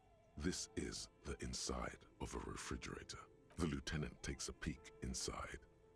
His hand has found the holster of his gun.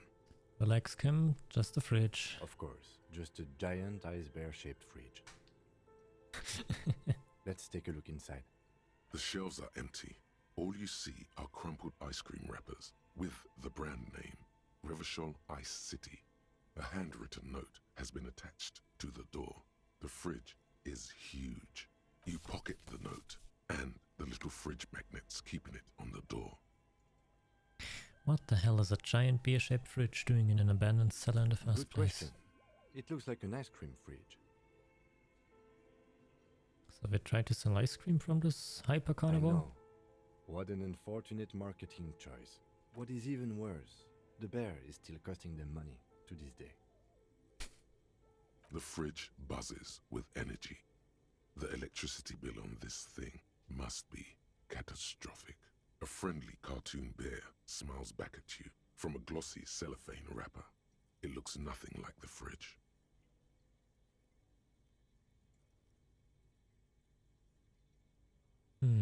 Let's close the door. Oh my... I can move with W, A, S, and D. Oh, why do I only realize that now? I don't need to click all the time. An ice cream maker, defrosted and unplugged. The flashlight casts a strange shadow. There is a hidden doorway here. Okay, we'll go last. First, a frozen ice cream maker.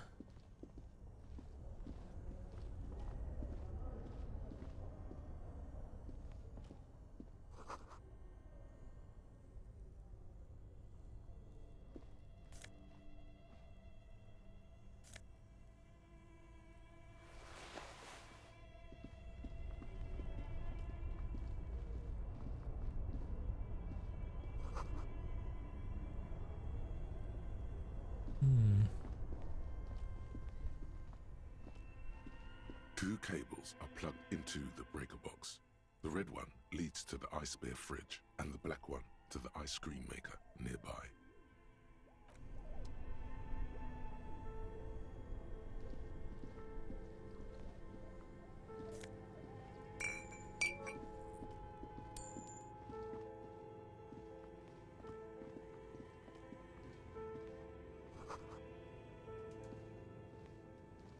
A thick layer of coal dust covers the furnace, coloring it pitch black. Looks like this furnace has a face, and it's a face of agony. Look inside the furnace. It's dark and grimy here. In the darkness you can hear chatter. It's coming from above. A voice or several voices talking to each other. What are you doing?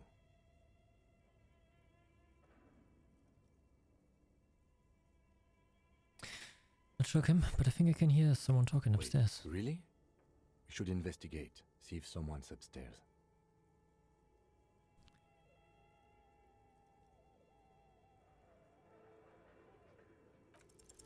You muster all your strength and yell.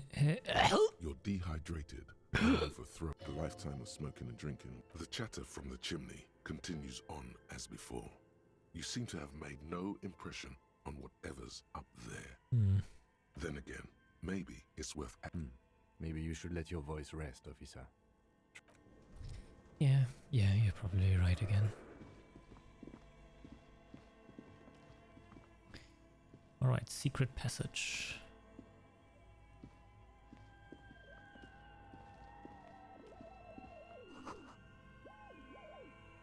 Look inoperable. Rusted guns. A few bricks have fallen off, revealing a compartment behind the wall.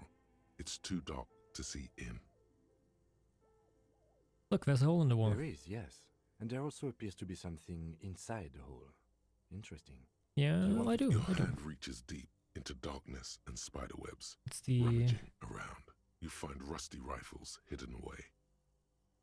Gotta embrace the Jamrock Shuffle. Are these any good? Most of them are rusty and inoperable, like the rest. But one catches your eye. A bolt action. Take it. You're a police officer. That's a rare sight. Seems to no longer be functional, but still a beautiful thing in its own way. Where are are we? Seems like an old bunker from the revolutionary period. Look at all those rifles. Must be an old weapons cache.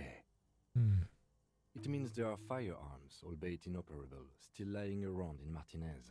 It's an interesting coincidence, I would say. Might come in useful in the future. He likes this find.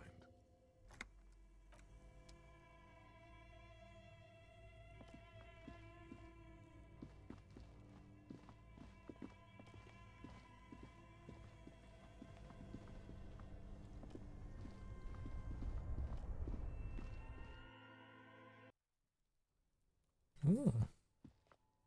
An old call box with a matrix of push buttons lists all the companies. East Delta Commerce Center. This must be the name of the doomed commercial area.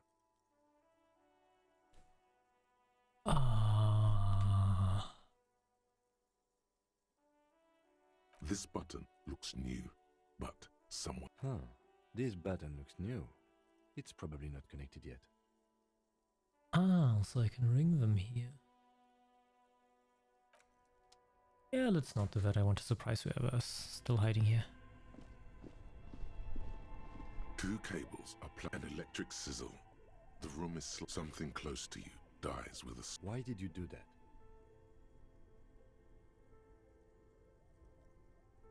The lieutenant raises his brows, but doesn't say anything. The electric distribution.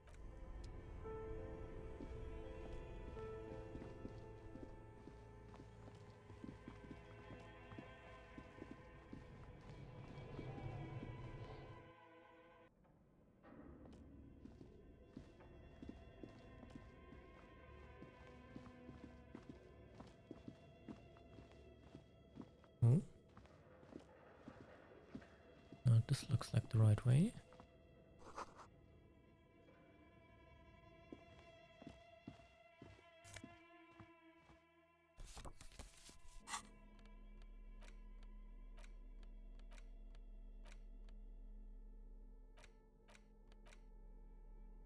The note is written with a blue pencil on a piece of lined office paper. Does it say anything interesting? This is tangential at best, but the lieutenant's detective instinct is still active. Let's read the note. Someone has scribbled, S. I can't believe the off-site copy is still here. The illiterate ginger kid keeps stealing stuff from the studio, so I had to hide it somewhere safe. You'll find the filament memory with the off-site copy in the frozen ice cream maker. Please take it home ASAP. It's important. I'd do it myself if I lived in a civilized place with a freezer. Take care. Sully Swaff. What's a filament memory? It belongs inside a radio computer, storing its memory. It's like a tape. You listen to disco tapes, right? It's like one of your disco tapes, only for a computer. Who's the illiterate ginger kid? Kuno, really? Maybe. You don't have a single guess? Yeah, Kuno. Oh, I'm sure that child would love to get his hands on a filament memory. Even if he doesn't know what to do with it, he'd probably try to pawn it for speed, based on our encounter. Any idea where the ice cream maker could be? I assume it's somewhere close to the... Didn't you see one right next to the breaker box? The game says I did, but I didn't actually notice it myself.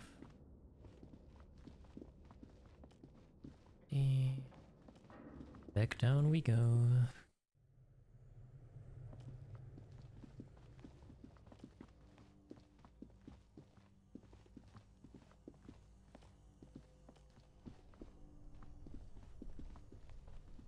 This orange machine is dead still. You slip your fingers under the frozen lid, but the ice is too cold for you to get a good grip. If you want to try again, then you need to have the pry bar in your hand, detective. Equip the pry bar by going to the Tools tab in your inventory. From there, you can equip it to a held slot.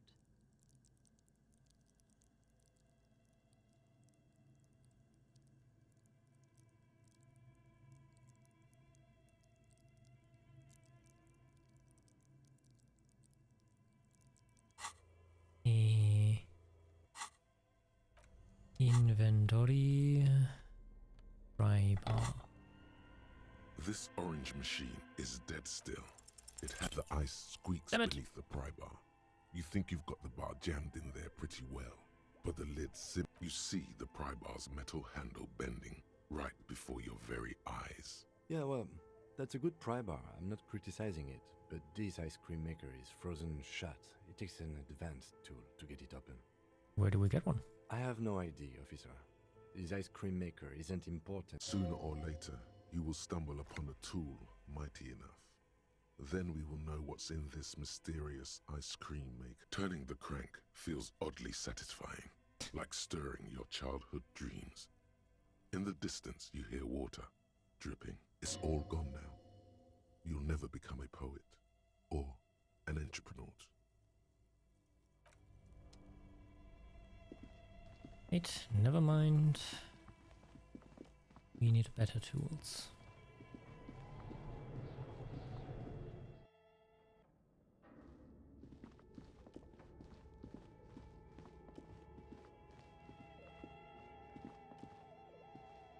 An iron safety curtain curves before your eyes, folded like a bellows. It covers half the room. This must be where the entity lives. This is directly above the central furnace in the cellar. The voices probably came from here. Hello. Again, your voice becomes a raspy croak mid-sentence. It's silent in the abandoned. A sudden bout of self-pity comes over you. Sire, may we suggest something? Think of the yelling into the furnace as a grand performance. Use your chest voice, not your head voice.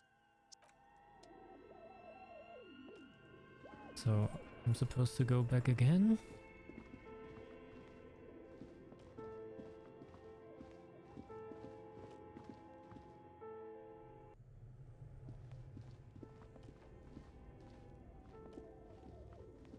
A thick layer of coal dust covers the furnace, coloring it pitch black.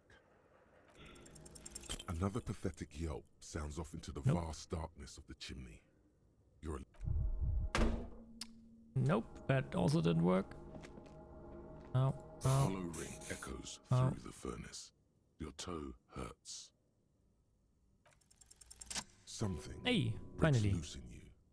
A mighty bellow echoes throughout the chimney's depths. The chatter of tiny voices above suddenly cease. Then, you've awakened the entity. Hello? Are you there?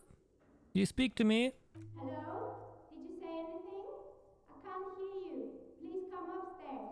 There's a safety curtain on the second floor. I'll open it. You hear a low rumble upstairs. After you, officer. That was easier than I expected it to be. Up we go. To meet the dark entity.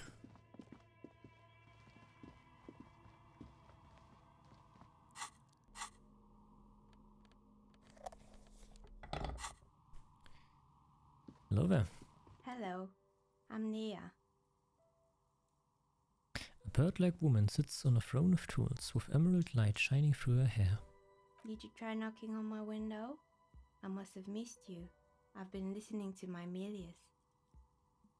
So what kind of dye are you looking for? Ain't no way. Girl, I already got... One moment. I already got my dye right here. Listen to them. Don't they sound beautiful? I got a D4, I got a D8, I got a D6, a D12, a D100. I don't know where my D20 is, but I got one too. Could this be the malicious entity?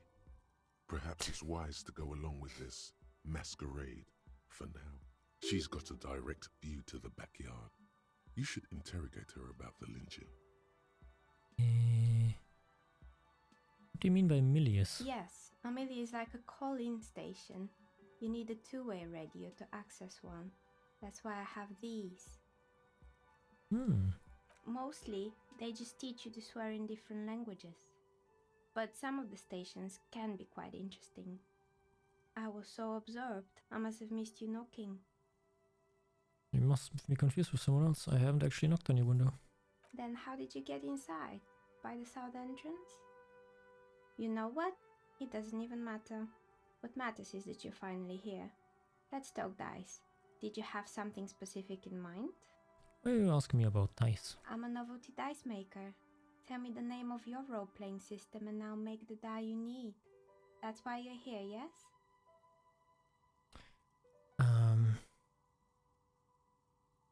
Sure. Very good. My rate is 10 real per set, unless you want something really unusual. Take a look around and see if there's any particular stone you want to use. It almost looks as if the stones and dice are a natural part of the room, growing out of the shells like stalagmites. This person means you, or no one else, absolutely no harm. She will answer freely and honestly. Yeah, I kind of expected that. No that. falsehoods are present. She's a novelty dice maker and doesn't have anything to hide. How did you become a dice maker? How did I become one? It was a business decision.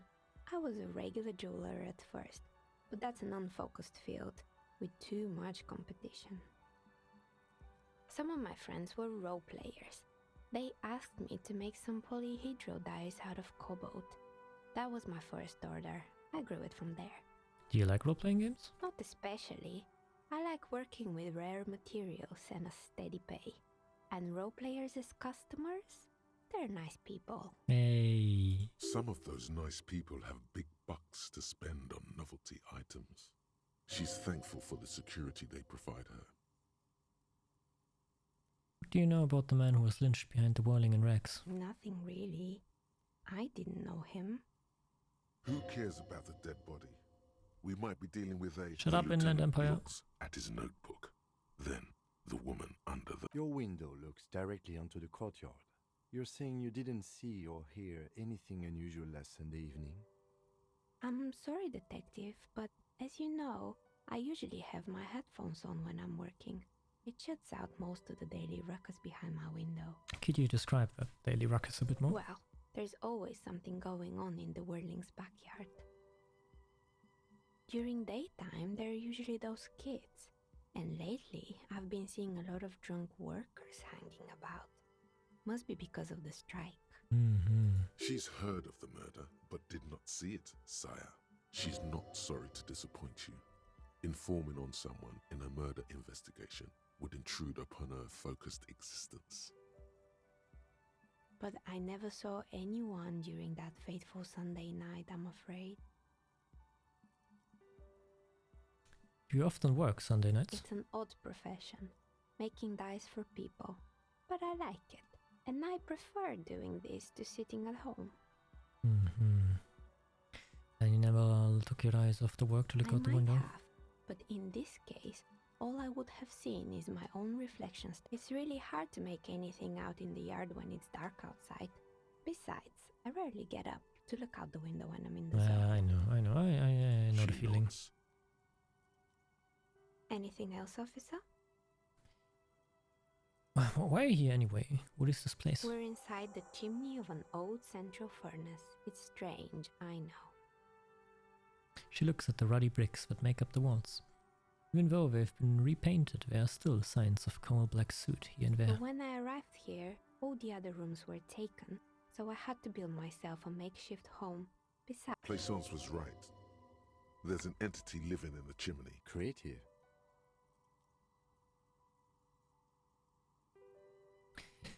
I've heard this place is cursed. Did you know that people call it the doomed commercial area? I've heard the stories, but I don't think those stories are true. Oh. I'm going to make a short break in her stories here because I need to go to the toilet real quick. I'll be back in a minute.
Essence is the one who sent me. She's convinced that the place is swarming with malicious energies. Essence, the bookshop lady?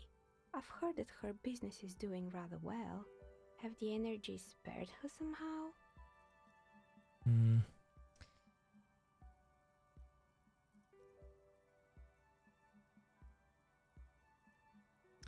Actually, the bookstore isn't doing that well. There are hardly any customers, and she has to exploit her own daughter to keep the company going. Alright. But it's not just the bookstore that's still up and running. What about the whirling in racks? Some people say it's part of the building complex.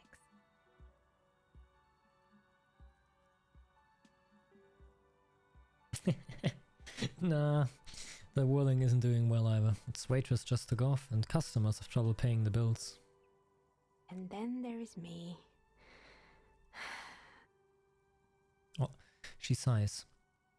Looking at her messy work table, all kinds of tools lie there scattered. From knives, to carving files, to wire cutters. I've been here for 14 years, selling novelty dice to role-playing enthusiasts. Not exactly a million-real business idea, yet somehow I've survived despite the talk of malicious energies. Strange, isn't it? Maybe it's just because she's so talented that she's been able to woo the curse.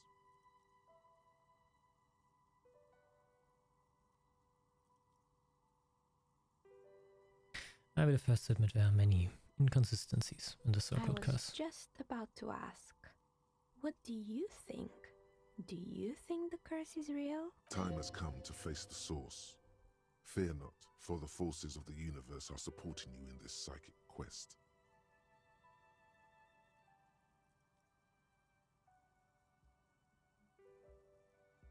No, there's no curse. Truth is always so disappointingly mundane and boring. But I'm glad we got this sorted out. Anything else I can help you with today? That's all she has to say on the subject. She's been thorough and Plaisance is not going to like what you have to tell her. Shivers. What the hell is shivers? Shivers, shivers, that is shivers. Beastie hair on your neck, tune into the city. Oh, I got none of that.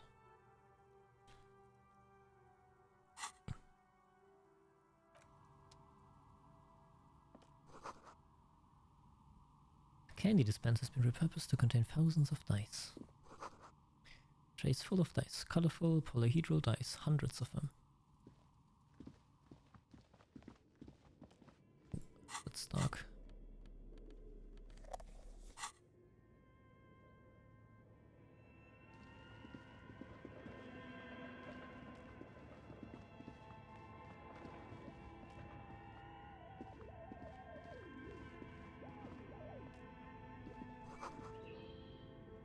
Slipstream. Skis with slipstream printed on the laminated top layer. Looks like someone tried to reconceptualize their business here. I don't get it. Look, the skis and rotor blades both bear the same Slipstream logo.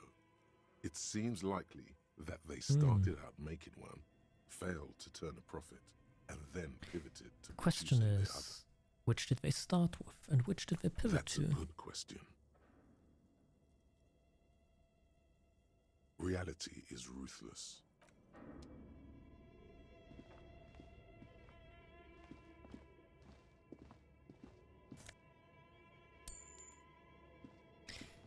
Hey, I've got almost enough for a dice set, let's go.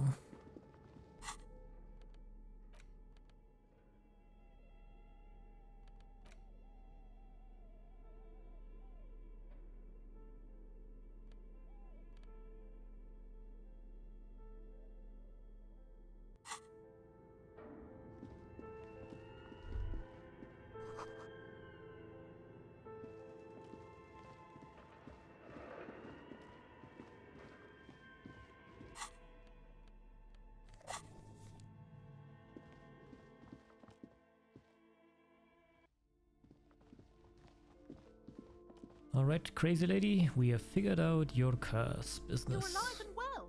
Don't keep me waiting now. What's in there? In that dark sarcophagus? The dark sarcophagus. Yes, yes. How was it?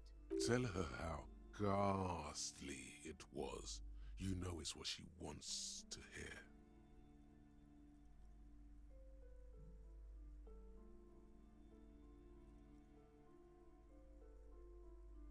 It was a charnel house of failed business enterprises.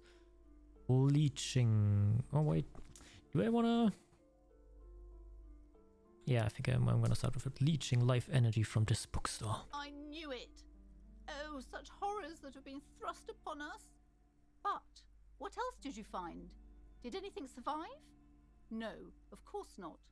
Have you located the entity? I talked to the entity you told me about. Her name is Neha, and she's a novelty dice maker. Dice maker? Well, spit it out. Why does she need the dice? For some kind of sorcery? Sometimes they use the ankle bones of sheep.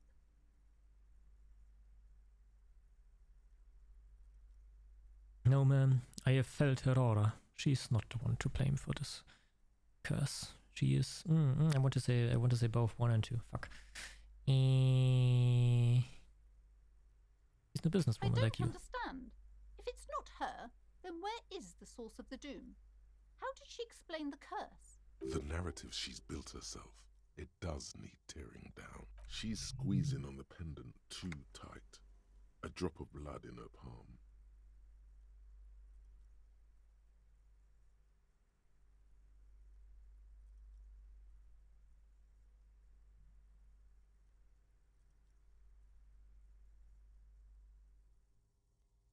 There is no curse. Too many inconsistencies. What kind of talk is that? Good luck persuading her. Some people can rationalize anything. As I said, she's a novelty dice maker. Her business has been up and running for a long time now. Because her business consists of the psychic leech that's been feeding the curse. I see that you've fallen for her manipulation, Detective. The investigation is over. I just hope that you... Thank you for nothing. Please, do buy some books, or be on your way. Wow. Total psychic collapse between you two right now. There was never any other way this could have gone. I am sorry we had to disappoint you, ma'am. Can we go now? Okay, but please, only a few questions. You wouldn't want to... The woman before...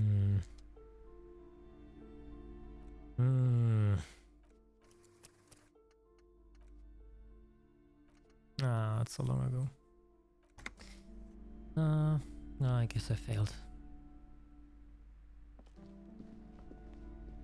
A small mountain of colorful board game boxes. There are numerous types of games for all ages. An endless variety of source books, lore books, and codices litter the table. The topmost book is titled Welkin Compendium, 2nd edition. There's also a large hardbound tome with intricate cover art, The Hunters of Katawak, Boreal Creature books in a board game section. Who wants to read books? There's a box that says Wirral, 3rd edition Mega Setting Supplements module. The side panel notes, a fantastique adventure board game. New maps and miniature. That 25 steep, real. but then it's the 3rd edition Mega Setting Supplement, so it makes...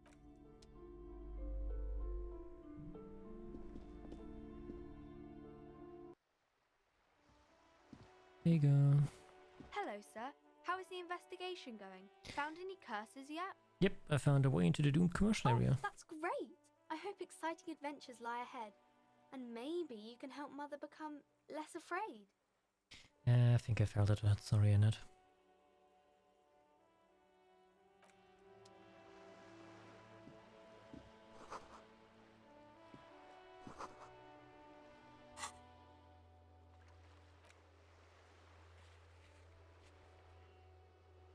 Well.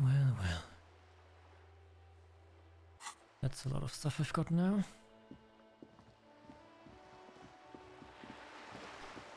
And a lot of quests I don't know where to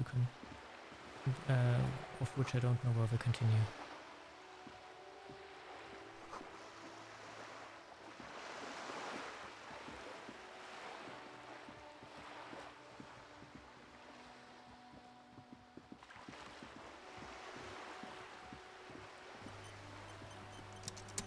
Bird.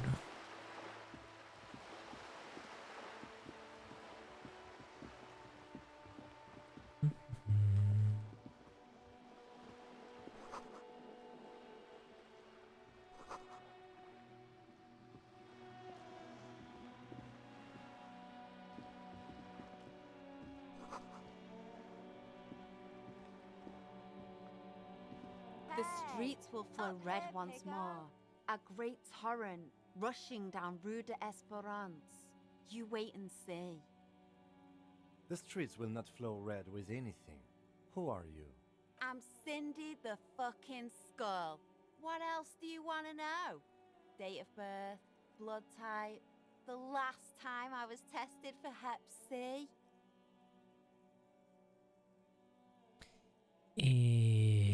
We just wanted to know your name, little lady. No need to get defensive. And here I was trying to be polite. Just can't win with you pigs. She's grown frustrated with her work and welcomes the opportunity to challenge authority in other ways. A brush, an artist. The red splatter is urban expressionism.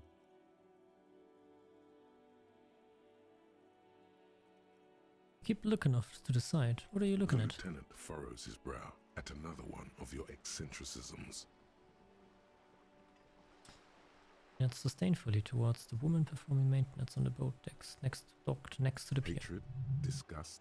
It's difficult to tell which of the two is more present in her. The woman on the boat does not notice her staring. That is on her. Someone's got to keep an eye on her. What's she done? Ozon is an archipelago 2 days' travel away from Rivershore. Its moneyed residents, used to posh restaurants and upscale boutiques, rarely have reason to visit Martinez. Probably the Wild Pines rep. We should talk to her. Oh! She's a professional negotiator, though. I have the feeling she will be very cooperative while telling us nothing. You should take the lead. Ask her unexpected questions, you know? Do your thing. Don't be afraid to get a bit wacky. Throwing... Good idea, piggies. Run along now. Fuck her shit up good. Impound that boat while you're at it. I'd like to watch her swim back to Ozon. What are you doing looking down the wall? I'm painting a beautiful mural, an aereo graffitio visible from low orbit. I haven't really started it yet. I'm waiting for the right words. Oh, you don't know what to write. Have you ever tried your hand at graffitio? When faced with a blank wall, most people write unimaginative stuff, like pigs go home and Mono is here. We rarely see pigs round here, though. Just union cabs. And my name's not Mona, so... She wants it to be something true and total. I have an opinion on this. Want to hear it? Yeah?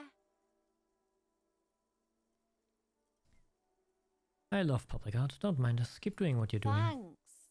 I'm sure the inspiration will come. She means the opposite. You've lessened her desire to deface the building. I guess that's a win in a way. You happen to know anything about the recent murder? I ain't no snitch, pigstein. Go forth and forage in someone else's shit. Actually, there is a shortage of people who talk to us in a normal, calm, informative manner. We weren't put on this earth to make your life pleasant, fucko. Catch you later, Cindy. Watch your back, ungulate.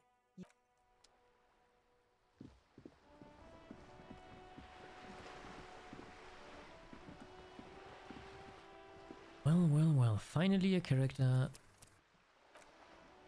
that my stats may be properly used for. A striking woman leans against the cabin top of her sailing boat, smiling as you approach. Her green raincoat glistens with droplets. A silk scarf is tied around her throat. Good afternoon, officers. I'm Joyce.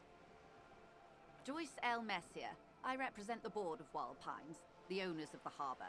You gentlemen must be from the RCM. Joyce L. What does the L stand for? Clayton, my maiden name. The bony hand dangles from the sleeve of her oversized raincoat. What gave us away? Nothing, honestly. I've said it to every drunk in town, and you're the first one who's responded. What is implied here? That you're a drunk? She hasn't actually said it to every drunk in town. It was spoken in jest.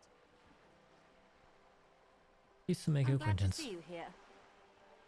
Her grip is tight and cold. I was dispatched to handle a strike, not a lynching. Anything I can do to assist the RCM in this matter, I will, gladly. That is good to hear, madame. My colleague will take the lead on this interview. I should let you know that he is recovering from an unusual medical episode. Very unusual. But I can assure you of his ultimate competency. There's a trace of irony in his voice. Mischief, even. This is a tactic. How interesting. I wish you a swift recovery. In the meanwhile, you have my full cooperation, and the full cooperation of the Wild Pines group. It's hard to get a read on her precise disposition, but she appears helpful. You're on a boat. Why, yes I am. She looks at the deck under her feet. Green and white snails flutter about. Not a lot of people on boats, are Of there? course there are. We're on an archipelago. How else are you supposed to get around? There is a pinch of defensiveness in her voice, but it is playful. Wait. We're on an archipelago? Yes, we are. We are on Le Caillou.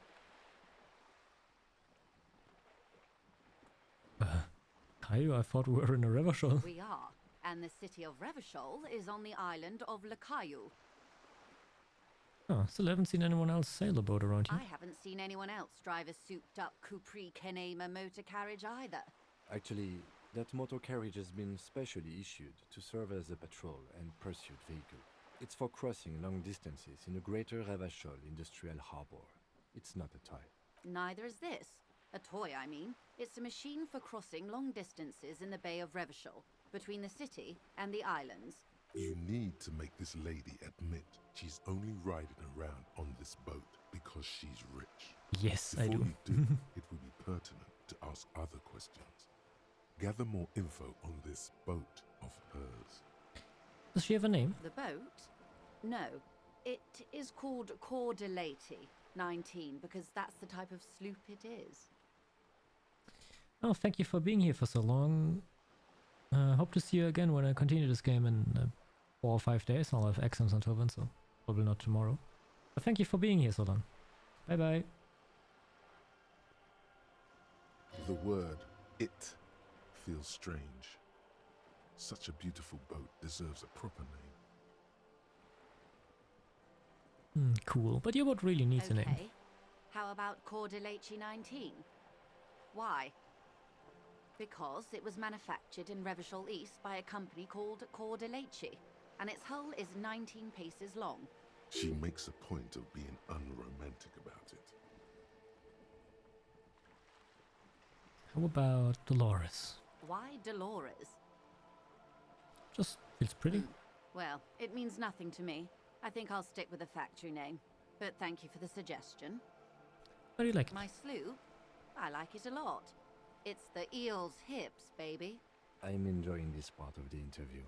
It has so little to do with the murder we're investigating. I really do, the lieutenant thinks. Is she thrown off yet? He's looking at the woman, assessing her. Do you have a license for this boat? Officer, I assure you I'm a highly qualified pleasure craft operator.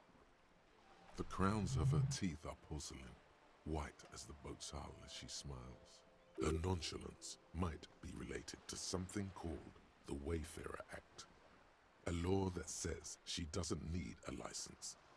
Sly Fox, you're not aggressive enough to harass her further on this. Let's talk about the economics of this boat you're on. Why?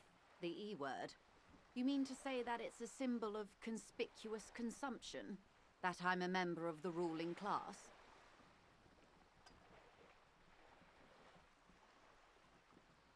Precisemundo. Class wartime, baby. Detective, may I remind you that Mrs. Messier is a professional negotiator? Then what does that say? Does it say docking reserved for residents of Rue de Saint-Ghislain, 33A? 33A? This old proletarian haunt here? As I said, plenty of people drive boats, of all social strata. Let's go!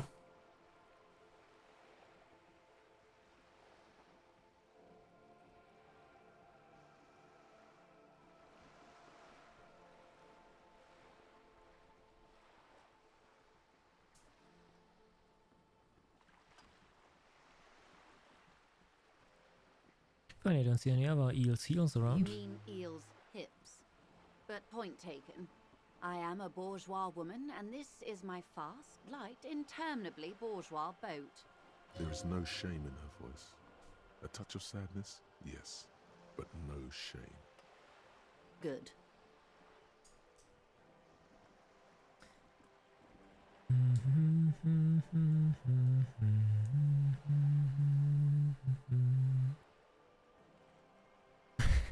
You seem pretty smart. I need someone to give me a lowdown on this reality we're in.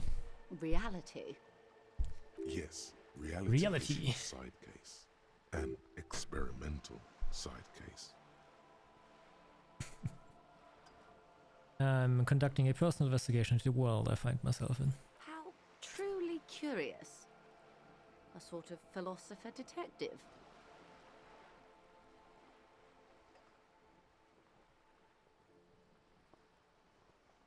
My theory is that this inquiry into the nature of reality will ultimately converge with our murder investigation. They are really one and the same. Are they now?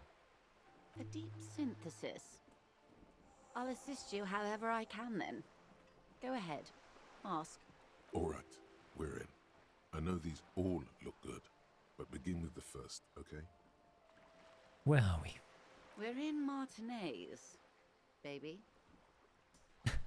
Baby? A casual term of endearment popular among the 50-plus crowd. It's a disco holdover, pay it no heed.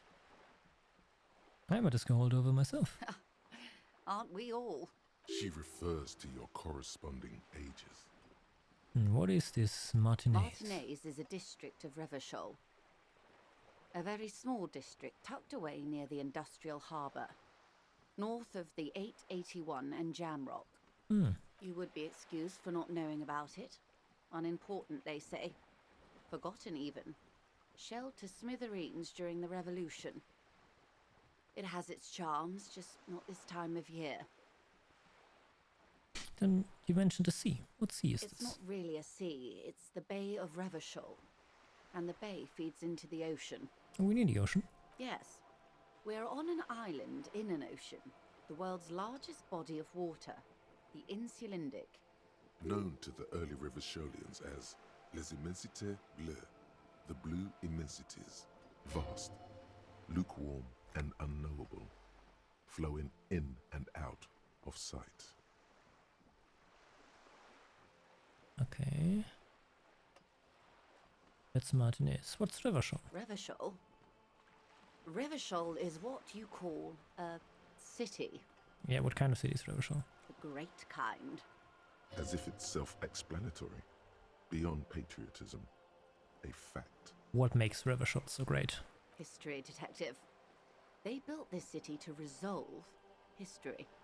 Our part in it, at least. Our centuries.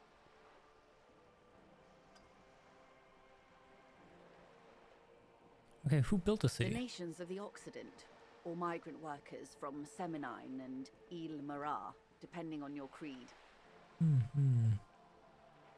When was it built? In the DeLorean century. 380 years ago.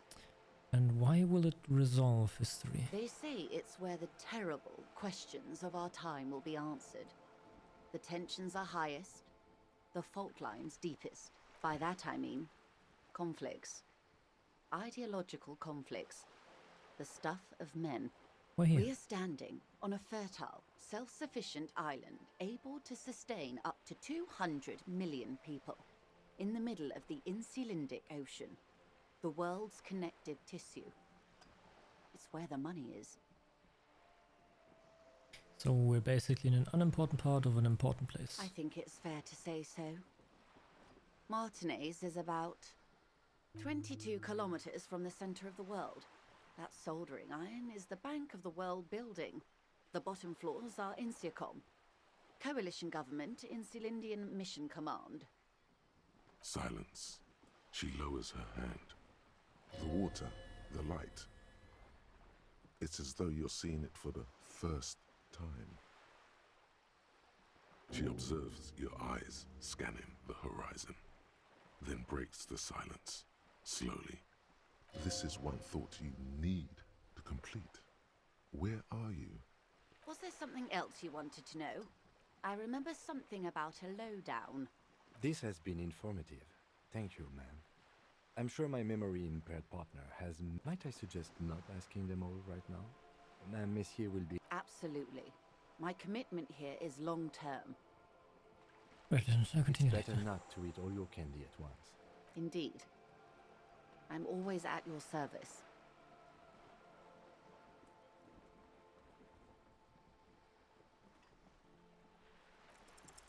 It remains a mystery what you mean by this something close.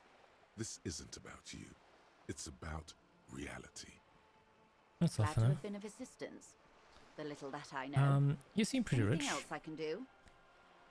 Can I have some money? Is what you want to say, but it isn't that easy, is it? Look at that lady. Take a gander. Why, yes. Tucked away under that sturdy green raincoat, almost rustic in its simplicity, a silk shirt and matching scarf, while dull orange pearls hang from her earlobes, red from the cold. Her light green eyes scan you. These are the kind eyes of the rich man that seem to say everything is possible, within reason. Now look at you, you misery-clad simian, barely able to tie your own laces. Your armpits are lakes. A scythe of booze precedes you. Your hair sticks to your forehead, and your underwear feels uncomfortable. You're poor, poor as balls. You can't ask this person for money. You're too...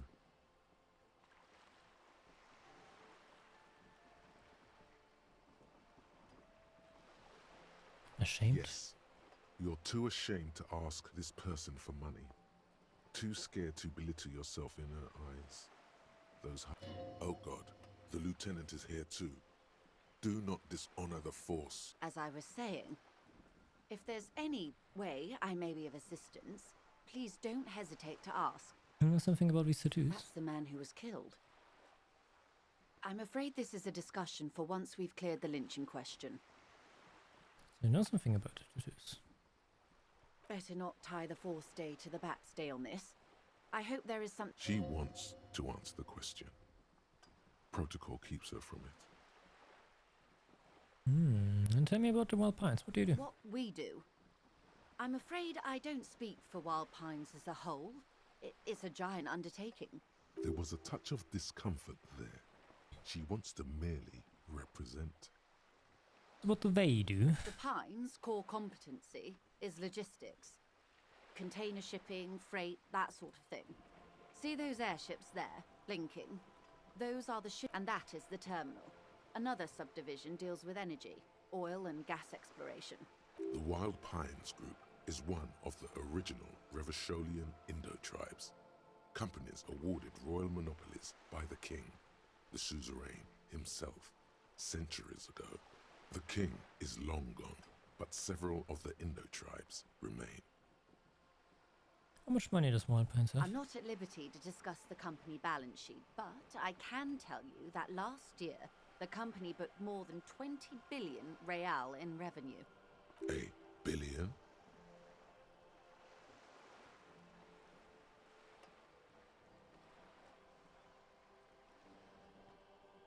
What exactly is a It's billion? a number, officer. It's made of 1,000 millions. A million is made of 1,000 thousands. 20 billion is a large number, but the conglomerate employs 72,000 people. They all need to be paid. Then there are capital improvements, interest payments. A conglomerate the size of the Wild Pines is like a shark. If it stops moving, it will die. Then what becomes of those 72,000 families? It's a tremendous But where does responsibility. Wild Pines get all these billions? It started as an exploration and cargo fleet conducting trade between the Samaran and Insulindian Isolas. 250 centuries of care, deliberation and madness have gone into this endeavour. Vessels pass through the great unrest to re-emerge with apricots in tow. The logic of the system is totalizing. It's taken everything from its employees to build it.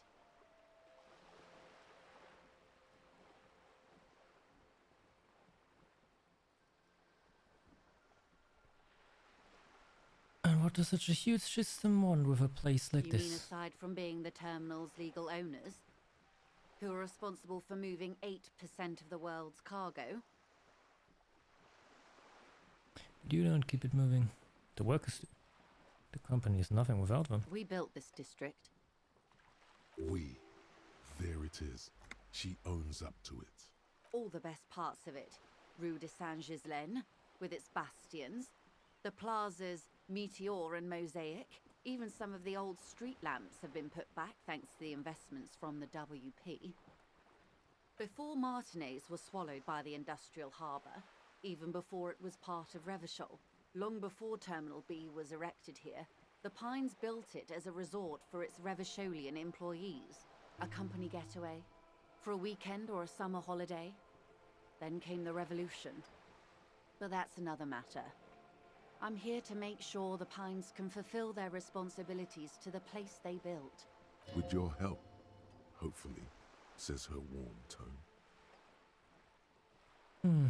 So what can you tell me about the Everything. strike? Right up to, but not including, trade secrets. We want to hear about trade secrets. First, you'd have to repeal the Emergencies Act of Trade in Elements that gives me the right to silence. It's quite the octopus. An octopus, I will slay it. Luck is only kept in place by the vested interests of half the... What the ma'am means is that the Emergencies Act and the RCM... You'd be shooting yourself in the foot. But I am derailing us. You wanted to know about What the is your role in strike. this I precisely? believe the official title is Senior Labour Negotiator. In practice, I'm a grocery clerk. I relay the union's demands to Wild Pines and return with Wild Pines' counteroffer. And how are the talks going? They're not. That's the problem. The union stopped all negotiations a week ago, after that awful lynching took place. Now they won't even let me into the harbour. There's a 2-meter 20 racist behemoth blocking the gates.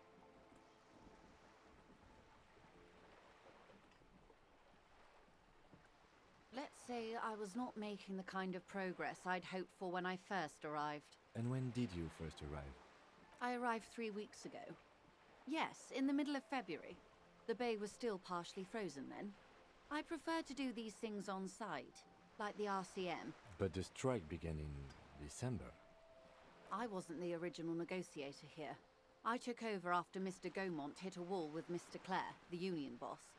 Mr. Clare refused to speak with Gaumont despite concessions he'd granted the union in prior negotiations. This isn't the first time the union has gone on strike. Heavens no. There have been 2 prior strikes. Both times the union won significant concessions, including overtime pay and a medical plan.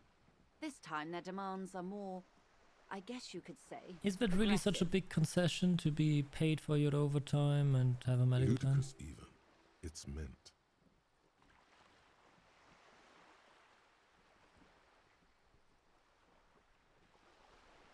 What are our demands? There are leaflets everywhere and banners.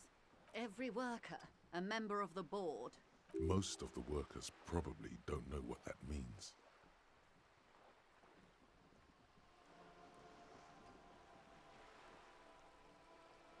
I like Then it. you might also like their other slogan. Demand democracy.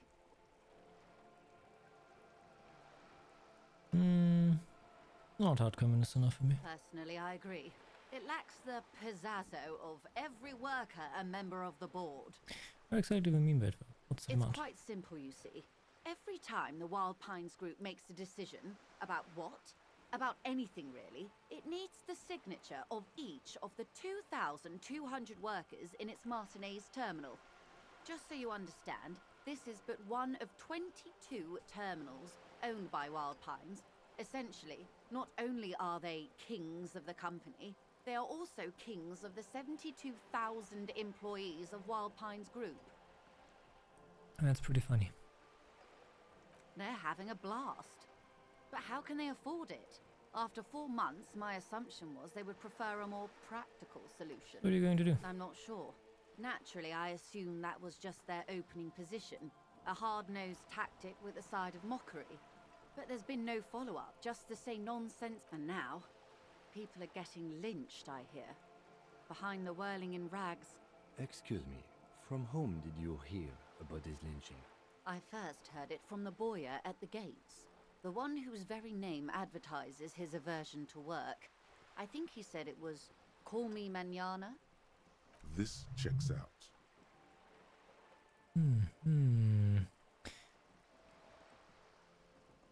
The scabs are good. Did you put them The in? scabs?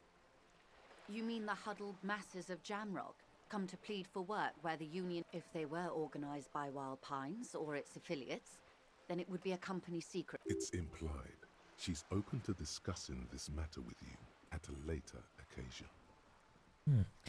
Tell me about this universe, Mr. Clare. Everard Clare is a man of the utmost integrity. If you can say one thing about him, it's that he always puts the interests of the workers first. Of course not. Everard is fantastically corrupt. I imagine he has a thick, viscous goo where you and I have blood. He is the most corrupt individual I have ever seen, and I deal with men like him for a living. If there is anyone more venal, more irredeemably nepotistic, then it's his twin brother, Edgar. Oh, so there are two of them. Yes, Edgar looks exactly like his brother, except for that lazy eye.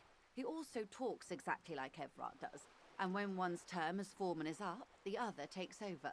It's how they circumvent the term limits, you see, with a funny little switcheroo. While in office, they've embezzled God knows how much of their workers' dues. What about the unit itself outside the Brothers The Clare? Debardeurs Union was once a perfectly normal institution. 20 years ago, anyway. It must not have been easy to establish under the Emergency Act, but they did it. I can respect that. And? Organised labour at its best, as they say. Then something happened in the local chapter elections. The Brothers Clare came and transformed it into a mob. The Debardeurs are a crime syndicate. Sad as it may be, I suspect we'll be forced to cooperate with them.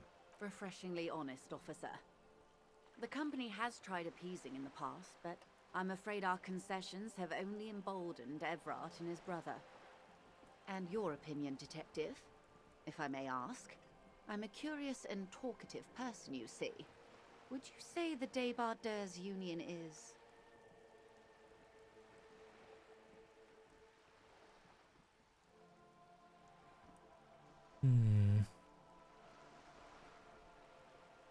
Nah, I'm going down the full communist route. I think it's an effective advocate for the rights Why of do you think so? working men. What she calls corruption is simply an aesthetic category.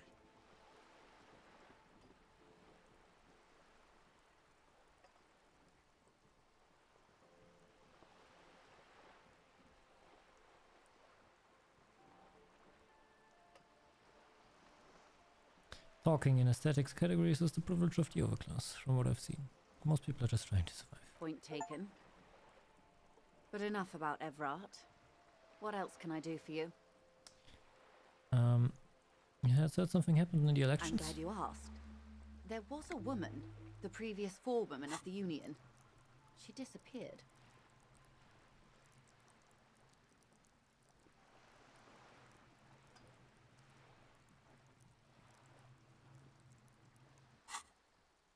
She disappeared? Yes. On the last day of the local chapter elections, her daughter phoned in and said she wasn't running anymore, or coming to work. Ever. End of story. That's eerie. Downright haunting, if you ask me. The Wild Pines suspected foul play, but what could they do? It was a union matter. The point of the presentation is, these kinds of things happen around the Clares. Watch out when you're dealing with him. Thank you for your concern, ma'am. We'll be just fine. Of course.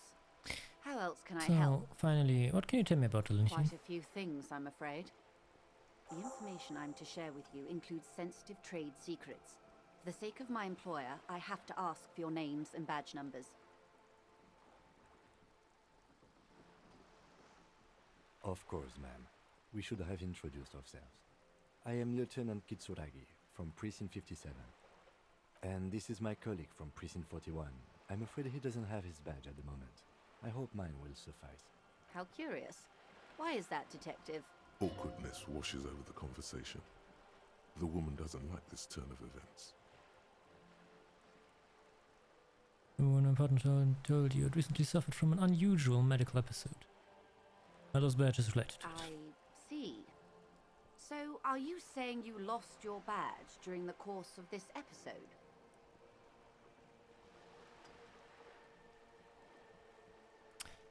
Could have eaten it for all I know. I don't remember anything. As well, the city. Oh dear. I suppose this does explain some of the more curious turns in our conversation. She must have been suspecting something. As I said, ma'am, his technique may be very unconventional. Of course, I sympathize. But I'm afraid I simply can't share anything more until I've seen that badge. Hang on. She's a professional negotiator. She should be open to some sort of mutually beneficial arrangement. She's a negotiator. Just float a favor at her. Insinuates. Surely there's some other way to demonstrate our law enforcement credentials. I will be frank with you.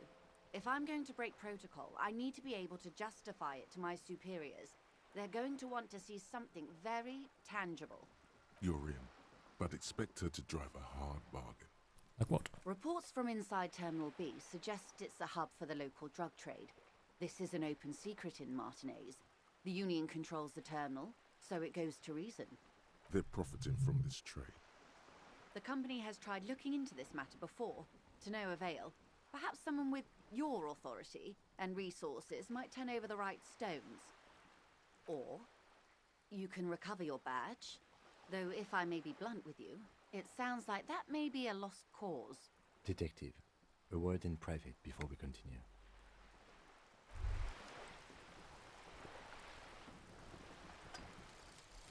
Mazovian Socio-Economics. 0.000% of communism has been built. Evil child-murdering billionaires still rule the world with a shit-eating grin. All he has managed to do is make himself sad. He is starting to suspect Krasmazov fucked him over personally with his socio-economic theory. It has, however, made him into a very smart boy with something like a university degree in truth. Instead of building communism, he now builds a precise model of this grotesque, duplicitous world.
Right, what do you want? This is not going quite as I hoped it would, Detective. Honestly, I was expecting you to use your unorthodox technique to keep her off balance and, not volunteer us to be her henchman. This woman is running circles around us. She might have known about your misplaced badge all along, or she's simply He doesn't let it show, but there is a limit to how much the consequences of your unprofessional behavior can cost the investigation.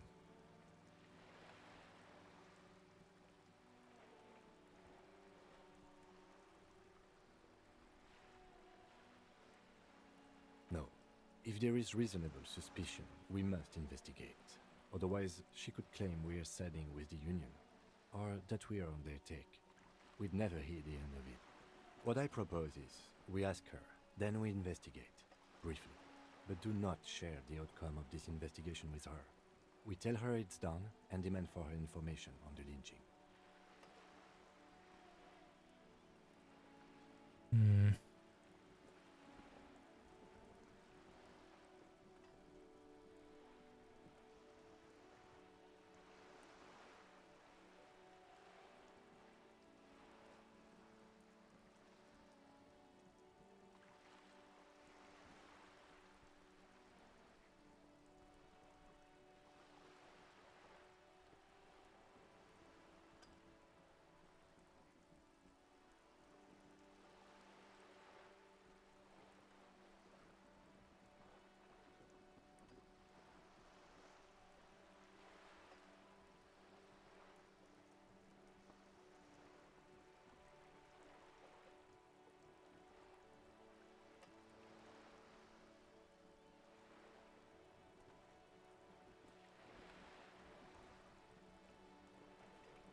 Okay.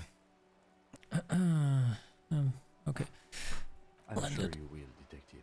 Let's get back to heaven. You're back. Good. What can I help you with? Can I have some money? Voila, you're doing it. Please help me. I'm poor. I need money to get. Ah, yes, of course. I'm sad to hear that. How much do you need? She's surprisingly nonchalant about this. Could it be that she somehow knows more about your predicament than she's letting on? That's a good sum. Not too small, not fantastically large. She removes a few notes and hands them to you. The paper is... Whoa, whoa! Did you see how easy that was?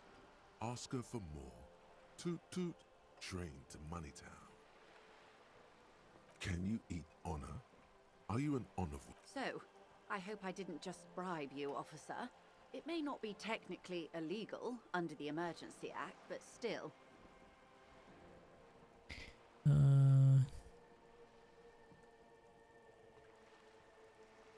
You're right, ma'am, that donations are permitted under the Emergency Act, unseemly as it may be. Which he most certainly will do.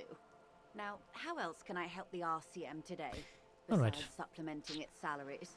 Tell me about the drug trafficking. It's quite straightforward. Someone is using Terminal B to smuggle raw ingredients from the Samar and Isola into Revachol with the Union's blessing. Wild Pines has Ingredients for what? meth and dextroamphetamine, GBL, and various synthetic psychedelics. Honestly, it might be quicker to say what you can't make from the stuff.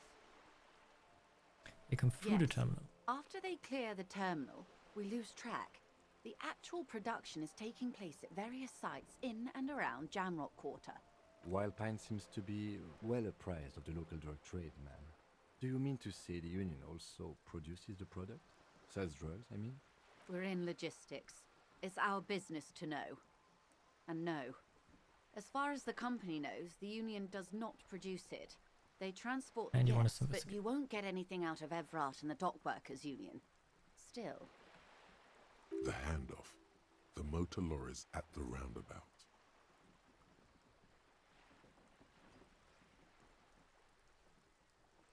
The lorries. Precisely. Someone needs to move the ingredients from the harbour into the city. Once they reach Jamrock, they're distributed to a network of local manufacturers. Perhaps you've noticed that a number of lorries are tangled in a traffic jam at the roundabout just now. Interview the drivers who are still hanging up. I'll be explicit. If you find this driver, I will share company secrets with you. It's not coincidence. The lorries are stranded. Well, like, what is it? We asked East Motor Track to raise the drawbridge. The road company is a partner of one of our subsidiaries. This is a limited time opportunity. Once the complaint has been processed by the Trade Committee, they'll have no choice but to lower the drawbridge. And thousands of litres of raw ingredients will pour onto the streets of Revachol. not the east. Well, at least this solves one mystery. What is that, Lieutenant? Why I had to call East Motor Tract and beg them to open a drawbridge for me. I'd wandered since I first drove in, on my motor carriage. I am sorry for the inconvenience, Lieutenant Kisaragi, but we need them trapped here. This is a unique opportunity. I'm sure you understand. We need to come to the Elysium earlier. On more than one occasion. Apparently, there's some sort of inter-precinct disagreement about whose jurisdiction is We everything. know the company has launched its own probe into the union's alleged involvement. We also know it's come up empty. Well, here's your chance, officers. Alright, wait a moment. Yes. We'll take this case, probe the driver, see what it yields. According to my reports, there are at least 3 lorry drivers lingering near the roundabout. It may come to nothing, or it may just blow the case wide open. I can keep the drawbridge up in the meantime. Let me know if there's any other way I may be of assistance. More lessons in basic reality? My favorite part of the day. Go ahead, ask me anything. Glad to have been of assistance. Thank you, that's all for now. Of course, Detective. Take... Oh boy, that is a lot of things I have to do now.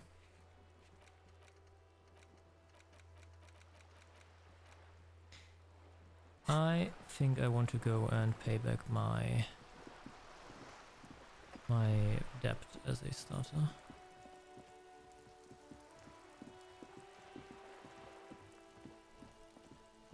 No, not you.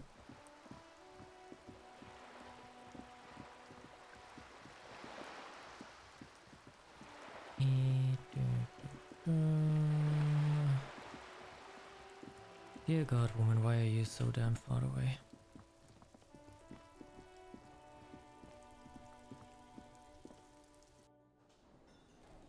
Oh. A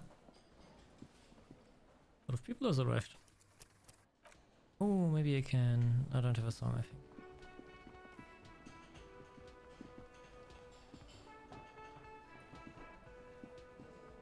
Can I help you? So, got the money now. Have you got it? I have your money. Here it is. I'm sorry for the trouble. Great. Thank you, officer. That's all I wanted. Payment for services rendered. He's not sorry about his behavior for your sake. Now that you have money, he really wants to make sure you're not angry with him. It's good you paid before 9 p.m., or your door would have been locked electronically. Please pay for each night in advance starting tomorrow. 20 real per night. I'll take a room here too. Of course. Always happy to have officers from the RCM as guests. Anything else I can do for you? Yes, another thing at the Another wedding. thing. Great. I love those. Oh yes, that door. Sure. No, I don't. Awesome. He's attempting to maintain an air of indifference. Fine. So, I haven't opened it. I have cleaned the whole place 100... Yes? Goodbye then.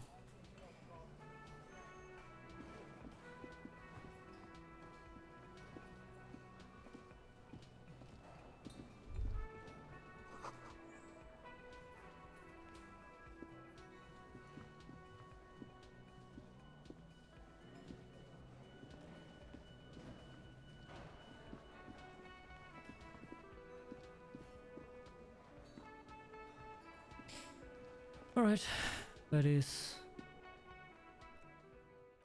a lot of things that I have now acquired in this game.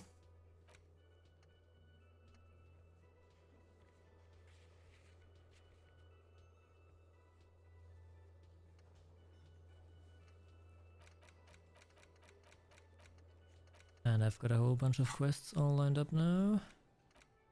I have no idea how to unlock more places in the Ford cabinet. And there are still a lot of things I want to put in there.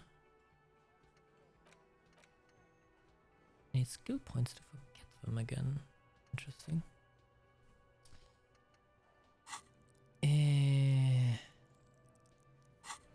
I think I'm going to save the game.